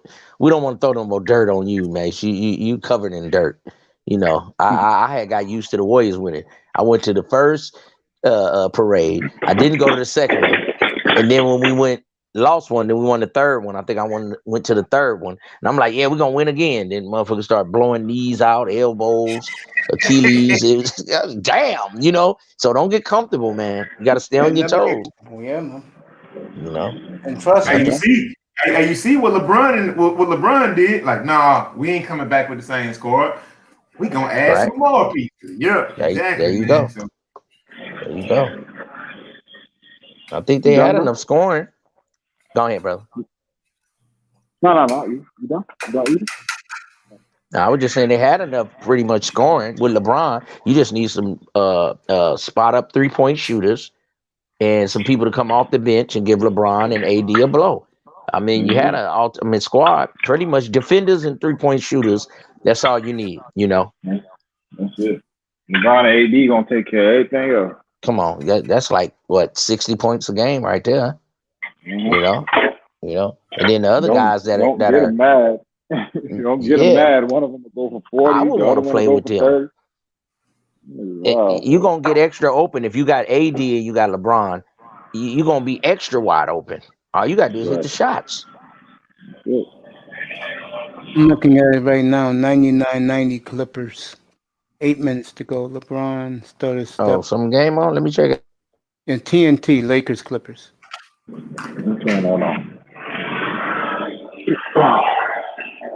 Yeah, man. I just got the laptop rebooted. I've been had the motherfucker sitting for shit about 2 years. I said, man, let me get my game together. So tomorrow I'm gonna go back to Guitar Center and hook me up something. I was trying to hook something to my phone, and the dude talked me out of it. He was like, man, don't waste your money on that. He was like, man, go on and get the computer and do it right. So I'm doing it right. Trying to make my sound, my show sound a little better, I feel you, my brother. Like I said before, congratulations with you. Your 2 weeks has been fucking incredible. Yeah, man. It's been pretty good, man. People seem to listen to your boy Mace. We had that private talk. Yeah, people seem to like it. So I'm gonna just keep it going. Just do you, bro. Like I told you, bro. But just do you. Do what you like to do, what you do. You do it very well. And I said you got free cold guys up there. Law, Law, Dusty, and Platinum. Hey So yo, hey, check Platinum. it out, man. I got an Platinum. idea for you. Hey, Izza, man. Once you get to your merchandising, bro, not to cut you off, man. Sorry about that. It's Mm-hmm. all right. Hey, look, man. Once you need to make a couple t-shirts, bro. Hey, Okay. man. What Listen, what bro. I need what I need them to say, Hey, Lyro? What you think they should say? you have one-liners, bro. The first one, did that rhyme? I'm gonna be trying to do it. Hey man, and check this out, man. I had to get off the line, right? Because my wife said wife told me, hey man, come on. She said, I need you to come, so I had to leave the stream, right? But I watched the Okay. replay. And Dusty had one, man. Y'all need to make a t-shirt on this. It was about I listened to it a few hours ago. It was like about audacity or whatever, right? And Jessica co-signed on it. He said, like, when you approach a woman, you need to be cocky, it's kind of like cocky, bordering on arrogance a little bit, right? Yeah. I think that's a shirt right there. Cocky, but not arrogant. So, you can play with the words or whatever, right? Right. When y'all was saying, that's a t-shirt. And then it called me right over like, hey, bro, that's a t-shirt right there. You know how I go to t-shirt game or whatever, man. But shit, bro. Hey, yeah, real talk, man. Yeah, you can move some of those, bro. I wasn't even trying to do it. Yeah, real talk. Hey, real talk, bro. Hey, man. Hey, man. If you get into content creator game, man, they do everything. They sell t-shirts, they got merch, they sell coffee cups, they sell all that shit, man. Yeah, so, that's what I'm saying. The boy Alfie Kingdom told me that. He was like, man, go ahead, and he said, man, you need to make some money. He like, I'm just letting you know I make money.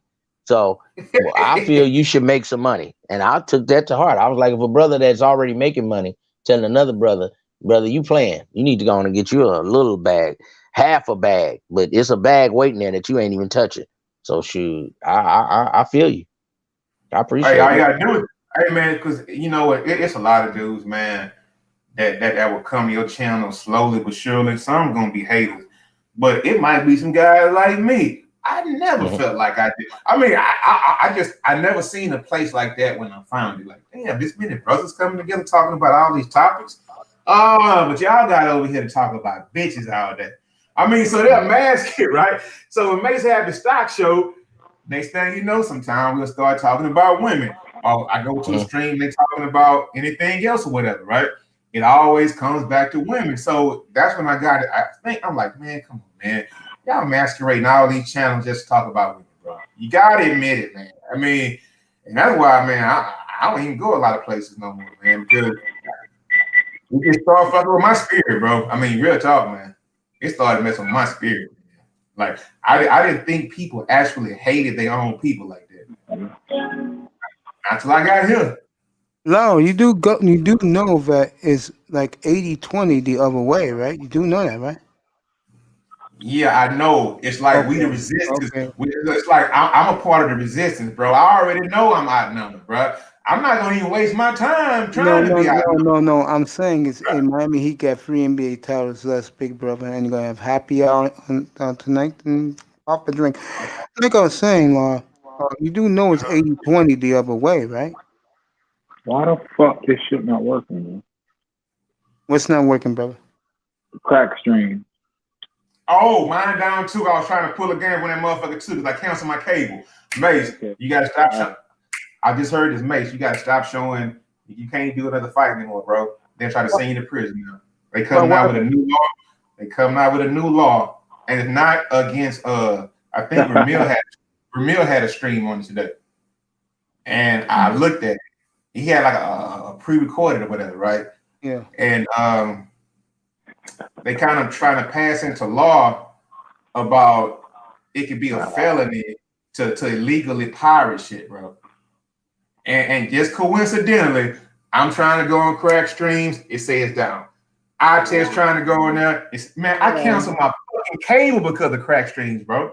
Like real talk. Because the only reason I needed cable upstairs was because of the game or whatever, right? Nah, bro, they canceled that shit, man. They canceled it. Straight up. I mean, that website is gone. Is it kind of like the boy on me with the Hellcat? How he had circumvented the fire sticks, so you'd have to pay for cable, and they don't like that. Yeah, they don't like that shit, dog. Yep. They don't like that, bro. Remember the good old days with the old black box? Yeah. Well, I'm saying, bro, there ain't shit on cable, bro. All you nigga really watch, bro. You got a million channels, bro. You watch like 3 of them motherfuckers. You know the last time I had a TV show I watched every week, fellas? Yeah, what was that? I'll tell you what it is. In the millennium, it was Lost. In the 90s, it was Sequest. In the 80s, it was Airwolf. I don't even know what any of them shit is. Yo.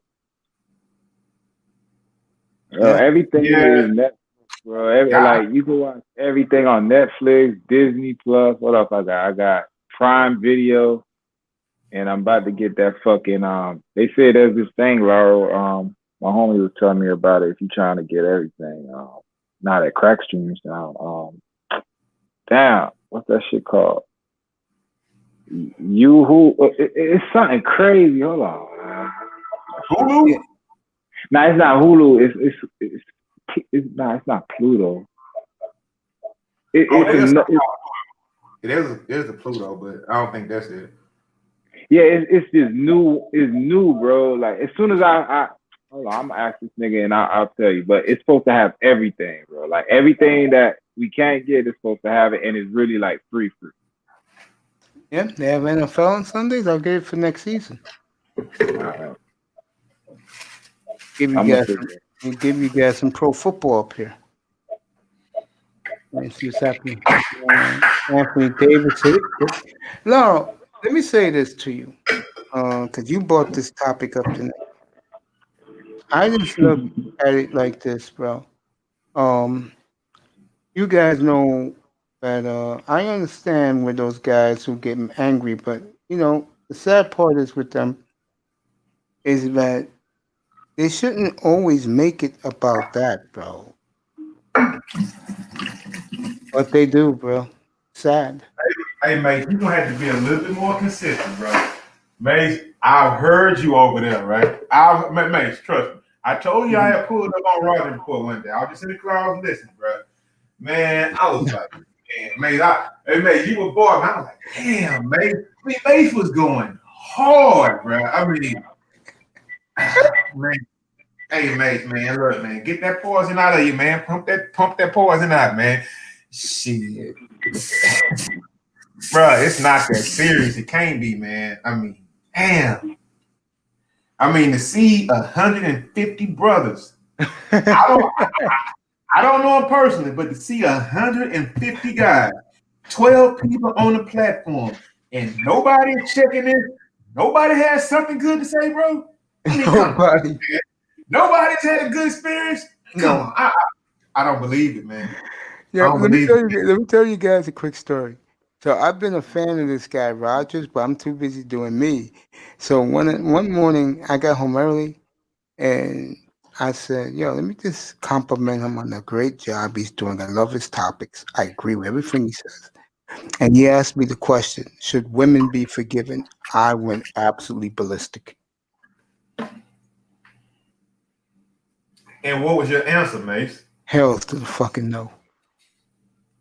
See, Mace, before you can forgive anybody else, you gotta forgive yourself first, because you probably had a problem to do with why. I mean, man, those women, man, listen, Mace, did they treat you that bad, Mace? It can't be that bad, man. Yes, they were. I mean, do I have to tell you some stories about what happened to me, like years ago or whatever, behind women, bro? I mean, you don't want them, because you know what you'll say? You know what? That's a shame, Lara. I wish you'd have to go through that, right? You would tell me that, but you know what I didn't do? I didn't get on my knees. I didn't cry. I didn't do nothing. I got about my life. I picked myself up. Yeah, shit hurt. It stung, but shit, I moved the fuck on. No.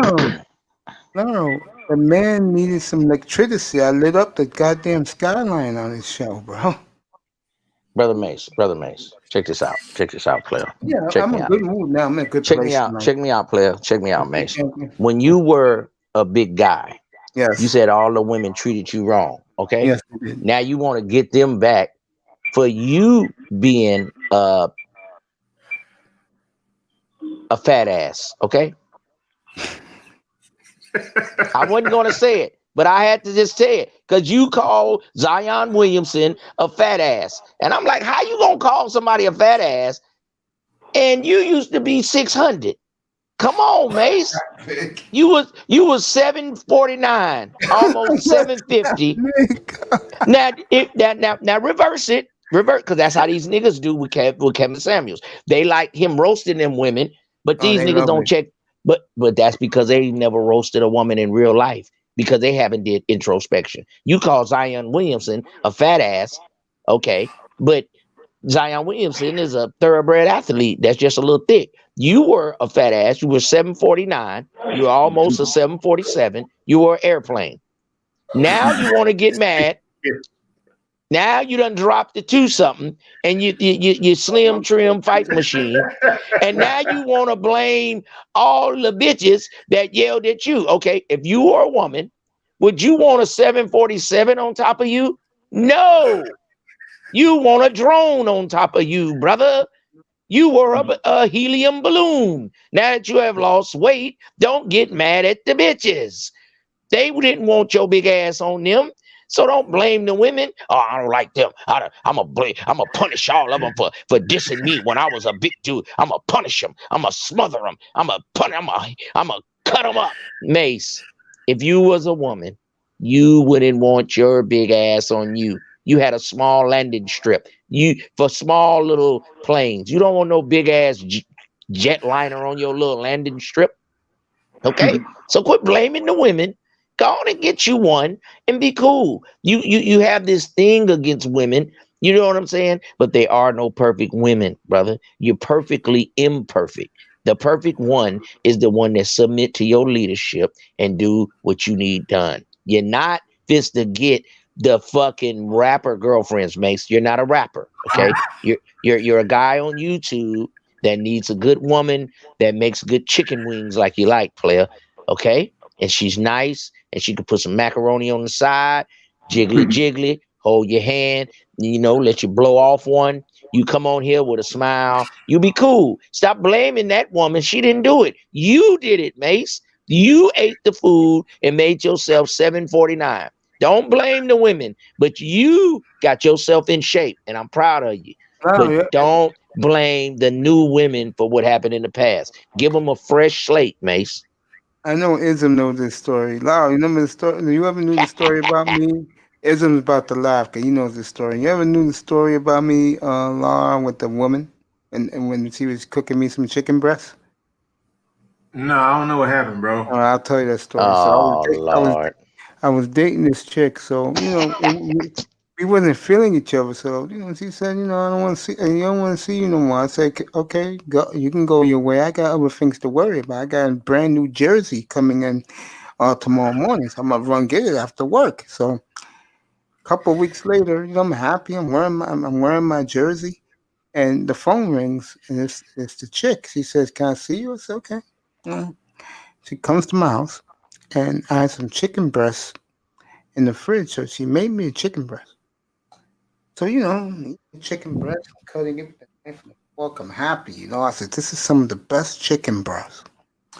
And I was about to tell her that when I turned around, she tried to put her left nipple in my mouth. I threw her ass out of the house. I said, "What was wrong with that, Mace? What was wrong with that? When the last time you tasted a chicken nipple with barbecue sauce on it? Man, you talking crazy, Mace. You were supposed to suck that titty till the cows come home. The milk came out that motherfucker.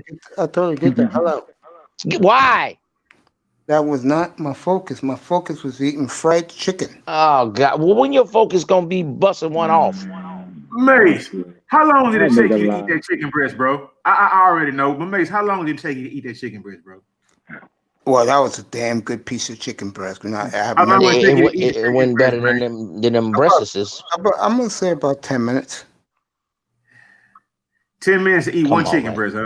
Yeah, take my time. It's a knife and Mace, fork. You supposed why you didn't eat that? Why you didn't eat that titty, Mace? Mace, why you didn't eat that titty? because that wasn't on my agenda. I was Well, what hungry is your and agenda? To chop these women head or to get some titties in your mouth?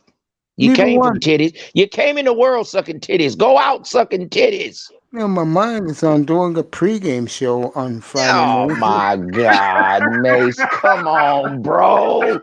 Suck the titties, god damn it. Oh Titties don't man. bite. Titties are life. Did I rhyme? Titties don't bite. Titties are life. See, I don't even try to do it. Yeah, man. I got to put on a good performance Friday morning. It's Christmas Day. The kiddies all wait. Mace. Man, next time some titties come over there, suck them titties for me, player. Would you Man, do that for me, player? I would, but I don't think it's coming anytime soon. Well, you told me you just was holding a woman's hand. What happened to that? We'll see where that goes. Yo, get your ass up here. Oh, okay, Hey, okay, Not okay. you, All not right. you, not you. I'm talking to Tack. Get up here, Oh, bro. okay. Join the party. Tack man, where you at, Tack? But Yeah, he's in the chat I'm room. I'm glad to hear you. You know, you getting back out there, man. But don't blame the women that disrespected you when you was a big guy. Just hold each person to a new standard. Everybody get an A the first day of class, and then you take away from them as they act up. So don't blame the Absolutely. woman. Yeah, don't blame the woman. You meet a woman, you be like, see, this kind of woman, this the kind of woman disrespected me when I was a big guy. So I'm gonna hold that against her. No. I'm the type of guy, but I'm very casual. Okay, because Mace, I don't know if you hear yourself. You don't listen to your playback. I think you No. should. I think you should though, bro. Especially when women come on here. Because when women come on here, you turn into Mac Mace. Hey, the gorgeous and sexy. How you doing? The gorgeous and hey, we got the beautiful melody up here. Woo. You turn into a player. You got to stay in Mac mode, man. Mac Mace. You can do it, brother. You can do it. No, I was watching the Laker game. I was hearing you. You think I can do it, huh? Oh, That was a dream shake right there, bro. yeah, no, bro. That was a dream Laro, shake. I tried, Laro. Here's He what y'all team me. know. I'm David What y'all, Robinson. God, what damn, y'all he know, pushed that man. down R button like he like. Y'all know Mace got all the hoes. He just be in here laughing at y'all. You cut that out, baby, bro. He got all the hoes. He just be listening to y'all make a fool of yourself, trying to No, give him game. I Mace don't. already got the hoes. You know. Yeah, he knows that. Yeah, baby, bro knows big bro got game. I just don't show it. I don't flex it. Eye test. I think you need an eye test. All right, bro. Remember everything. I'll stay for you, bro. No. You, I'll stay. And I want Remember you to be my everything guest ain't afterwards. everything ain't what it seems, bro. Everything All right, ain't brother. what it seems. All right, bro. All right, bro. I think that's what Laro be trying to give Mace. I was just coming with the gutter version. That was all. It's all in love, though. It's all in Yeah, love. I know. And the sad thing is, I hate to say this, you're right, Ism. And Laurel's right. Baby bro, when I get down to South Florida in August, bro, how many strip clubs you gonna hit? So I told you, relax, man. We That's a not man. like, That man has a Maze, woman. but That man can't be answering no questions, right? You putting that face. You done nah, fucked up the he, whole trip already, bro. What he even ain't but even happened, that, man? bro. She already Maze, know what's up with me, but bro. It ain't Maze, even the that. women at the strip club want your money. That Yeah, lady at the lady at the house, she was trying to let you have her honey. She was there, a live human. The strip No, club women just want your bread. No, in a place like Miami, I go to the strip club down there. She ain't trying to hear. You ain't To trying to hear me, Mace. Mace, the strip club is whores, okay? Whores. You had a woman at your house. That was a good woman. She was cooking chicken. That was the And she titties you were was. supposed to suck. Stripper I ain't even know. titties. Everybody sucks stripper titties. You I don't don't want know. those. I don't pay attention to strippers that go in strip club. What do you? I like the waitresses. They're hotter than the strippers. yeah, the bartender too. There you go. Oh my gosh. I know these things. Hey, But bro, on a serious note, I like going there to relax. You know, the guys are gonna be with me, Pete, Mr. So Miami. You know, so you go to a you know strip what? club to see naked women to no, relax. I go there to eat the food because the food is Eat the delicious. food. Yeah, the chicken wings and the ribs are good. You had chicken wings at your house with titty barbecue sauce on them. Tit Hey, that's sauce. the best. Hey, that's the best. Hey, Mace, let me tell you something, man. King of They Diamonds. got they have All right, guys brother. that can. They got guys that a woman will fuck them before they cook for them.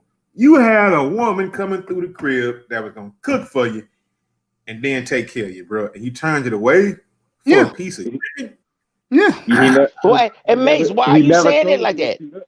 He Yeah. never told you what she looked like. I He don't never give a did. damn what she look like. Do you see a woman in there right now? What are you talking? Eye test. You need an eye test, bro. Your vision is cloudy. Oh shit, man. I say it like this. I got standards, bro. I ain't just fucking anything. So How if you you gonna can't have? fuck, Okay. standards too, You bro. got standards, eye test, but I you're understand. eye test. You're 30 something. You're probably 6'1", 6'2". Okay. Mace is an older guy. I haven't seen a woman in the background. Never. He had You're not titties. gonna see a woman in the background either. He had I'm titties saying. with barbecue sauce. Come on, man. Get them titties. You a young buck. You out there still buckarooing and Bronco Billy and shit on the bitch's head. Mace had titties there. Fuck King of Diamonds. He was supposed to suck them titties. Come on, man. Tell him the truth. I don't know, man. Shit. He sound like a Mac, bro. He sound like he handling his business, bro. He just be on YouTube playing crazy. All right. I'm gonna leave it alone, brother. All right. Okay, man. All right. You said it yourself. You hear how he be talking when them females get up there. Come on, that shit don't just come out of nowhere. But Come on, it makes me kind of like contradicting himself. He say he a Mac, then he say the women ain't shit. Then he say he want to go to King of Diamonds. Then he say all these women ain't shit. But the women he want, he can't have. Get you a woman. Don't nobody want to hear standards when your standard is a 0. Okay. Hey yo, I test. Were you there that night when Mace said that he wants a woman that's an 8.5 or better, and he's not taking anything less, bro? Were you there? Nah, I wasn't here that night. Damn right. Well, Mace said that, bro. Mace said that, bro. Mace, 8.5, bro. That's right.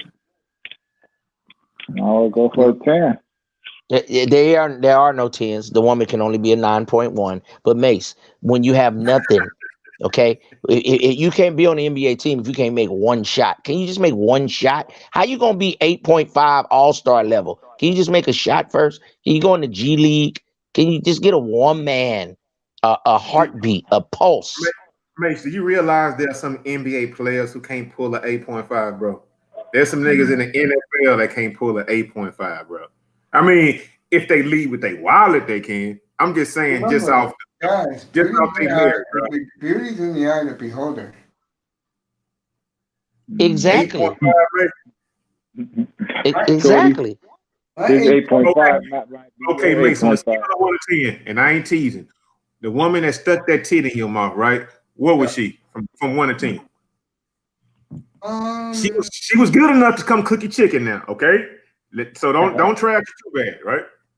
To be honest with you guys, I give her a 6.5, 7. Well, what are you waiting for, mates?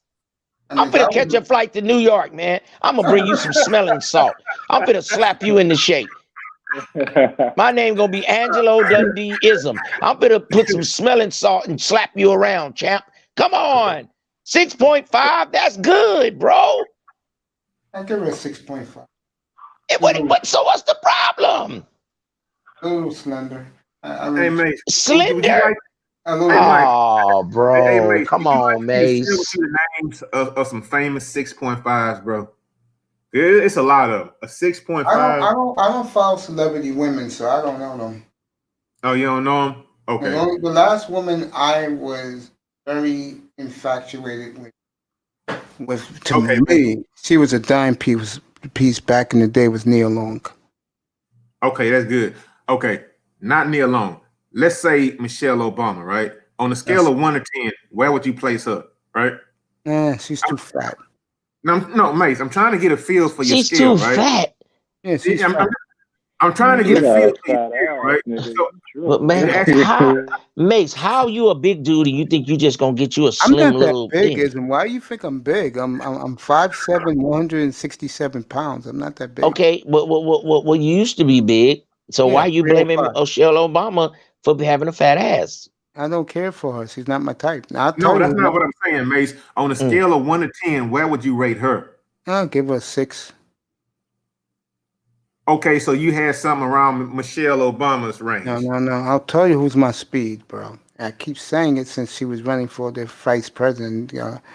The younger Kamala Harris was my speed, bro. That's what I'm talking about. If you see her the way she looked when she was with Montel Williams 25 years ago, that's Mace, you are not Montel Williams with a TV show.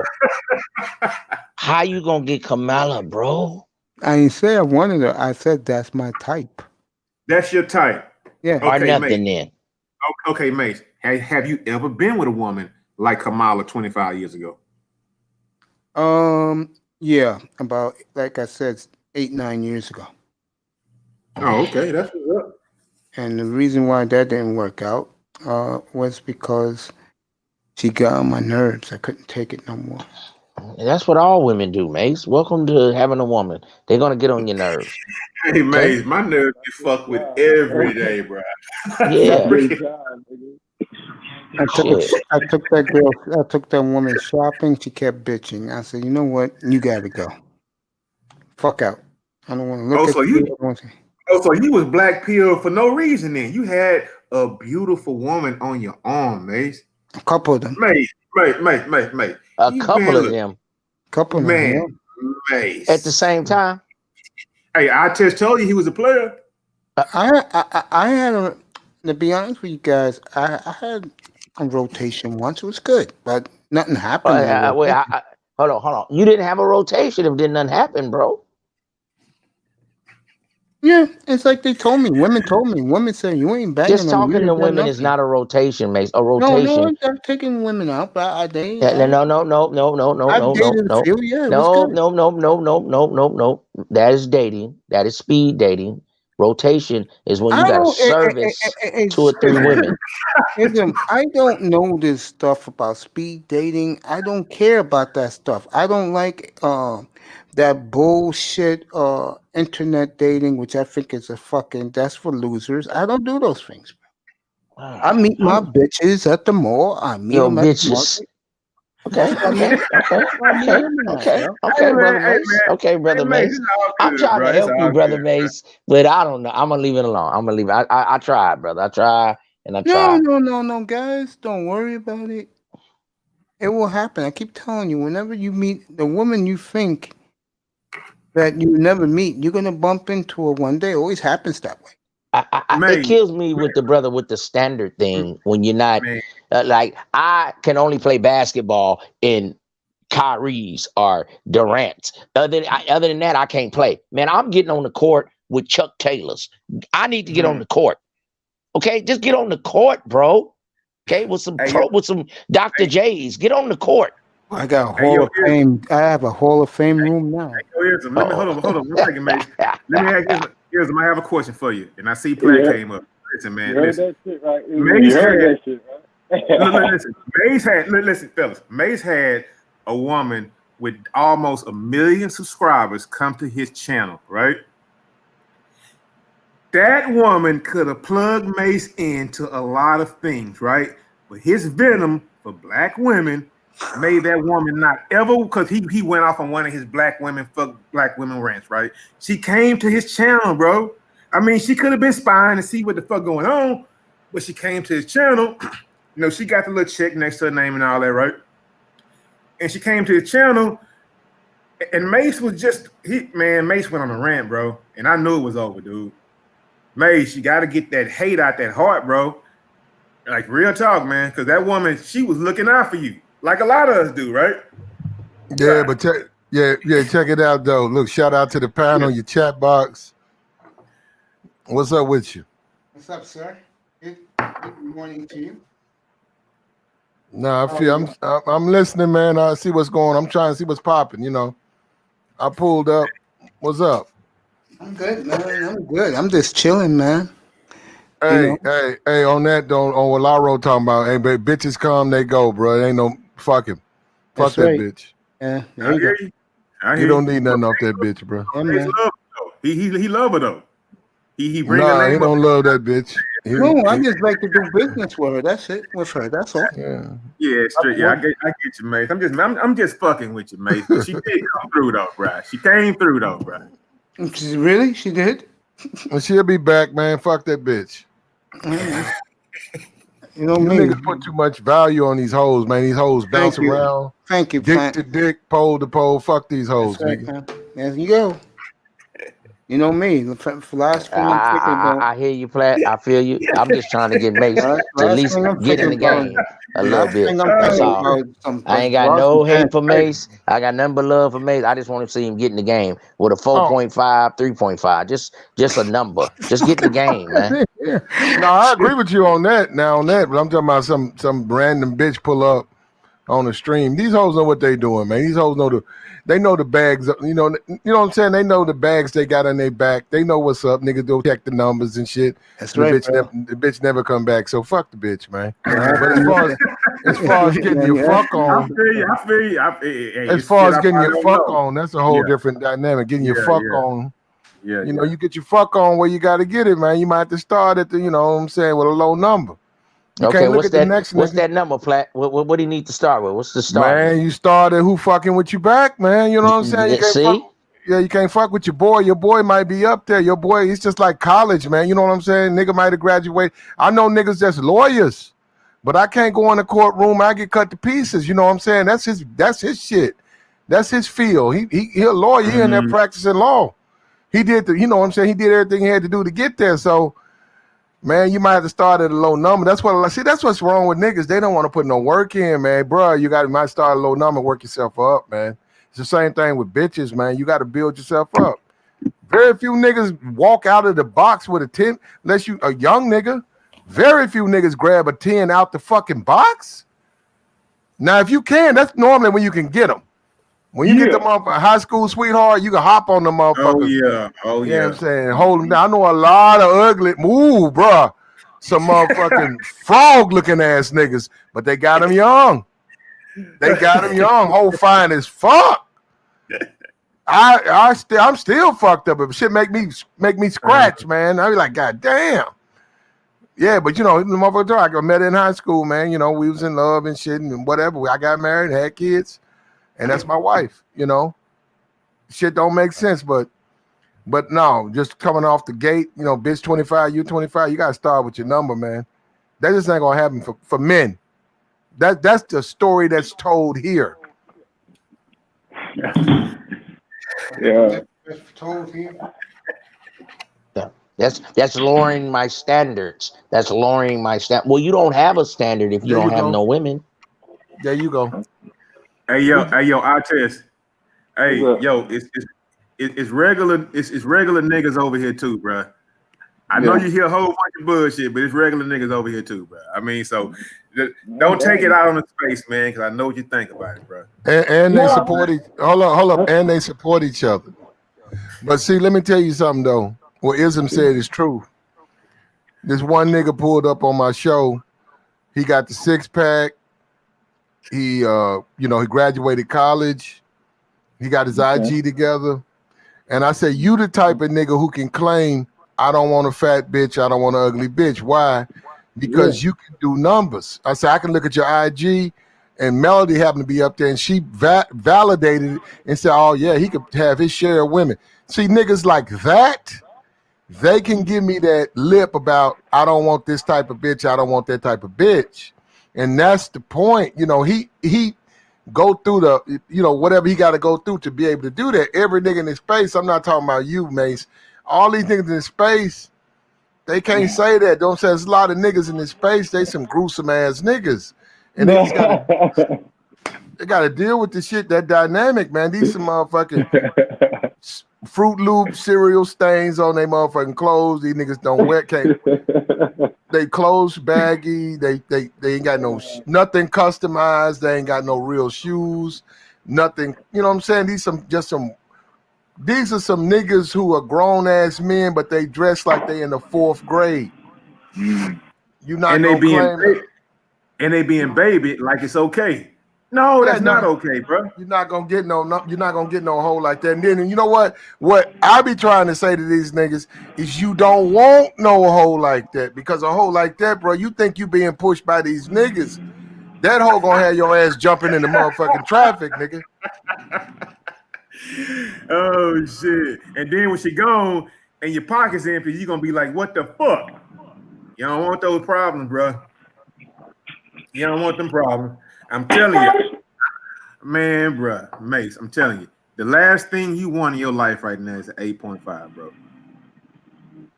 No, I don't care if I had a 5. I'm right now. My mind is giving you guys the best show. Oh, okay. He done brought that number down, fellas. Shit, that's good. Well, Mace. no, well, check this out though. Ism.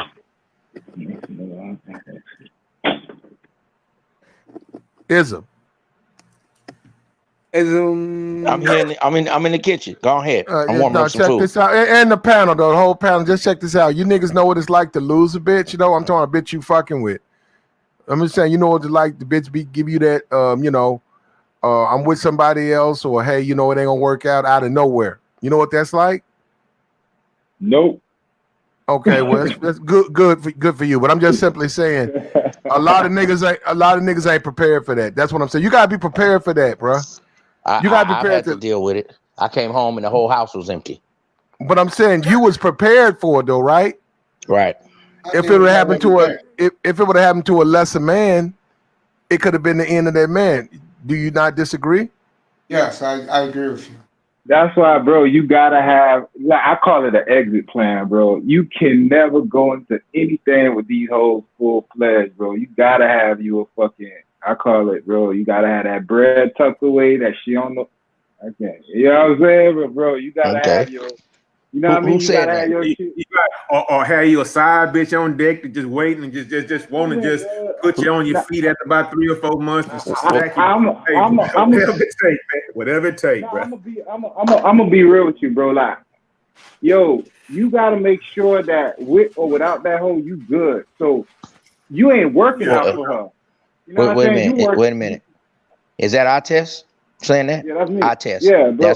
That's why I told you the bitch can only be a 9.1. You the only thing that's a 10. There are no 10s because the other 9% is at 9,000 you got saved in case the bitch go bad. Exit plan. That's what I mean. You always gotta keep that and make sure that you ain't a nigga that when it's over with her, you looking crazy when you jump back out there. Nah, you gotta always keep your Mac game going, bro. You gotta, even when you with a bitch, make sure you just jump out there and be talking the whole, be like, oh, I still got my shit. You feel me? Well, like, it's easy. It's easy to lose a bitch that you tricking on. No, I'm saying you niggas is tricks, so it's easy to lose. It's easy. It's easy to lose a bitch. It's easy to lose a bitch that you tricking on because you paying for everything. You giving a bitch everything. You all committed. You hurt for it, but you lost the bitch you was tricking. But you niggas don't know the dynamic of losing a bitch that's tricking on you. And that's what I'm saying. You niggas constantly try to put everybody in the same box. When you got a bitch that's giving you money, when you got a bitch that done took care of you, helped you get a new ride. I ain't gonna go jump out there and say the bitch done bought you a new ride. Some niggas, they do. But the bitch might have put rims on your whip. The bitch might have bought you some suits. The bitch might have spent, just giving you that dedication and shit.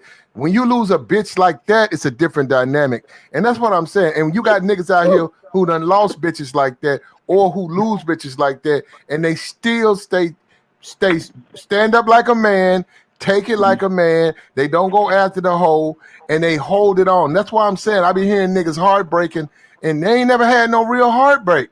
It's just more of a bitch broke nigga that's whining like a little baby in Target that he can't get that toy he want, and his mama said you got a bunch of toys at home. I guess I grew up different, bro. I guess I'm hot, bro. I don't think I could never give my heart away. You know what I mean? So therefore, that bitch will never get broken, bro, because I never go into it full-fledged. Like, bro, I'm with my lady now, and she know what's up with me. She know she can't fuck up because she know Bro, it's a line of hoes waiting, bro. You know what I'm saying? Like I'm good like that, bro. I keep myself, you know what I'm saying, well read. I make sure I'm in shape. Come on up. I dropped the link. She met a nigga when I was on my own, bro. I had my own shit going. So she know a nigga don't need her. That's how you gotta be, bro. You gotta make sure she know with or without her, you straight. But niggas, what happens is niggas get bitches or they get a female and then they get comfortable. And what y'all niggas don't know, that whole watching you get comfortable, that whole feeding you, getting you fat, you feel me, getting your ass lazy as fuck. You don't even know how to talk to hoes no more. You can't dress. You don't give a fuck. And then she drop your dumb ass and then you start looking crazy, bro. Niggas looking at you like you still in the 1980s. Shit. Hey, bro, man, Nick, I ain't bullshit, man. Bruh. You can't do that, bro. Hey, man, I had a story just like that, man, bruh. Man, I'm sitting up like, God damn, my fucking pants was getting tight. I'm like, am I gaining weight? Oh, you fine. You good. I'm like, God damn. Then the motherfucker went buttoned up. I'm like, am I getting bigger? Because, you know, you can't really tell sometimes. I'm like, she's like, no, you good. Man, next thing you know, man, I had gained like 35 pounds, bro. I'm like, man, what the fuck? Yeah, what the fuck?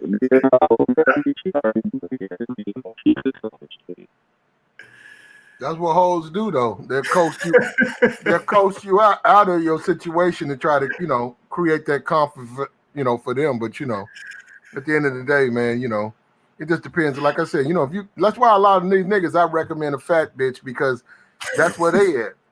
The fat bitch fucked up in the game. They fucked up in the game. It's a match made in heaven. Hey, man, I agree. I don't see anybody in this sector co-signing on being with fat women, bro. They're not admitting it, but they need to. That's what they are doing. Yeah, you're right. Even your boy, the short dude, right? He got a big woman, right? The short dude, your boy. You know the YouTube name shit. You know, Lil Keebler F, the penguin. Oh, his wife big. I didn't know his girl was fat. Oh yeah. He say he like him plump. Yeah, he say that. I mean, it ain't no bullshit. You know, he say he like a big, thick, nice woman. He says that, right? Why these niggas in here? So what's killing me about these y'all niggas like these Southern fried bitches, you know? But they talk like they want to be white boys. That shit killing me, man. I'm like, God damn. But they want an extra thick bitch. Man, that's that online talk, bro. Sister at that too. Sister at that, like, God damn. A lot of these dudes sound like they want a 110-pound white girl Dallas Cowgirl cheerleader. And it ain't gonna happen. I don't think they want that. I'm saying I don't think they want that. I think they want that stripper shape, thick sister. But they don't want them. And that's a problem. Bingo. Because according to them, they should choose us because we have a degree. But you have no personality, motherfucker. I mean, I got a PhD. Shit. Man, bro, the smart dudes I know, the dudes that got PhDs, bro, they don't have no fucking problem with women, bro. They say fly, man. I don't know just those egghead type of dudes in my fucking life, man. I've never heard this much, and I've dealt with it, man. I was like deep cover. I mean, I was in it listening to that shit, man. It damn near ruined my life listening to that bullshit all day, man. If you always trying to get married to bitches, and you look at these in the space, if you always trying to get married to bitches, you ain't no player. And what I'm saying, you got niggas got two, 3 marriages and shit, and that ain't no player. That's a nigga that's constantly trying. That's a nigga that's trying to get out of the game. That's a nigga who's trying to hang up his cleats and lay up with a bitch, and the shit keep not working out. But I'm just saying. These niggas, they talk player game, but they not built for being a player. They really want to be, you know, husbands. These some husband ass niggas in these spaces, man. And that's why these hoes ain't fucking with them. That's why they need to take that little weak ass bullshit to the fat bitches. Cause that's probably their best deal to get them lock up them a fat hoe, you know, a crusty fat hoe. And then they can hang up their cleats. The fat bitch probably ain't never been in the game to begin with. And spend their time with her. Rough out here, man. Rough. Man, you know what? You know what? That woman still not gonna respect that dude, man. You know why? Because one thing that a big woman that big woman got something that a lame dude don't have. That big woman know maybe once every 2 weeks she might hit the lottery and be somebody 3 night, late night hype or whatever, right? A big bitch gonna get fucked. You know what I'm saying? Out this Exactly, way, bro. I can't speak on where you at, Laro, but a bitch gonna So get. She I got just plenty said of dick.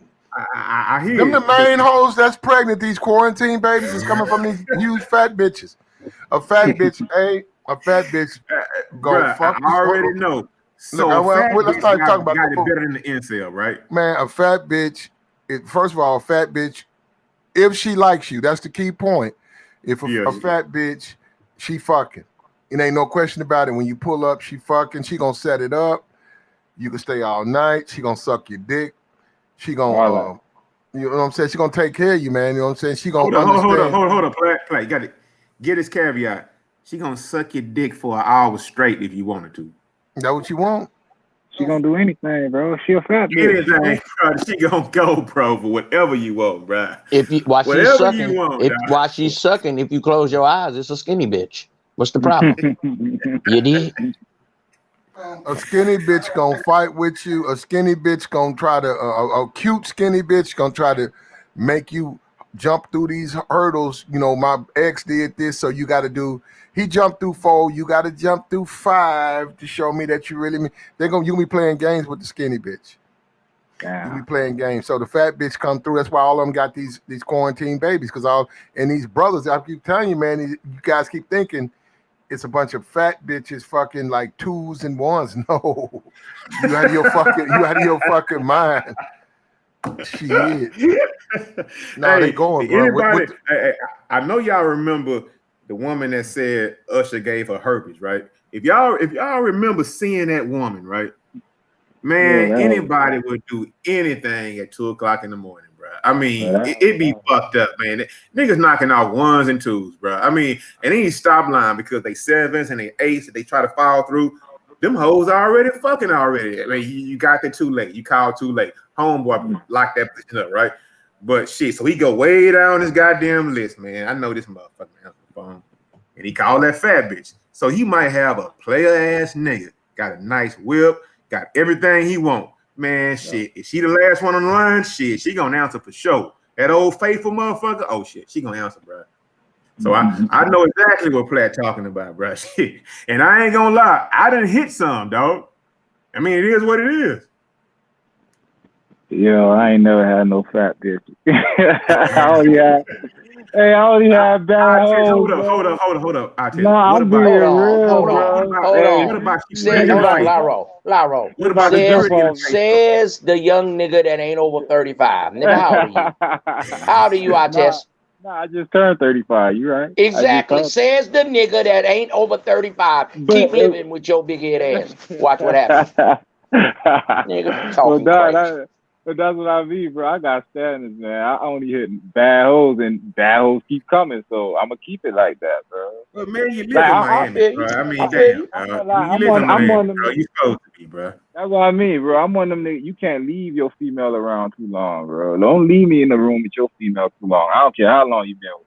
Oh shit, I tried. Let's try. Put some on. Instead of betting on these sports, let's bet on these bitches. Yeah, come on. Pull up. That's the manosphere. That's the whole hit against them, that they the type of niggas you don't leave around your bitch. In the sense that you niggas gonna trick. You niggas gonna try to break rules. I don't trick. I know. Don't nobody trick. But I'm just saying that's what all these niggas say that. But bro, I got. You already know I got to talk game. You don't even know me. I got to talk game. But my point is that's the whole point. These are the type of niggas you don't leave around your bitch. Not because you niggas is like some real max of players, but you niggas is thirsty and you niggas that do the most try to get the bitch. You know what I'm saying? I just told this nigga, bro, I'm not no trick, and I will take your bitch just by talking to her. That's what I'm trying to tell you, bro. I gotta talk. I hear what you saying. I feel you. But have you ever heard of being in pocket? Have you ever been in pocket and don't get at your man's bitch? What about that? No, all right, you're not listening, bro. Like what I'm Okay. saying is that I got everything a bitch want. I'm not the type of nigga you want to leave your whole around in a room by herself. Fool. Like I will take your bitch. That's what I'm trying to tell you. Okay, Even if now you hold know, that. Now hold up. Don't back up out of that. Okay, I'm glad you said that. go ahead. Hold up. We was talking to Melody, right? And I said Melody said this chick, she sucked some nigga's dick, behind a 7-Eleven or whatever, and went and told the girls, and girls girls had a girl party. I said, so old girl, she got with it. She went there and sucked his dick.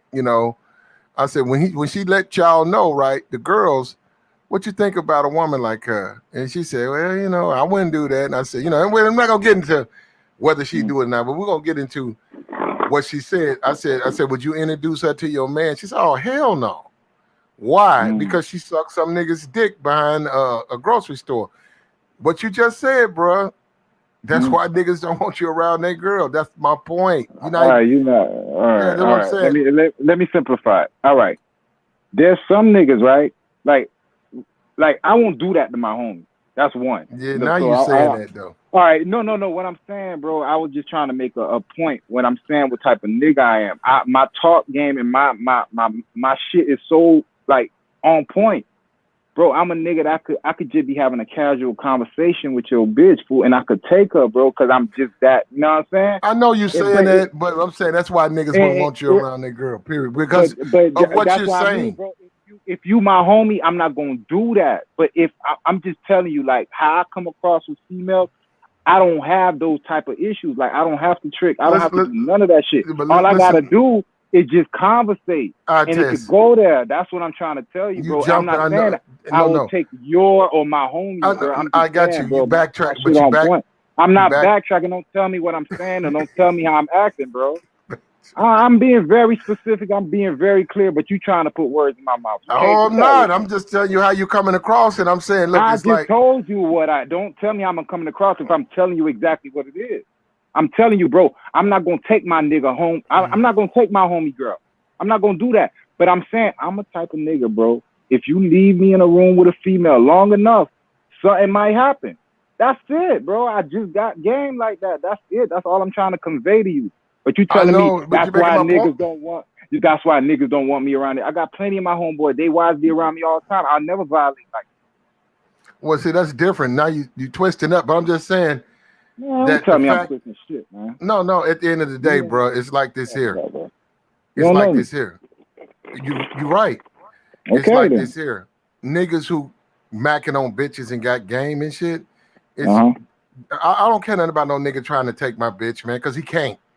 But the fact that a nigga, women, that he have an attitude like that, I'm gonna wonder about why do I want to fuck with a nigga like that, because what he's saying. Because it's enough bitches out there. Why would he even think about some shit? I'll knock another nigga's bitch. That's like that bitch is not even noticed, other than the fact that that's his bitch. All right, let me ask you a question. Have you ever had another nigga hoe fuck you, but you didn't know the nigga? You didn't know who it was, but you knew this hoe had a man, and she fucked you anyway. When I was young, I've done some things, but at the end of the day, so what you saying, bro? That's what I'm trying to come across. I'm not saying it got to be somebody that I know that's in my jurisdiction. It could be any hoe. What I'm trying to say, I'm a nigga that even if she got a man, I'm one of them niggas, bro. That's all I'm trying to tell you. It ain't gotta be my homie. I got you. It gotta be my homie, bro. You know what's up, bro. You just said it. You said you done it. No, I none of niggas I ride with. I don't want bitches. First of all, the assumption is that I fuck like they fuck. I don't fuck what they fuck. I got a lot of niggas, that's my, they fuck what they fuck. They're not the type of women I want to fuck. So I want to fuck his one. No, because they're not my type. So what I'm saying, that's them. I don't try to tell a nigga who to fuck. I'm like, if he happy, I'm happy. But I rocked over a lot of niggas' cribs and shit. Fuck with, I know they old lady. I know they old ladies like better than their girlfriends. But as far as fucking, no, they ain't been like that. Okay, that's what I mean. But there's been hoes that had niggas. You feel me? Like there was a female that you knew that had a nigga. You did not know buddy. You did not know that guy at all. But you knew this hoe had a man, and she fucked you anyway.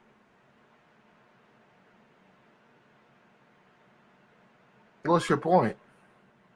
All right, my point is, bro, you made it sound like niggas don't want to hang around me because I'm trolling for they females, and I'm telling you that's not what it is. What I'm saying is that there's some niggas out here roaming around, bro, that they could fuck your bitch just for having a conversation with her. You feel me? It ain't gotta be my homie bitch.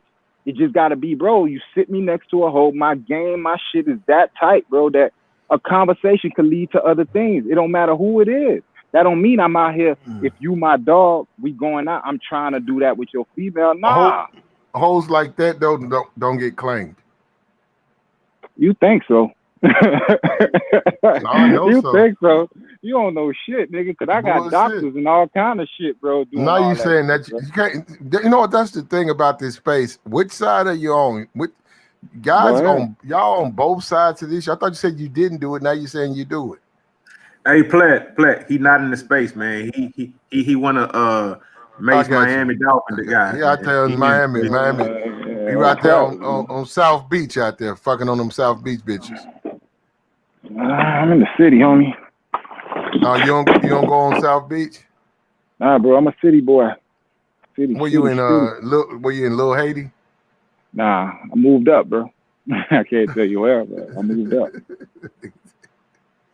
Miami. Respect it, bro. Respect it. Nah, but hoes like that don't get claimed. Any hoe that's out there that can get knocked or whatever, or a hoe that's gonna fuck my homie and shit, I wouldn't fuck with a hoe like that, man. Not on no real shit. That's why you got to know women, man. Why would you try to? I mean, like, you can fuck on her, you can fuck with her, you can even have babies with her. But as far as like claiming the bitch and trying to bring the bitch into your household and trying to build with a bitch, like, you can't build with no bitch like that. Let the streets have it. So when she do fuck you, it ain't no surprise to nobody. But some bitch you trying to have something done with, you know what I'm saying, trying to do something with, and shit is shaky and shit, where a nigga like you say, you can come up and fuck on her. Nah, bro. And that's what a man does. He has to make a distinction of what type of woman he wants to pursue a serious relationship with. Because some women are some women are meant for that. They're meant to have kids and be a serious motherfucker and you know, and deal with that man from a serious point of view. Some bitches, I don't give a fuck. I mean, that's what niggas make their mistake, because the bitch fine. Some bitches just fine, but they like to fuck. And if you try to fuck with them like that, try to shut them in and stuff like that, they don't want to be shut down. They want to fuck. They like just the lifestyle of just fucking and sucking and just being lusted. They like that. And they don't want that lifestyle of sitting at home and raising a baby. They don't want to do that. They're not built for that. They 2 years into them, after they had the baby and shit, and they sitting down, they get a baby to their grandmama. Them hoes gone, man. Them hoes like, I don't want to do that shit. How about the ones that have a baby, or the divorcee, or whatever? Divorce is divorce. A divorce is divorce. That's a bitch that don't want to be married. I feel you though. Like, I ain't gonna lie, like, all the bitches like that, they did have some type of issue with them. You know what I'm saying? It wasn't nothing stable. Look, this is the simplest shit in the whole space. Look, you gotta fuck with the bitch that fuck with you. Simple as that. If I test got you a real thick ass Cuban ass mix, or Cuban black mix, or whatever, a real beautiful motherfucker, but she driving eye test crazy, but she fuck with me. Women, she fuck with me the right way, do everything she's supposed to, and bend over fucking backwards. That bitch bleed for me, then she need to be with me.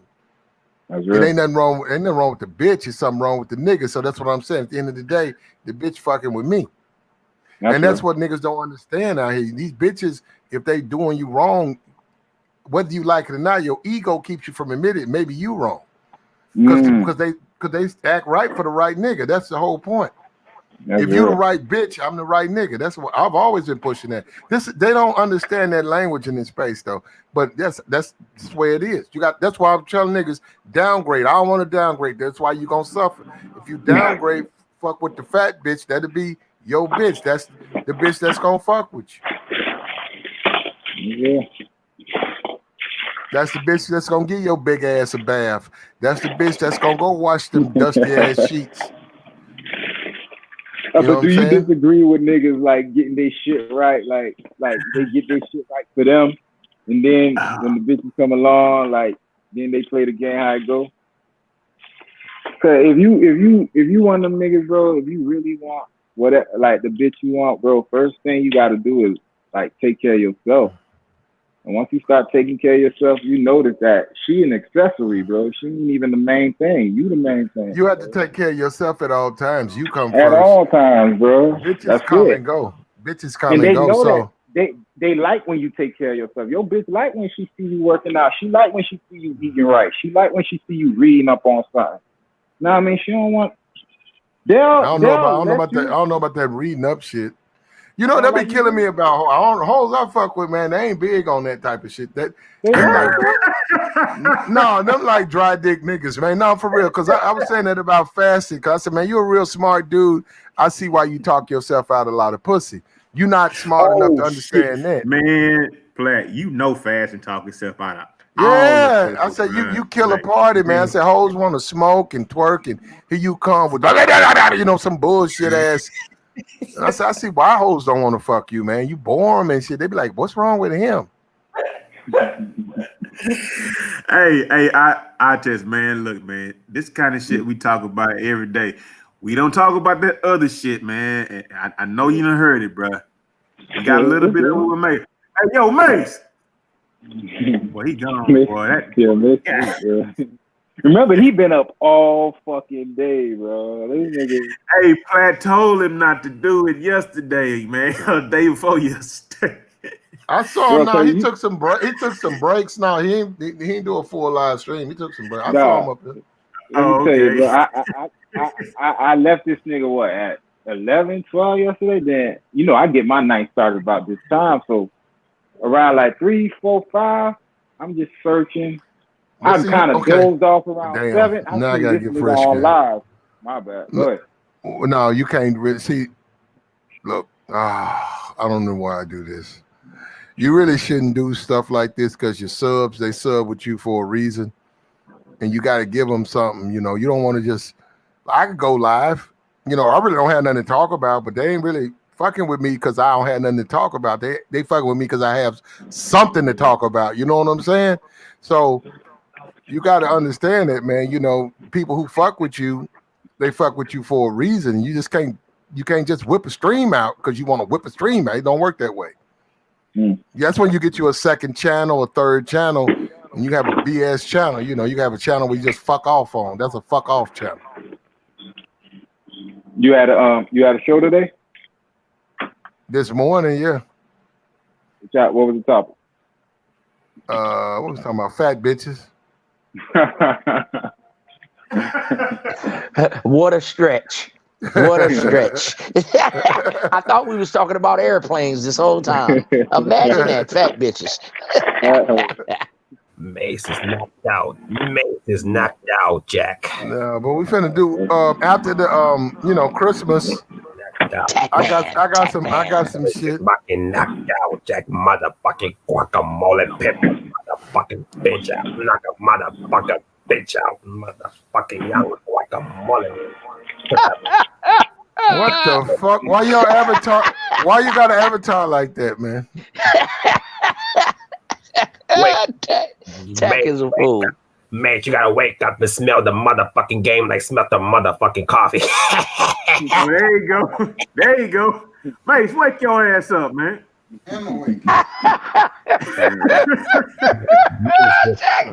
Jack man is a motherfucker. Mace, you were drooling like a motherfucking. You were drooling all that Flint water out your lips. You were dripping it, leaking it. Fucking motherfucking. Hey man, Jack is a motherfucker. Our brother in arms. You know who he is, right? Boom. You know, let me go find this thing. I have to find this shit, man. Hold up, because I got so much of this shit. Here we go. Damn, no more weed. I need some weed, man. I started to go get me a sack. Oh man. I ain't go. I need to go get me a sack. I'm gonna give me a sack before Christmas though, man. Good shit. Whatever. Here we go. You guys enjoy that. Here we go. You got that? Can you see that? Can you see that, Mace? Share my screen. Yes, sir. You see it? That's my last one, man. Boy, that's what I'm talking about. Boy, mine's awake now. That's what I'm talking about. You made that for Cuda? You made that for Cuda? That's cold right there. Yeah, that's for Cuda. That's Christmas at Cuda's. Christmas at Cuda's karaoke night, Christmas Eve, 24th, 25th until Christmas you guys carols. Enjoy that. No, you can pull up on Cuda. I'm saying when you have time, Mace. Mace, what are you talking about, Mace? When I finish my show, Christmas Eve. Yeah, when I'm going to bed. Well, after you get up, if he's still up, he wants. I got a show to do at 7 o'clock. Mace, when you come up at 6, Mace, I want you to come up and sing "My Old Christmas Tree." Okay, I want to hear you sing that. All right, karaoke. They doing Christmas carols. Whatever you want to do, it's karaoke night at Cuda's. You know, the 24th, 25th, Christmas Eve. You know how it's no Christmas. Yeah. I'll be on over here to break into Christmas, Christmas morning with everybody. Okay, well, I just put that up because it's, our brother, Cuda. If it was another nigga, Mace, if it was another nigga, you know damn well I wouldn't put this shit up on your channel. Of course not. Okay. Hey, Mace, I'm your boy, Mace. Am I your boy? Yeah, you are loud. You know, nigga. I'm your boy. Hey, Yeah, Mace, bro. pull up, man. Pull up, bro. Please. Pull up, man. What, with the women there? No, I'm going to bed. Women. Now, bro, I doubt if there's more than one woman on the panel. If there's any women on that panel. Hey, When yo, you get Mace. there's a whole lot of women on Mace's, on Cuda stream. You better believe it. I'm going to bed. Where all the women at on Cuda stream? Pull up, Jack. The same women that be on this stream. Yeah, pull up, man. Shirley Mahogany. Pull up, motherfucking Jack. Pull up, man. Pull up with the Hey, Melody and Jessica gonna be there. Mace. No, I don't think Jessica gonna be there, but I think Melody might be there. No. Pull up, Mace. Pull up, Mace. Pull up, Jack. Pull up like a Bentley. Drop 94. Mace, all you gotta do is pull up, sing one song, and leave. 94 Bentley style. Like a 94. I'll be home for Christmas. LS 497 Jack Lexus Classic Jack. No, he said he wanted to do karaoke night, so I said, yeah, I'll make you a flyer, man. You want me to? You like the flyer though, Ism? Miss, I like it. Platinum. Yeah, that was clean. That was clean. Okay. That was beautiful, Platinum. Who was the chick you had on there? Just a I chick? don't know, bro. I can tell you, Yeah, it was a chick. I'll tell you, bro. She can wear some panties, bro. That was a good one, Platinum. Okay, it's gonna be women in panties there, Mace. Pull up. Mace, you gotta sing a "Fuck a Police" on Christmas. I'm gonna have broads and panties with candy canes. Pull up, man. I'll skip that. Hey, Mace. Hey, Mace. I'll skip that. Come on, man. You gotta do busting one off. No, I'm busting nothing off. No. Hey, man, pull up at the party, man. Pull up at the Christmas party, man. I'm gonna get some sleep. Get ready for the 7 to noon NBA pregame show. Oh my goodness! Come on, Mace. Mace, send Jada Waiter. Mahogany gonna be there. Send Jada Waiter a DM that every time you see her photos, you bust one off. Don't bust it off. Bust She's one off, very Jack. attractive. Fucking one off. Oh man, she is very attractive. Jack. Bust on her face. Smile on my face. Bust on her face like a pistol pea. It's supposed to be some new girls in the space, though, man. It's supposed to be new women in the space. Yeah, I've come across a couple of them. There you go. We need some new energy in the space, man. Man, I ain't gonna even lie, man. Dude, Mace, I told you before about my problems I had or whatever, right? Yeah. Man, I'm not like thankful or whatever, right? But bruh, listen, man, I had to drag myself out of that shit, man. I was like, I don't know what it was, man. Maybe it was some problems I had going on at the time or whatever, man. But that negativity, bro, man, that shit is not good for your And what spirit. did I tell you about an hour and a half ago? I said you're a good dude, bro, because your sisters pulled you out of the abyss. You must have been Bro, you the oldest brother or you the youngest? Nah, man, I'm the youngest, bro. All right, that's why I they love like you so hoes though, much. man. They I love you like that hoes. much. Hold on. Yeah, I feel you, Hold on. bro. Hold on. Let me tell you something. I like women. I like hoes. I like women. I like the lies. I like the ass hanging out at Walmart. I like Not me, boy. the winks. I like the I like the Hey, Mace, you makeup. gotta keep it real, bro. I like Stop. the makeup. I like hoes. I like the shit they do. So I'm just saying, I just don't shit. Do I win every time? Fuck no. Every time I try to fuck with one, fuck no. But I like hoes, man. That's where I think there's a difference between me and a lot of guys in space. The guys in space, they catch it and they get mad and they go in the basement and they start talking about, they start sharpening a chainsaw and all this. Look, I'm trying to fuck on the bitch, man. That's what I'm trying to do. I want the bitch to be fully alive and breathing. I want to fuck on the live bitch. I ain't with that other shit. I don't know what these other niggas be coming there with their crazy shit. They trying to punish a bitch and all that shit. There's some crazy niggas. I just leave those women alone, man. Hoes lie all the time. Let me tell you something about hoes too. I know this. A hoe will say she won't fuck with you today. 4 days later, I think about it. 4 days later, where we going?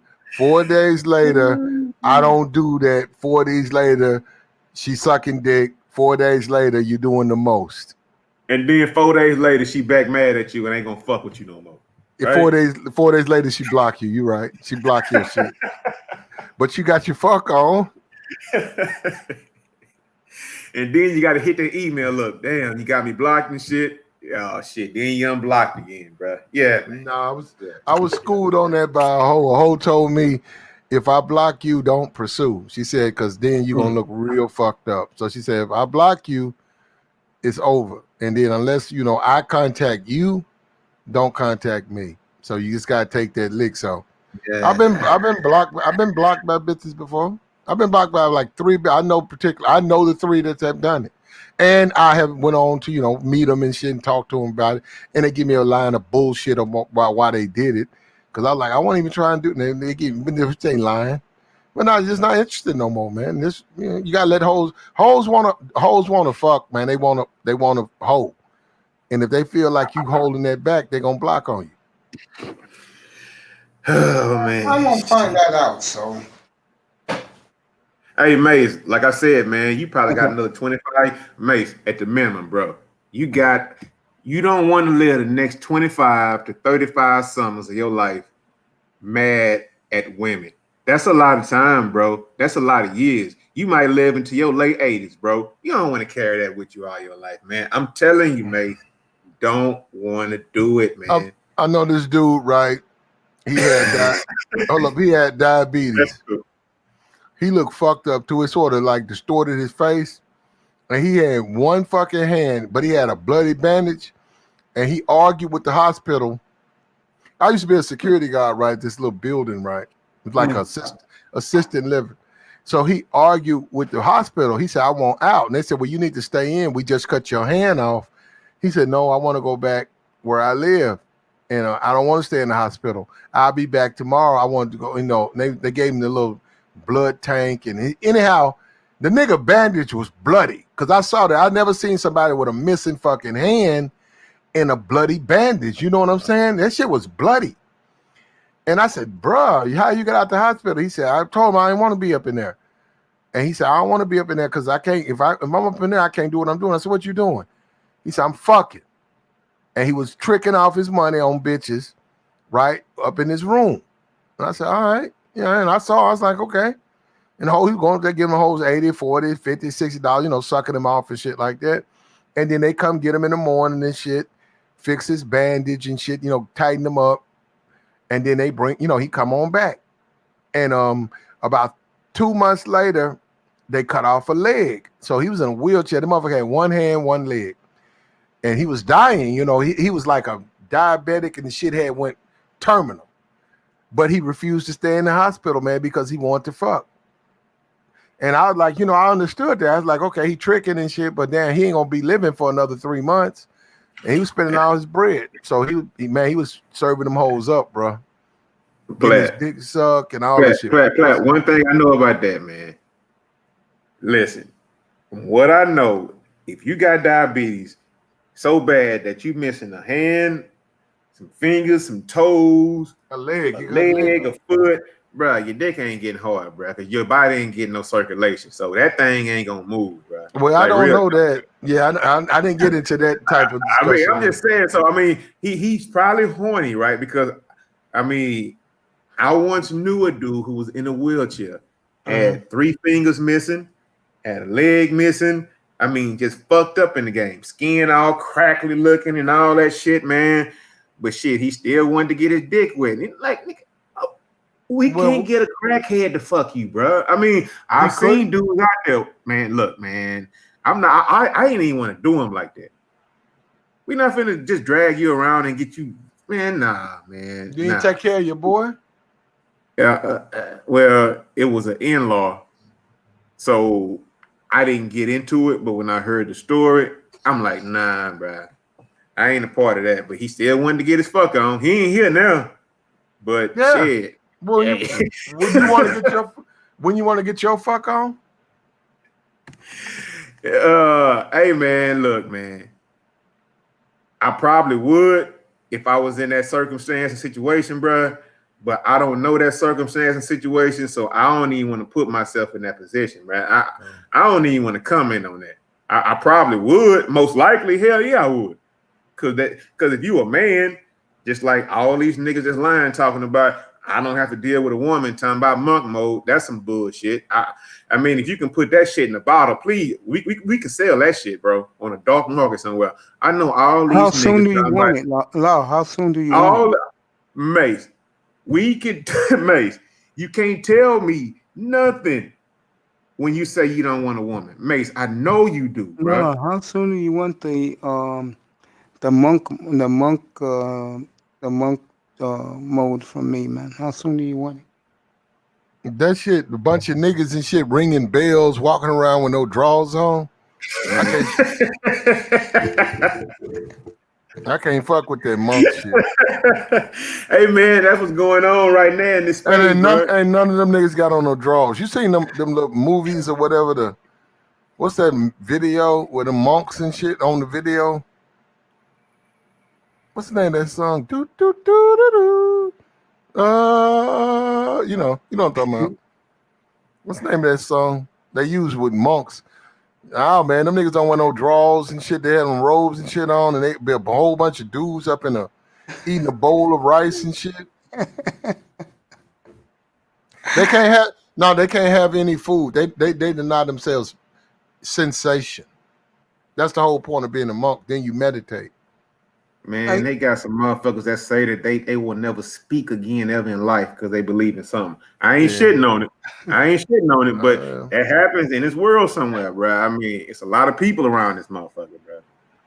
I mean, just like it's some people that can't believe it's fucking 15,000 black men and about fucking 10,000 of them hate black women, ain't never had a black woman, and don't know why they can't get a black woman, bro. I mean, who would think it's a space like this, bro?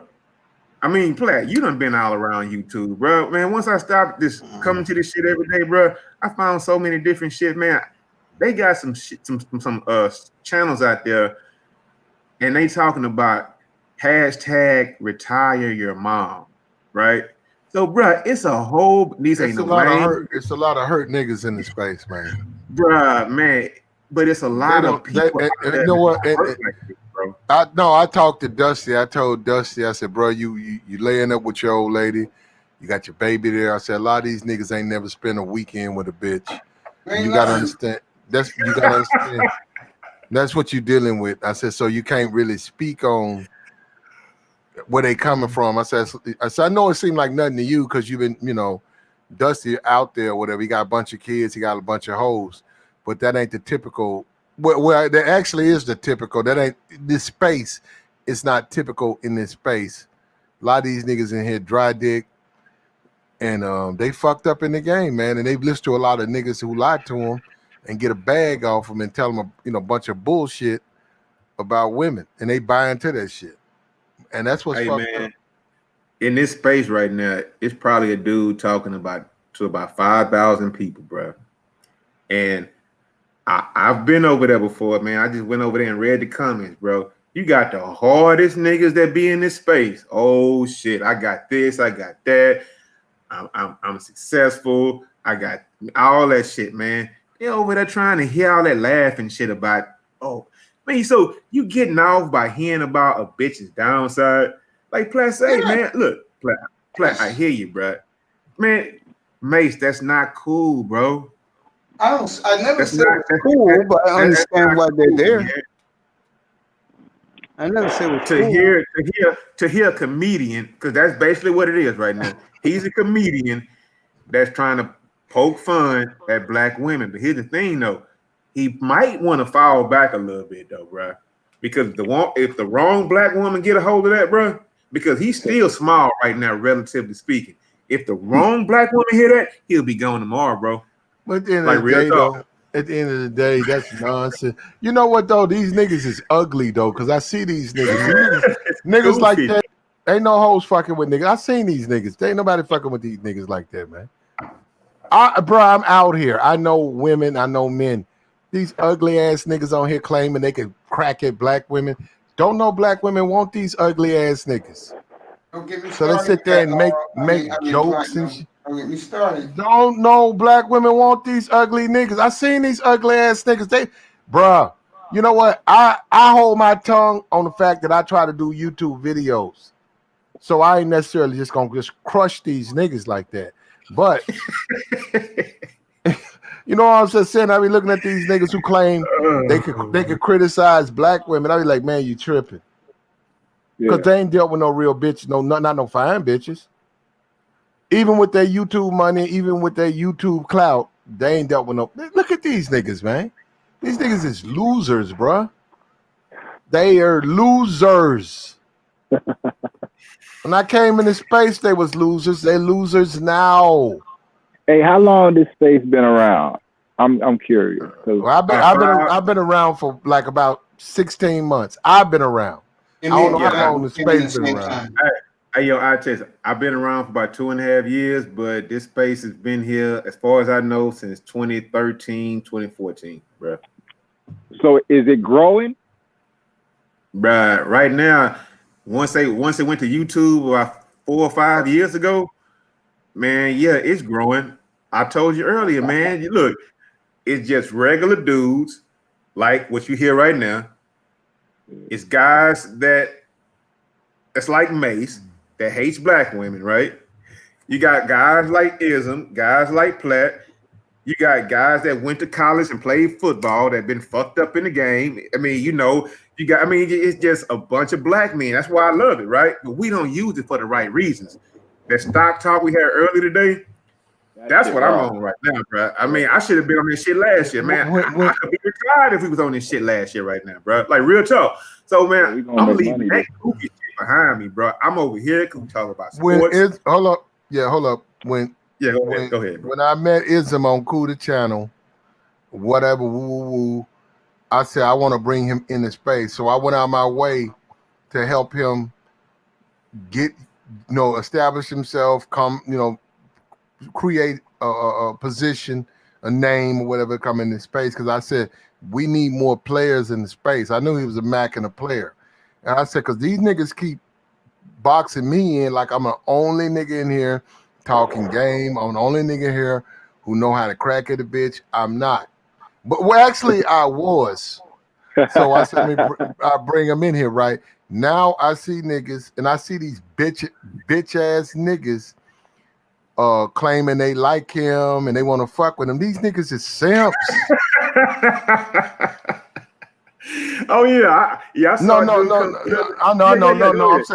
saying these big channel simp bitch niggas. And I'm like, okay, if you want to fuck with the nigga at the first time. They don't, but see, it goes back to black people. I know how black people are. What they want you to do is create something, and then they want to walk in and try to take it. I know how niggas are. So I say that's something he gonna have to deal with because the space gonna lean toward him. Niggas gonna be like, okay, I bring this nigga on my channel or whatever, because I like this nigga here, right? But these niggas is bitch broke. And that's gonna be something that he gonna have to understand, because a lot of these niggas, I don't care what they claim, a lot of these niggas, they pimps. These niggas ain't no pimps. These niggas are not no pimps. And I'm gonna keep saying it. I've been saying it from day one. These niggas not no pimps. These niggas ain't no players. They ain't no max. These niggas are some dry dick bitch ass niggas. I've been in the space with these niggas. I know these niggas ain't no players. I don't care who the space gravitate to. These niggas not no motherfucking players. And I know that. All of them. What's crazy is the reason I asked if it's growing, that says a lot, because if it's gaining followers, that means it's a lot of niggas out here lost, bro. Damn. Yeah, but if they following a nigga like that, They bro, not following the dry dicks though. They not really following. Here's the problem, bro. You got a lot of like new people coming in and a lot of new chicks coming in, and those women already have fucking sponsors and fans, and they ain't gonna pay these sorry ass niggas who butthurt any attention. Well, you right about eventually they won't. You're right. Eventually. Yeah. Eventually. God, you could see through bullshit, bro. You could hear it. You could hear if a nigga really on that, and if he just on YouTube, bro. Yeah. Like, if a bitch get in front of some of these niggas, bro, they won't know what to say. You could tell, like, sometimes, bro, a female will jump on a panel, and you could see all the thirsty niggas just start trying to outdo Let me tell you each other. something, bro. Let me tell you something. If I bought That one of my shit be crazy. one of the bitches I fuck with in this space, she killed this space. Because these niggas is caught up in a bitch's avatar and what they sound like. That's how fucking whack they are in this game. Because I was like, damn, these niggas that thirsty for a bitch. They that thirsty for a bitch. These sucker ass niggas will run behind a bitch in an avatar. I said, if I bought one bitch that I fuck with in this space, she crushed this shit. But, you know, I don't like my business out there. See, that's what I'm saying. It's a difference between me and other niggas. I got something to lose. Other niggas, they just niggas. I'm not a nigga. I have something to lose. You know what I'm saying? That's why I don't want niggas to know nothing about me. And see, niggas can't, they still ain't figured that one out. Because that's why I don't do it. Yeah, it fucks with me as far as like my overall position and, you know, power in the space. Yeah, but fuck this space. I have something to lose. I'm bigger outside the space than I am inside. But niggas who ain't got shit and they fucking niggas, they need the space to be somebody. And see, that ain't me. And I'm a real nigga though. See, and that's what niggas got me fucked up. Cause I'm a real nigga. I'm gonna talk on, I'm gonna speak on it. And that's why niggas mad at me now. Cause I'm a real nigga. Believe me, bro, I'm gonna speak on that. And I'm finna start raining hell on these bitch ass niggas who need this space to be somebody.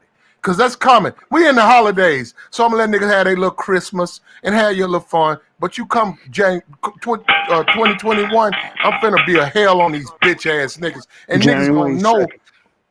niggas gonna know why platinum is platinum. See, they think I'm somebody to play with, but they gonna find out the hard way. I ain't to be fucked with, bro. Cause I be like, these niggas think I'm like them. I'm nothing like you, you monkey motherfucker. Nothing like you. And I do not play, and I don't give up, and I don't quit. And I started this shit. Nigga, the space is about me. If it wasn't for me, it wouldn't even be no motherfucking manosphere.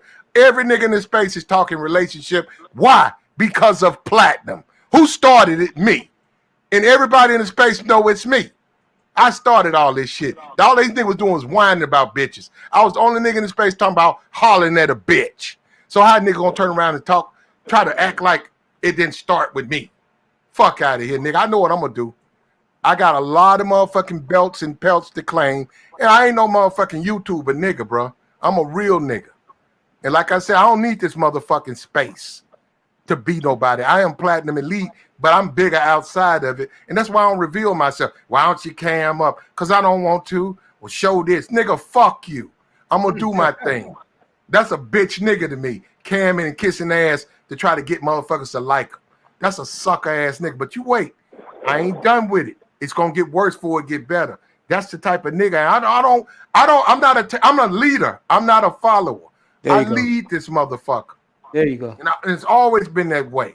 You know, we had motherfucking 75 motherfuckers in my box and shit. I'm getting bigger. And niggas is hating.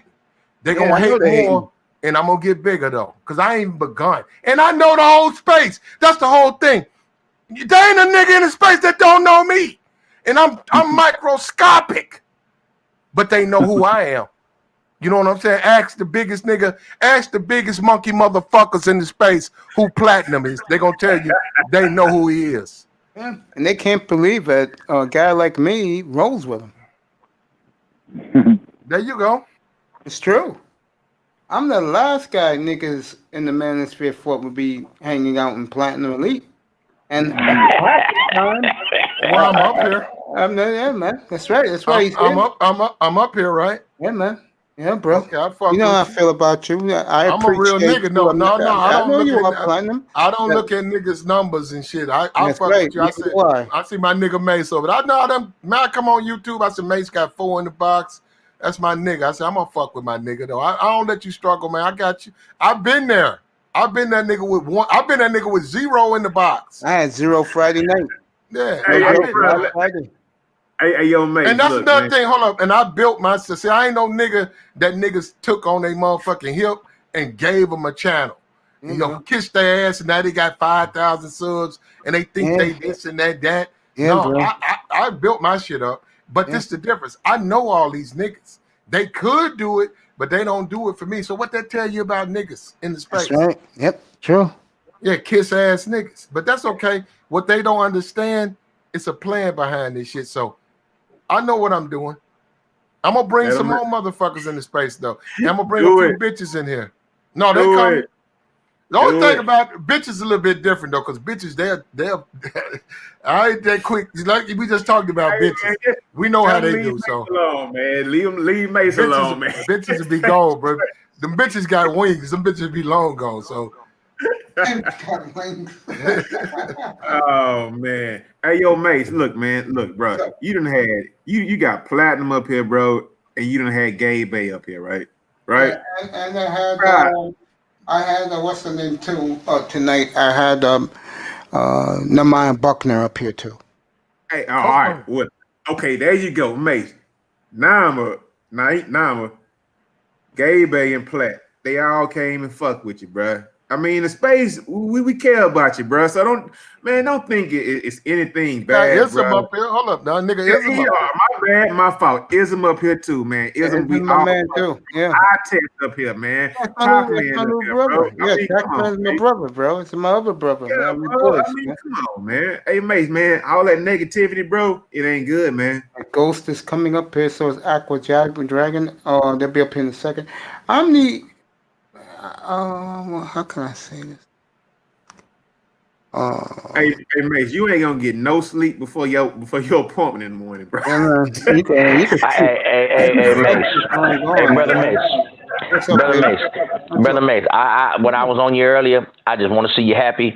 And if you got you a 3, a 4, a 5, pushing your wheelchair when you're 80 years old, or holding your hand when you're doing dialysis and cooking you some chicken, that's a good woman. That's a 9.1.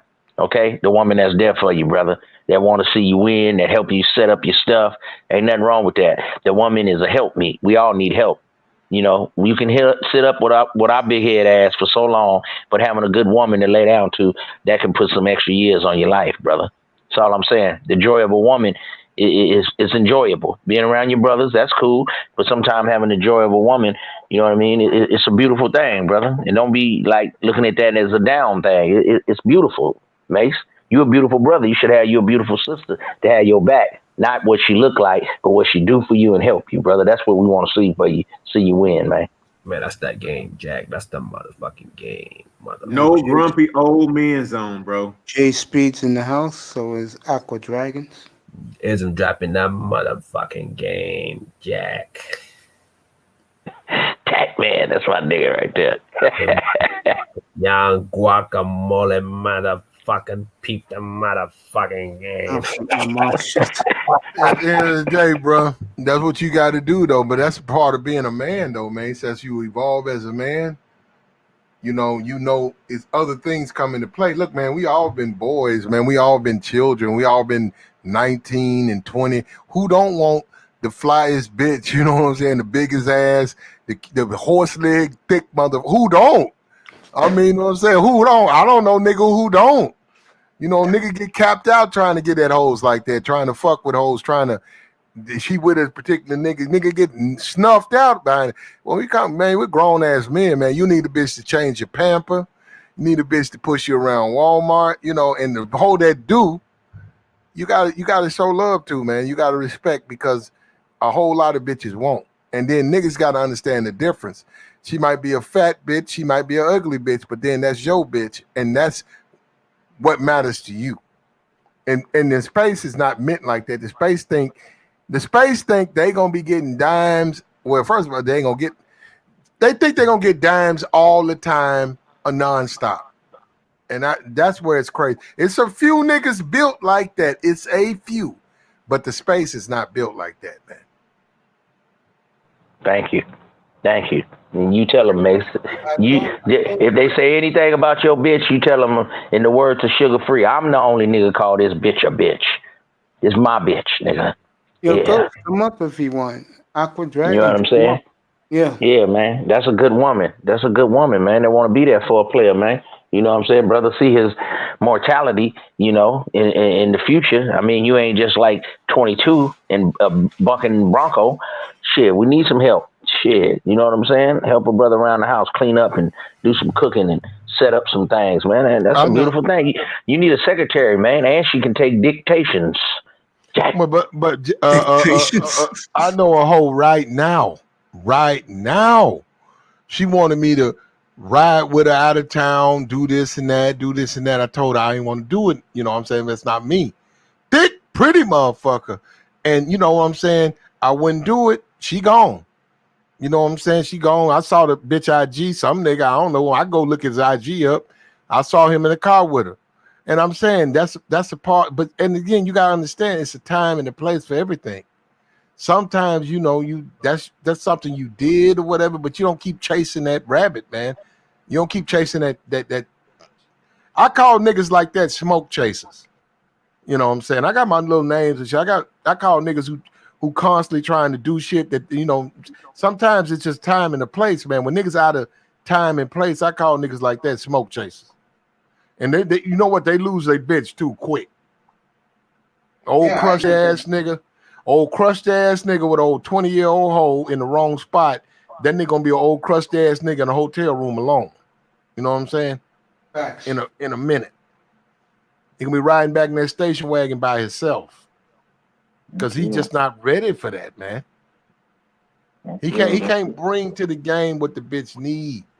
The bitch she need a lot of shit. She do need supervision. She do need instruction, but she also needs to be able to relate to the motherfucker she dealing with, and that she ain't gonna be able to do that. See, I know that. Hey, what you call them niggas? Smoke chasers? Yeah, smoke chasers, bro. Yeah. I ain't gonna lie, I call them crash dummies. Crash dummies. There you go. Smoke chasers, man. We got a lot of good information on my streams, man. It's good information. Go subscribe, Tess. I think you would like being up with Platinum, bro. You'll have a good time. Yeah, I'm gonna check you out, man. No, we got the first of the year series. I'm gonna do some shit with Ism. I ain't told him what it's about, but Ism, I got a couple of people, man. It's gonna be a one-on-one. We finna go into the motherfucking belly of the beast. You know what I'm saying? You'll see. I know I'll be blocked for that, so I'll watch from the clouds. I can't see how you wouldn't like it, Test, because shit, you got tested just a few minutes ago. Motherfucker was talking shit to you. You stood your ground. No, man, I don't do no tricking. You was like, yeah, man, then the nigga trick. No, man, that ain't me. Yeah, I'm that nigga. Woo, woo, woo, because I feel I'm that fly. See, that's what we want from men. You gotta feel like that. That's like being on the court and you a dog. Nigga, you get your shot blocked, you gonna cry, or you gonna come back to the hole. We need dogs around here, man. We tired of cats. We need some dogs. But let me say something. Hey, bro, some niggas is just made like that, bro. Like it ain't no act, bro. This is me, bro. I ain't learned this, bro. I grew up like this. You know what I'm saying? Let me speak on that. Because Mace said he gonna be blocked. You ain't gonna be blocked, Mace. But let me tell you something about hoes. We don't clip hoes wings. First of all, Platinum, I ain't no hoe I'm fucking on or instructing ever called me. Okay? That's not my hoe. So I give women respect. I don't understand when niggas think that's weak. That ain't got nothing to do with weak. They're females. They're not men. Right? Facts. So I'm not there to call them bitches and you ain't shit bitch and shut up and suck my dick. You know, I don't get nothing out of that. And I don't do that either. I may say what I say, but I don't go that far. I mean, Well, I'm that's just really saying. inhumane, I bro. get, I know you're so right. no, Platinum, I I'm just agree. saying. Yeah, if they want to, they I know what agree. I'm about. They know if they want to participate, I let them participate. But they know what I'm about. I But I mean, as mean, far as them, they doing their thing. I'm gonna do my thing. So that's how it's supposed to go. Like a real woman gonna know a real man, bro. You ain't gotta put on no facade calling them no bitch and no hoe. no And guys shit. do that They for gon' real, bro. They mean it, bro. That's how frustrated they are, man. But what They I'm mean saying, that. some niggas they use that as a facade to act tough. You feel me? Some niggas you already like that. She know that. You know what I'm saying? So Some niggas that's their game though. A lot of niggas it's in the okay. Damn, we ain't even had Christmas, but a lot of niggas in this space, the only play they have at a bitch is the space, and they think the way to get the bitch's attention is to come and attack the bitch, call her names and bitch and hoe and hope on the back end with the DM that they got some type of play with the hoe because they think that's all hoes understand, which I can't necessarily say they wrong or right because I don't really keep up with the hoes like that. Not in this space because I don't necessarily know the hoes in the space like that. I don't know what they do in their DM. I just don't want them to do it around me. So if you want to call a hoe a bitch, you want to cut a hoe open, do that with somewhere. Don't do it around me. That's all I say because I'm trying to get something done. Yeah, that's true. I get So it, that's bro. what that be our disagreement now with niggas who want to do that. Because I'm like, man, ease up on the bitch, man, while she up on my platform. Because don't call her names on my platform. She ain't done nothing to me. She ain't done to you. But don't be referring to her as a bitch in the hole. What y'all do on the DM and on the back end ain't got shit to do with me. Yeah, man. When you want to cut a hole open. You see that boy got some cold one-liners. Cut a hole open. That nigga crazy, man. That nigga crazy. Ism, they don't really listen to us when we do one-on-ones because we get into it. I don't know why, but that's where it's a lot of shit's already been covered. You know what I'm saying? Yeah. Sadly, but true. Yeah, man. Sadly. Yeah, man. So yeah, man. We want to see you brothers win. Not only Mace, all you brothers, man. I want to see you brothers win. Shit, it's out there for a brother. A lot of these brothers that have problem with women, I don't understand why they don't want to come to class. I mean, why don't if you want to get your body, I understand why you don't want to go to the gym. If you want to be a hooper, you gotta come get in shape. But it's the same way with game. You got to come get you some and admit, okay, man, I don't have game, but let me sit on down and learn some game. They sit on down and listen to them pink people when they say they're going to give them a degree. Then they get the degree, and then they get a job at Starbucks. See? But they don't want to listen to game. I'm going to ask you, though, on the real, you think niggas like that really can learn this shit? Like, I don't know, bro. Got to. No. I think it'll be developed. I think it'll be developed. Isn't they got to? It's just like, hold up. Can they play those PS Station games and PS5 games? Yes, they can. Well, if they can do that, they can learn game. If you can play a video game, you can learn game. And I'm going to disagree. And I'm going to disagree with Platinum. I think these guys are past the point of no return. I've been in this space for nearly 2 years. Those guys are going, bro. Well, if you don't want to do it, that's different. You don't want to do it. That's different. I mean, look who the Platinum isn't. Law. Look who they attack to. Look who they look up to, bro, and worship. Well, you're right about that. And when you get guys, and me and the guy have. I heard. He said, what? I ain't gonna say her name, but one of the YouTubers, they said, she want to fuck Kevin Samuels, and they was like, you see what I mean? Yeah. He's showing everybody that the swirlers is full of shit. They want to fuck him. I was like, what? Women want to fuck men? I said, he a man, right? Yeah. I was like, okay, what's the big surprise that she want to fuck a man? I mean, her type. Oh, I said, damn. I said, these niggas be saying the most elementary shit, man. But then I left. Now I'm leaving it at that because I said, let me get out of there. Cause Yeah, bro. nah, I mean, like, what? So women want to fuck men? Yeah, women always want women who. If you're if a white bitch, if a Chinese bitch, if a bitch from Mars is attracted to you, she probably want to fuck you. What's complicated about it? Facts. I agree, bro. So what's the key? Be attractive. Mace, they have women out there that fuck you because you got Jordans on, bro. I mean, I don't wear Jordans. No, hold on. Yeah. Who No. Look. They got women. Hey, Plaid, come on, bro. Just keep it real, bro. It's women. I mean, it's No, he's deeper right. than that. He's right. Wait He's a right. minute. Hold on. Wait. First of all, it's the nigga that's wearing the Jordan. First of all. All right, so let's get off that. But what I'm saying is, Mace, it's about presentation a lot of times, right? And a lot of guys around here don't even know about presentation. You just can't roll out the bed, man, and just think somebody's supposed to choose up on you, man. It's not gonna happen. Especially the kind of woman that you say you want, Mace. Nah, bro. Yeah, that's the problem. Bro. No, Laro, that is the problem.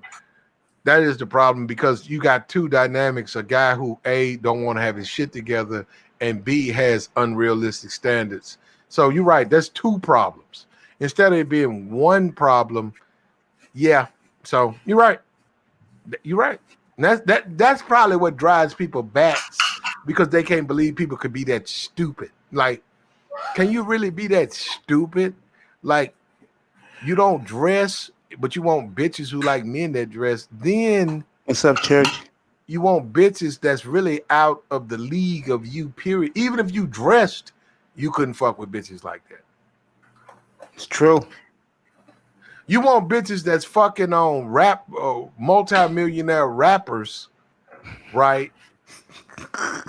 And you know what I'm saying? Your money is funny as fuck. And these niggas throwing money like they getting just bagged, throwing money away. Yeah, that's a bad deal, bro.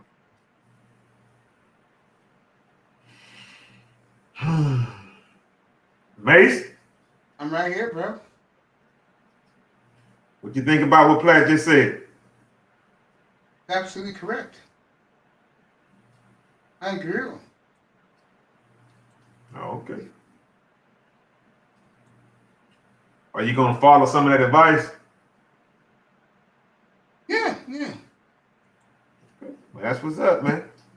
Look, if you're gonna do that, Mace, if you're gonna follow that advice, Mace, go to your nephew's party, man. He has a Christmas Eve party. Go throw on one of your old jerseys, man. Get cleaned up, probably get you a haircut or something. I know New York probably shut down, but try. I mean, just go there, bro. I mean, just get out there, man. Go and do it, bro. Get your ass outside, bro.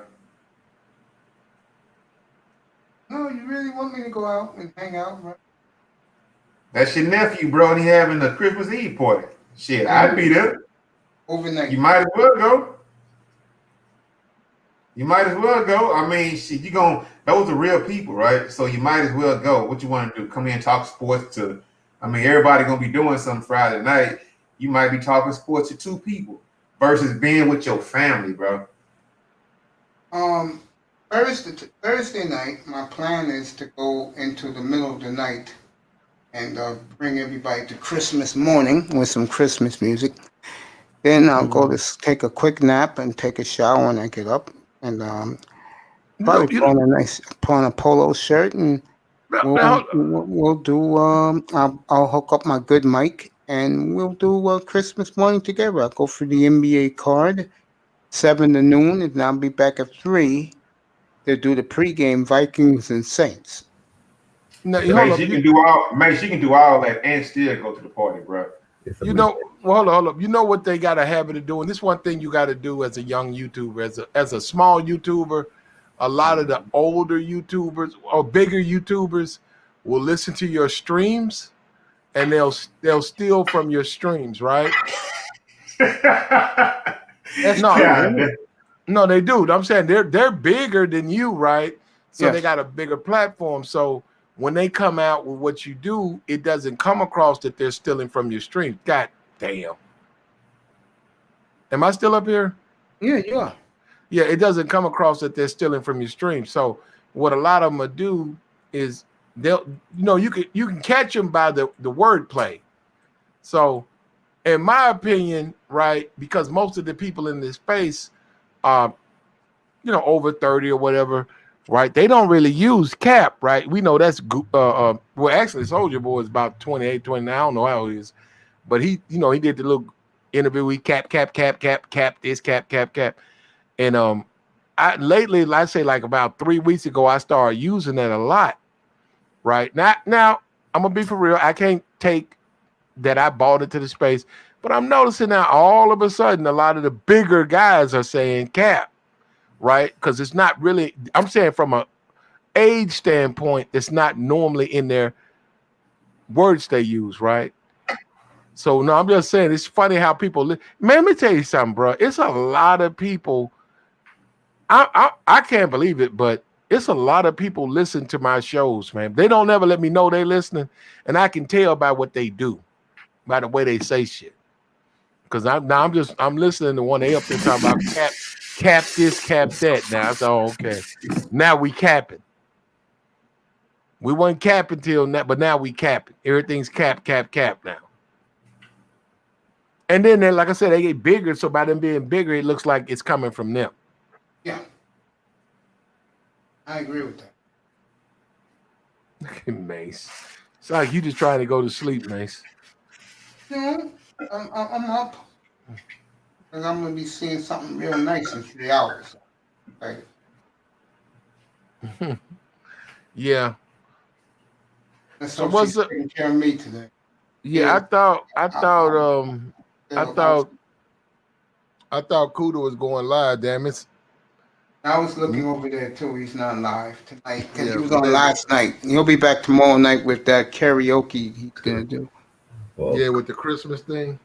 could have finally got some rest, man. The man don't sleep. Well, he might come on later. I mean, but 3 o'clock he usually comes on. 3 o'clock, 3:30 in the morning. He just pops up because I'll be waking up and I see him on, and he's just starting because he's playing his music and the chat room is not full. That means he's coming on. Like I go said, live, Ism. Can you go live right now? Platinum. I'm burned out, Plat. I'm burnt. I did some driving today and getting some things together with my vehicles. I was gonna plan on doing it tomorrow, but I'm burnt. I'm falling asleep right now. This is how this woman really looks like. No, he said he's going. No, I had texted him, or when I emailed him, he said he's going live. So, oh, okay. But I know, what I'm saying. They say that. I don't know.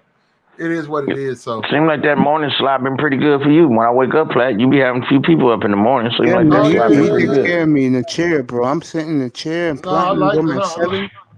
No, I like the morning slot. No, I'm good. Believe me, bro.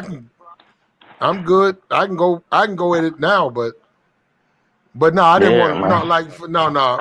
Mario sent me a text talking about something he wanted me to go live. I don't know what he wanted to talk about. I was like, what the fuck is he talking about?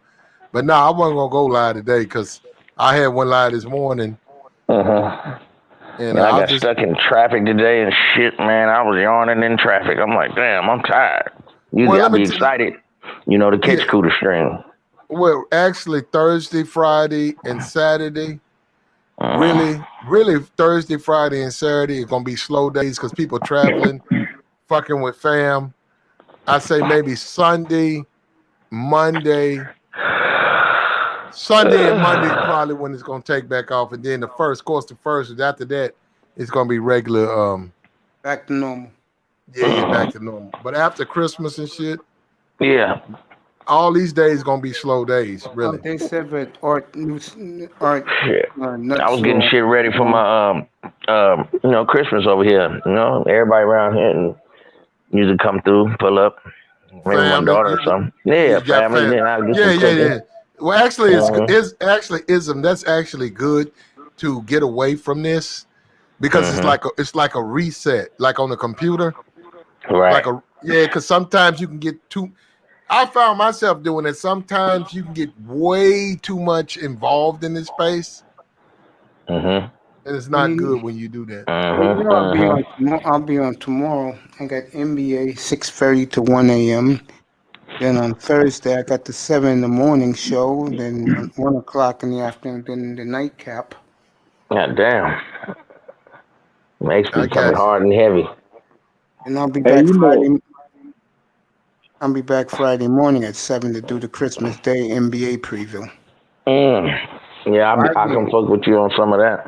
Yeah. Shit, I'm kind of wore out tonight. I I gotta. can hear it in your voice, man. Yeah, I used to be on that late schedule with Cuda. You know, now I'm kind of on the morning schedule now. So about 11 o'clock, shit, I'm yarning. Yeah. Now you know what? See, this is the thing about it. When you do a stream, you have to pay attention, right? Like if you go on Cuda, or like right now, like Laro, iTest, DJ Child Support, they can all go to sleep. That's They why own they own it, but they sleep, right? That's But what when you do a channel, you have to pay attention to that shit. So you do an 8-hour stream, you literally had to be attentive, listening to it, because you know, mother might drop the F-bomb, or they might drop, you know what I'm saying, some of the bad words. And you got to be watching your stream, right? So that's where all that mental energy, because like when you done, you feel you be drawn, you be drained because you be like, God damn, because you had to pay attention. Platinum, most of my shows are between 6.5 hours and 8.5 hours, bro. Yeah, that's why you be drained. Well, if you don't give a fuck, that's different. But that's why you be drained. That's what I'm saying. No, I do care because when I go to Coolest panel or yours, I go to sleep, bro. I just put my phone on mute and I'm snoring. Yeah, since I got a channel, it do drain you. Go ahead, Laro.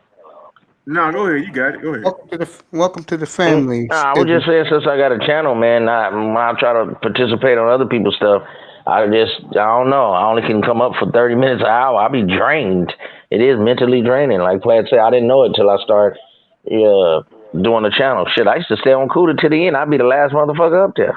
The only time I'm not drained is when. But see, another thing too is you got to prepare yourself for the next load, right? Yes, bro. You got to prepare. It's mental. You got. I got you know. I'm saying so that's more mental energy. Yeah. I'm saying like, okay, you gonna do this with Cuda for 6 hours, then you got to prepare yourself for your load. You got to be ready for that. You got Dusty, you got Lauro, you got Star P. Platinum, yeah. Yeah, you got niggas come on your panel.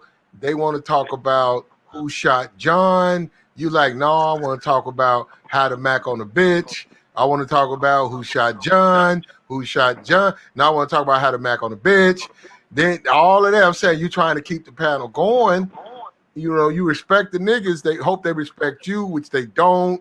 So you gotta go deal with that. Then so and so got a live going.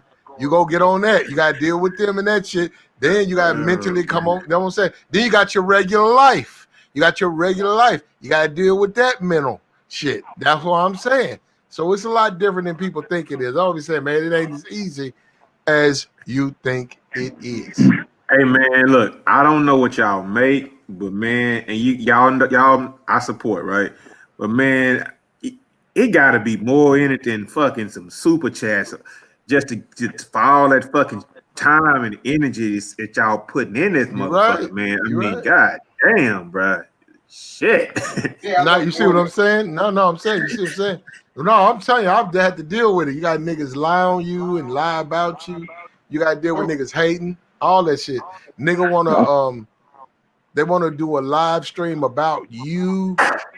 When you say, yo man, can we do something? No, we don't want to do that. You know what I'm saying? It's all types of shit.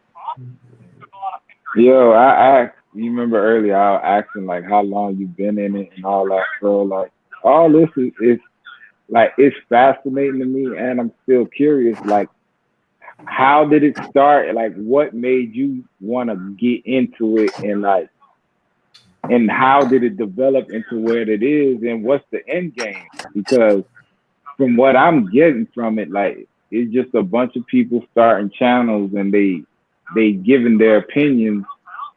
So it's like a online Black Planet type. You know what I'm saying? Like some social. You mean angry come black? check it out, You bro. mean Just come angry check it black out, bro. planet? Hey, look, I tell So you, just now, come check it out, man. You just come check it nah, out. man, I'm good, fool. That shit, What made me I have to want to live know? life, I bro. guess if you want my advice, I'll tell you the truth. Platinum's I'm channel, good. Ism channel, you can go there. Coolest channel, a little no, that's not good for you. The reason is you're gonna hear too much niggas yelling and screaming at one another over dumb shit. But Platinum's channel and definitely Ism's channel. It got to be more than just them two, man. So To go me, it is. ahead. To me, it is because what these guys do is what niggas want to hear. You go to other bullshit channels, what talking about bullshit about bitches, bro.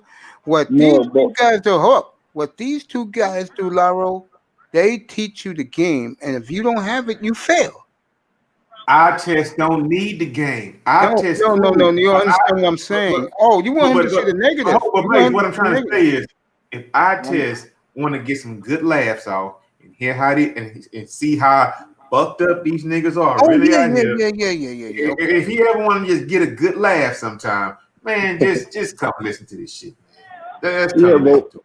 but that's what I mean. Like I want to know, like, how did it start? Like, where did this shit come from? Like, what made niggas say? I got it. Hold on. First of all, let me tell you something. I started because I was not a YouTuber, but I had content on YouTube, right? So because I had content on YouTube, I said, and I had million hit videos. I've had multiple million hit videos. I said, I could do this YouTube shit because these niggas is bitch made and they flaky as fuck. Cause I came on here as a just going into different lives, and I was like, bruh. And niggas were talking about they got $15,000. I mean, 15,000 hit video, and I went viral. I got 30,000, 30,000. Bro, I'm a multi-million hit nigga. Been that way for years. World Star, I've been on World Star like 4 times. I said, but it's not about me. It was about the content. Oh, it's about me, man. I'm so and so. I'm so and so. And I said, these niggas is bitches. So I went ahead and got me a motherfucking channel and put my channel up. I'll say it again. Back in March, Kuda had a room one night, and these guys were bragging about they're the new Stream Team 3.0. And I brought this up to Kuda a couple of weeks ago. I told Kuda, all those dumb niggas that was in your room that night and used to pop up all the time, 85% of those niggas are no longer in YouTube, bro. You can't find those niggas anywhere. And I told Kuda, that shit ain't gonna work. Just listen to the niggas you had in your platform. Those niggas not only was stupid, they was fucking ignorant as hell. Niggas didn't have a job. And and I'm gonna clean this up because Sheila's in the chat room. Every woman that came up there, they cursed them out, they abused them. I said this shit's not gonna work. So that was the And it, beginning of it. I'm trying to no, find out where. let me go back to this kid. I'm gonna answer his question. From what I was told, it started in the year 2015. That's where it all started. Who started? And it was guys like ARC. I'm trying to think who was going back. It was BGS back then. It was those guys. Early Manosphere. That was they consider themselves 1.0. Now this is where it all changed. If you want to see the history, I'm gonna type in the chat room. Hold on. I'm trying to get a picture of where the fuck this shit started. He telling I you. got. He telling you. He telling you. He telling you. I'm telling you. So now, okay. So when those guys 1.0 whatever started, what were they talking about? They were dating coaches telling guys how to get. No, that's what they were doing. Telling guys how to get women and stuff like that. Then this is where it all changed. 2.0. This is a guy. If you want to see what this is all about, I think you should take a look at this. No, I'm good. You good? All right. I'm good. Then it's the fourth. They consider themselves the real forefathers. It was O'Shea, Duke Jackson, Obsidian, and a man called Angry Man. And when they took over, they started doing things a little differently. They was trying to help brothers do the things they want to do. Like you asked me earlier today, we talked about the stocks and the bonds, the investments. There's guys here that do tech. You just have to look for them, but they're here. And they'll get you, like I had Keep It Techie here one night for you. You talked to them for a few minutes. Yeah. You know, guys like that will get you one to go. Now, this is where everything changed. 3.0. And I guess the only one that's left on that is who? Fantastic and Game Changer and Kuda. Who else is left from Ramir Amir? I mean, other than that, everybody else, zero. He half comes on now. Who else was part of that? Marco Grande. You guys are gonna laugh, but they put her on a pedestal. Jessica X. So females started coming in. Yeah, it's there now, bro. It's exploded, bro. So now, all right. So from what I'm gathering, 4.0, if you want a 4.0, if I wanted to, I would be part of 4.0. So with Ism, so with Platinum. Hey, Mace.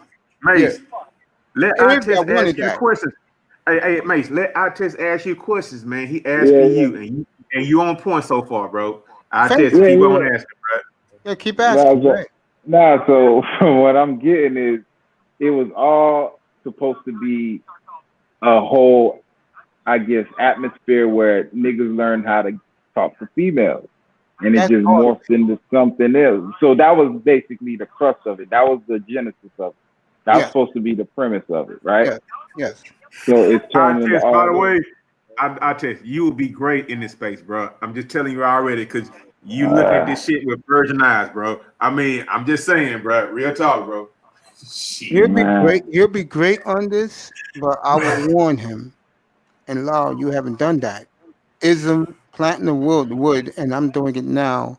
But the man already said he want to become a content creator, right? Yeah, I know, but this motherfucker, especially because he's very, very temperamental. Yeah, I ain't with all that, bro. He will get pushback. I ain't with all that, so he would get pushback. Cause bro, this nigga don't give a fuck. He has game. I hear Platinum, bro. Like I fuck with Platinum. I hear how he coming, bro. So I hear him, and he sound like somebody like, if I was to get into it, how he getting it, he a real nigga. And like he said something earlier, like you said something about like how you was saying cap and all that shit, and niggas took your shit. But what you gotta recognize, bro, you a real nigga. That's what happened with niggas like us, bro. Like I know. But niggas like that, they always take what a real nigga bring and they steal it. And we always looking like, damn, because listen, we come off so like they want to be us, but at the same time they hate us, but they want to take the good shit and use it for their own. But everybody gonna fuck with them because they ain't. You know what I mean? They come off as, you know what I mean? They come off, you know what I mean? I test rewind the clock, and I stand behind it because people know it. Rewind the clock. I got kicked off a nigga's stream. O'Shea Duke Jackson. I was there, bro. I was there. No. Hold on. Them niggas were fighting. Hold up, them niggas were fighting, going at each other. Fantastic and Taz. And I said, damn, man, how come y'all niggas don't ever talk about chopping at no hoes? And it went blank. It flatlined. Yeah, man. Niggas, that's why it went quiet. No, I said, how come y'all niggas never talk about getting none of these bitches? I said, y'all niggas will never talk about getting at no bitches. Nigga kicked me off. And I was like, damn. So don't nobody want to talk. They was like, "Oh, what's chopping that hole?" I ain't never heard it. And I said, "Y'all niggas never talking about getting in no holes, man." I said, I can understand this. I said, "Well, damn, sometimes you know." You go into chat rooms, bro. You go into chat rooms, and bro, you start flossing like, yeah, you know this. I get this one. Yo, someone will fucking block you, bro. But no, what I'm saying, if you go look at if you go look at what's going on in the space, everybody now is talking about chopping at a hole. That's what I'm saying. So it's like, it's like they told me I was wrong to bring it up, but now everybody's doing it, and now they talking about who a swirler bitch want to fuck. Now that's the thing. It's like a swirler bitch. It's like, hey, a swirler bitch don't really want to fuck you. That's why she's swirling. But do they fuck black men? Yeah, all the time. The niggas do. Look, do women fuck the men they want to fuck? Yes, the men they want to fuck. But not the space is just fucked up, man. That's what I'm saying. And I'm like, man, you niggas just be hating and all that shit. And then these niggas is simps and shit. That's what I'm saying. So I'm in the space. That's why when, like I said, when Ism had called Cuda, I said they ain't got no real nigga from the street that's checking paper with bitches that's out here really running up numbers in the space. And I said they keep trying to pace me like that. They keep trying to put me like I'm this nigga out here pimping on hoes and running up numbers. I said, no, I'm gonna bring a dude that's out here. Now I'm not gonna speak on what I do, but I'm just saying I'm gonna bring a nigga that's out here that ain't afraid to claim that flag. So bring him in here, and now y'all deal with him. Mr. So Miami. now they starting to see it. No, now they starting to see it. Mr. Miami checked out Jessica X. He says she's right. She's on right. Yeah, but hey, nobody. Platinum, I'm proud of you. You know why? I'm proud of you because this new poster you put up for Cuda, I wish you did it for me. That is a fucking 8.5 you got in that poster, bro. How you see it? You see it? Cuda put it up? You put it up, bro. This a little while ago. I put it on your stream, but I haven't put it up. No, when you put it on my screen, that's what I'm talking about. That is an 8.5. That is an 8.5, nigga. Mace. So by 8.5, Mace. He like that number 8.5. Mace. If that woman that Platt showed, that's an 8.5 to you. That's me. That's everybody has their own 8.5. For me, it is. Yeah, that bitch. Jada Waiter. That Jada Waiter is lit. Platinum, can you put it back? Platinum, can you put that back up there? You want her for Christmas, man? I would love her for fucking Christmas. My birthday was 2 weeks. I would on the 8th day of Christmas. Oh yeah. They said to me, "What's that? A 4? What's that? A 4 or 5?" On a partridge in a pear tree. That's a lot. I mean, she got a little onion on her. She got a small waist, kind of like. I mean, she's probably a 7 or something. She's wearing some. I am not gonna be the dude to find a flaw in that woman, bro. No, but man, you see what I'm saying? But no, hold on. Let's be for real. Let's be for real. See, Mace, when you fuck on a bitch, right, it's more to it than fucking on her. So you fuck a couple of times. You know, it's a Christmas and shit. They put on little pajamas, man. They sexy. They females. So that's what I'm saying. You gotta understand that they pretty. You know, they talk. They sound good. They smell I love good. that outfit. That outfit comes straight from the beauty supply store, bro. I love that shit. What I'm saying is they smell good. She got on a little socks. She got your.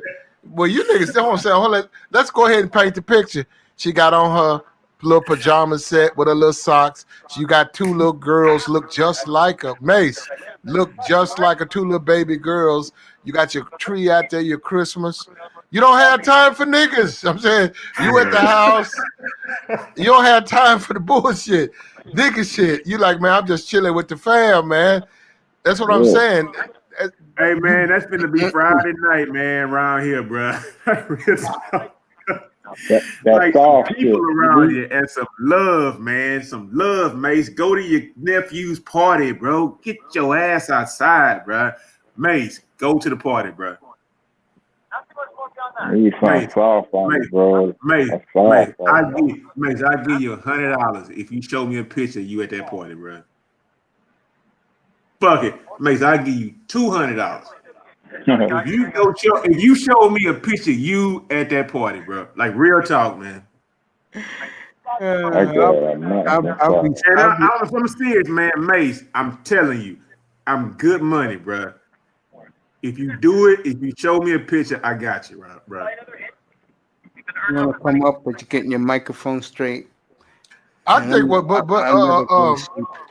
I think I hit a home run though with Ism. I think I hit a home run with the Macclesfield thing, man. I think they really going on. Oh yeah, man. I told you that. I said that to Laurel Sunday night. I said, bro, you guys got something real good because Ism is doing a great job. I saw how happy you guys were Friday night, bro. No, I'm talking about the thumbnail Ism. I'm talking about that thumbnail. I think that's a home run right there, bro. Oh yeah. I saw his thumbnail. Yeah, that's a beautiful thumbnail. I think it plays into the spirit of his show, what he represents. Yeah, I know, man. Hell yeah. How much you charge for that, bro? Platinum, I don't know where you found that good woman at. Yeah. Platinum. How much you charge for something like that, bro? 75. 75. No, I'm just saying. No, I did that for him because I like to help and stuff like that, and when I created it, I thought of Ism. I said, let me sit back, and I said, let me think of Ism, and then it created itself. Like how you draw, how you can draw. Yeah. Take a pen and draw. Yeah. And that just came out, and I said, it's a little bit dated because I admit that, but like he already know we can update. Get up here, nigga. The photos can be updated, but the actual position, because I just looked at it on my Google, and when you get to it, man, it jumps out. That's the whole thing of a thumbnail. You want it to jump off the fucking frame. You know what I'm saying? That thing hit you with a fucking hammer, bro.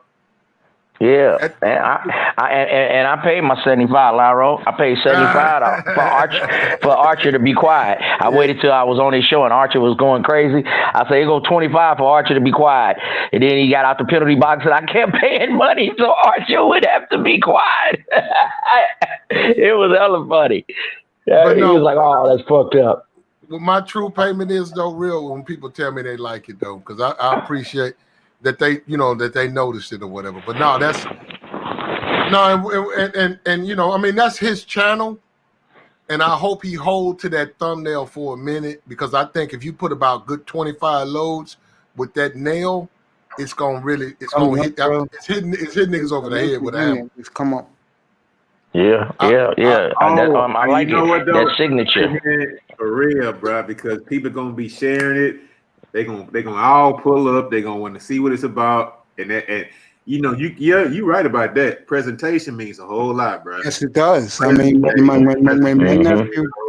nephew does my. You right, Lyro. It does. So, put your input. If you see something, Lyro, say, hit me in the back chat or something or whatever, and be like, man, I think this would be something fly. You know what I'm saying? If you come up with an idea or whatever, man, I'll take in all information. You know how I am. Yeah, I hear you. That was your best thumbnail yet. That was your best thumbnail yet, bro. Which one? The one you just showed, bro. That bitch is bad, bro. Are you talking about that Christmas thing? I don't know. That one when he be having them women with them big asses and shit. That motherfucker be jumping off the screen. The bitch ass be big as the whole thumbnail. YouTube won't let me show that. Let me say something now. YouTube don't like that there. They won't let me do it. He had an ass as big as the whole thumbnail. That bitch had a thumb ass. That bitch ass was so big. Yeah, that chick he just put up was wearing some nice pair of fucking French cut panties, bro. French cut panties, huh? You still talking about that? When the next time I'm gonna have women around me? When New Year's? He's still talking about this right here. I like that though. That Christmas at Cooters. I like that, man. Yeah, happy early birthday, Cooter need to be there with a little Santa hat on top of his dreads and shit, and host the show like he host Santa Cooter. You know what I mean? Be up on that motherfucker. Yeah. ass. Look at that panty line, bro. Shit, What that ass. panty line, Mace? I don't see the panty line. Where's it I'm at, man? sorry that you don't see it. I do, nigga. Ah, shit. I And, just got. is how many Christmases? I mean, you remember when your kids were real young? Mm-hmm. Did you have any Christmases with them? I'll be right back. Yeah, just about all of them. Shit, they were some of my best times. One of the ones I can remember the most is we all, would get dressed with the same outfits or whatever, at least the same color, and all the kids would take pictures with me. We'd all have on baby blue or something. We all have on, some all white or something. Then I used to have to put toys and shit together. I kind of miss that shit now that they big. You know what I mean? That was some good times. Okay, so nobody could ever take. You can't put a price on those memories, right? Oh, no, please, hell no. That's worth more than money. Yeah, that's what I was trying to say, man. And every man, as men, we have to experience. That's something that you experience with your woman. You can't. Your nigga, your boy, he can't experience that like you can. No, man. No, and now that they older and see other people's lives, they enjoy their childhood even more by seeing one of my sons is a loss prevention or guidance counselor or something. He worked with the troubled youths or whatever at the school that need help, different shit. He got a good heart. You know what I'm saying? So he be like, man, I had a good childhood because I see some terrible stuff. Like some of these kids don't even have money to get to school. He like a couple times I done came out of my pocket to help kids. You know what I'm saying? That's just kind of hard he got. So, it's just priceless, man. Priceless. Yeah, so Mace, it's an experience, man. I'm saying it's something that ain't got nothing to do with niggas and shit like that. And it's something if you get an opportunity to do it, you really need to try it. Yeah, I'm rooting for you, Mace. I'm rooting for you. I got my jersey on. I'm gonna wear it tomorrow. It say tag it on the back, Jack. I'm rooting for you, man. Don't knock off a jiggly. But I'm burnt, man. I'm going to wrap my head up, man, and be fresh to death for tomorrow's show, man. And I'll figure out something. I'm going to definitely have that thumbnail on there, man. I appreciate you, Mac Platt, Lauro, Tack, man. You know what I mean? I test, man. You sound like a player. Sound like you need to come to the Macosphere and Mac Platts, man. We out here.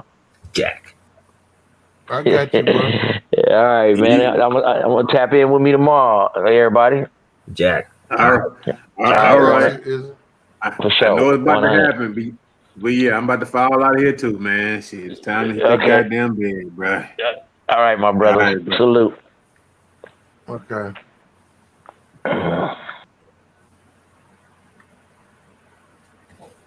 Shit. Hold on, Mace. Don't tell me Mace get knocked out. Yo, Mace. All right, here, boys. Okay, Mace. Just want to make sure. Everybody's leaving now? Yeah, man. Boy, I'm here, man. So, what's going on, man? Why everybody leaving? Coolers up now? I don't think so. More, what's his name? He was already burnt out. And a lot of he was getting burnt out as well. I think Platinum I think he might just live stream or who knows. But I know they've been there longer than I was, so I was here for about maybe a little over hours or so. So yeah, So, how you doing, brother? I'm good, man. How are you? Oh man, great, man. The ball game was wonderful. Got the Nevada, got the BYU, the one by 25 points when it went under 80. No, there's no way they're gonna go over 80 or total. That was crazy number. Sheila E, get your beauty slip again, baby. Yeah, go ahead, guys. Go to they're going to the Macosphere, so I guess they are going all to either Platinum's or Ism's channel. That's good. How you been, bro? I'll close this up right now. You can chat for a minute. Just real quick. Oh, I haven't seen you. I mean, leave it on? Okay, I'll leave it on, bro. So what's up, bro? Oh man, I'm good, man. Look, man, I'm just looking through some watching ball game. Looking for a few scouts. Watching a couple of players who trying to see who's gonna get drafted, who might go undrafted, man. I hear you, man.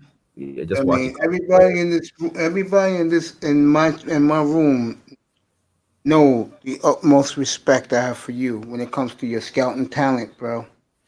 Much appreciated as always. You know that. Yeah, you know I appreciate you, man. That's why when you told me you needed a break, I just let it go at that, man. Because that's not my biz. You tired of this shit? You tired of this shit? No, I was just dealing with some other stuff, so I kind of want to keep it personal. So yeah, but I'm a lot better now. I just want to come back when I'm nearly 100, at least close to 100% or so. So I don't want to affect the others panel's energy, man. I don't want to I don't want to pass the negativity. I will never do that. So I want to at least come back when I'm better, especially mentally. So I'm a lot better now. So thank God. I'm gonna sleep in the chair this morning. I'm gonna sleep on my dialysis chair this morning. I'll stay up and just go through the motions, man. Uh, I would be lying to you, my good man, if I didn't tell you that I miss you, bro. And can you do me a favor in these YouTube Manosphere streets, bro? What is it? Can you find out why? Can you find out why War Master and Green Golden Eagle don't come back in here, bro? War Master. Last time he was here about a month ago, right? Oh, yo, he hasn't been here since October, bro. Wow, it's been that long. Yeah, you know what? I haven't seen Golden Eagles since the last time we clicked up on one of your stream. That was way back. Yeah, man. He's been giving me the cold shoulder treatment, man. I'm like, yo, you don't want to talk to your boy, bro? Your boy cares about you, man. Yo, what's up with these guys, man? They treat me like, yo. I mean, I never do anything to these dudes, but treat them with courtesy, bro. And they treat me now like I'm a piece of shit on the ground. Yeah, like I said, I really saw. I think I saw Golden Eagle. I see him in Ramiro Mirrors. I see him a lot, but he don't talk to me, man. I say, yo, what's up, bro? When I be, you know where I see him at? When I'm on the panel of the Roger Report, I say, yo, what's up, bro? Don't want to talk to me. So I say, fuck you, bro. I say, I just kept my mouth shut, bro. You know what I'm saying? All right, everybody, I love you. Star Platinum, everybody left. They're all going somewhere else. Sleep well, everybody. Thank you for staying with me. I love you all, Sheila E., Mr. Miami. Happy birthday, my brother, and get drunk, get happy. Star Platinum, everybody. I love you. Good night. Oh, it wouldn't be me if I didn't do this. Hey, yo, Mace. What's up? That was back. Hey, Todd. I put my email in the back chat, bro. I'm gonna be up there. I'll what you call it. Let me see. Hey, hold on. I put my email in the back chat, bro. I hear you with those picks, man. If you can email me your favorites, I would really appreciate it. I know you heard me on these platforms a lot, bro. Yeah. You get me? I mean, I'm looking at it right now. Because I know you do a lot of research. All right. I got it down to Laurel1511 at Gmail. I got you, bro. Let me do this. We keep talking. Seriously, just give me a minute. Everybody, I love you. No drinking, no partying. Get some sleep. Okay? No sex, no women. Good day from the Oasis. I love you. Thank you for coming. Tomorrow night, 6:30 N.B.A.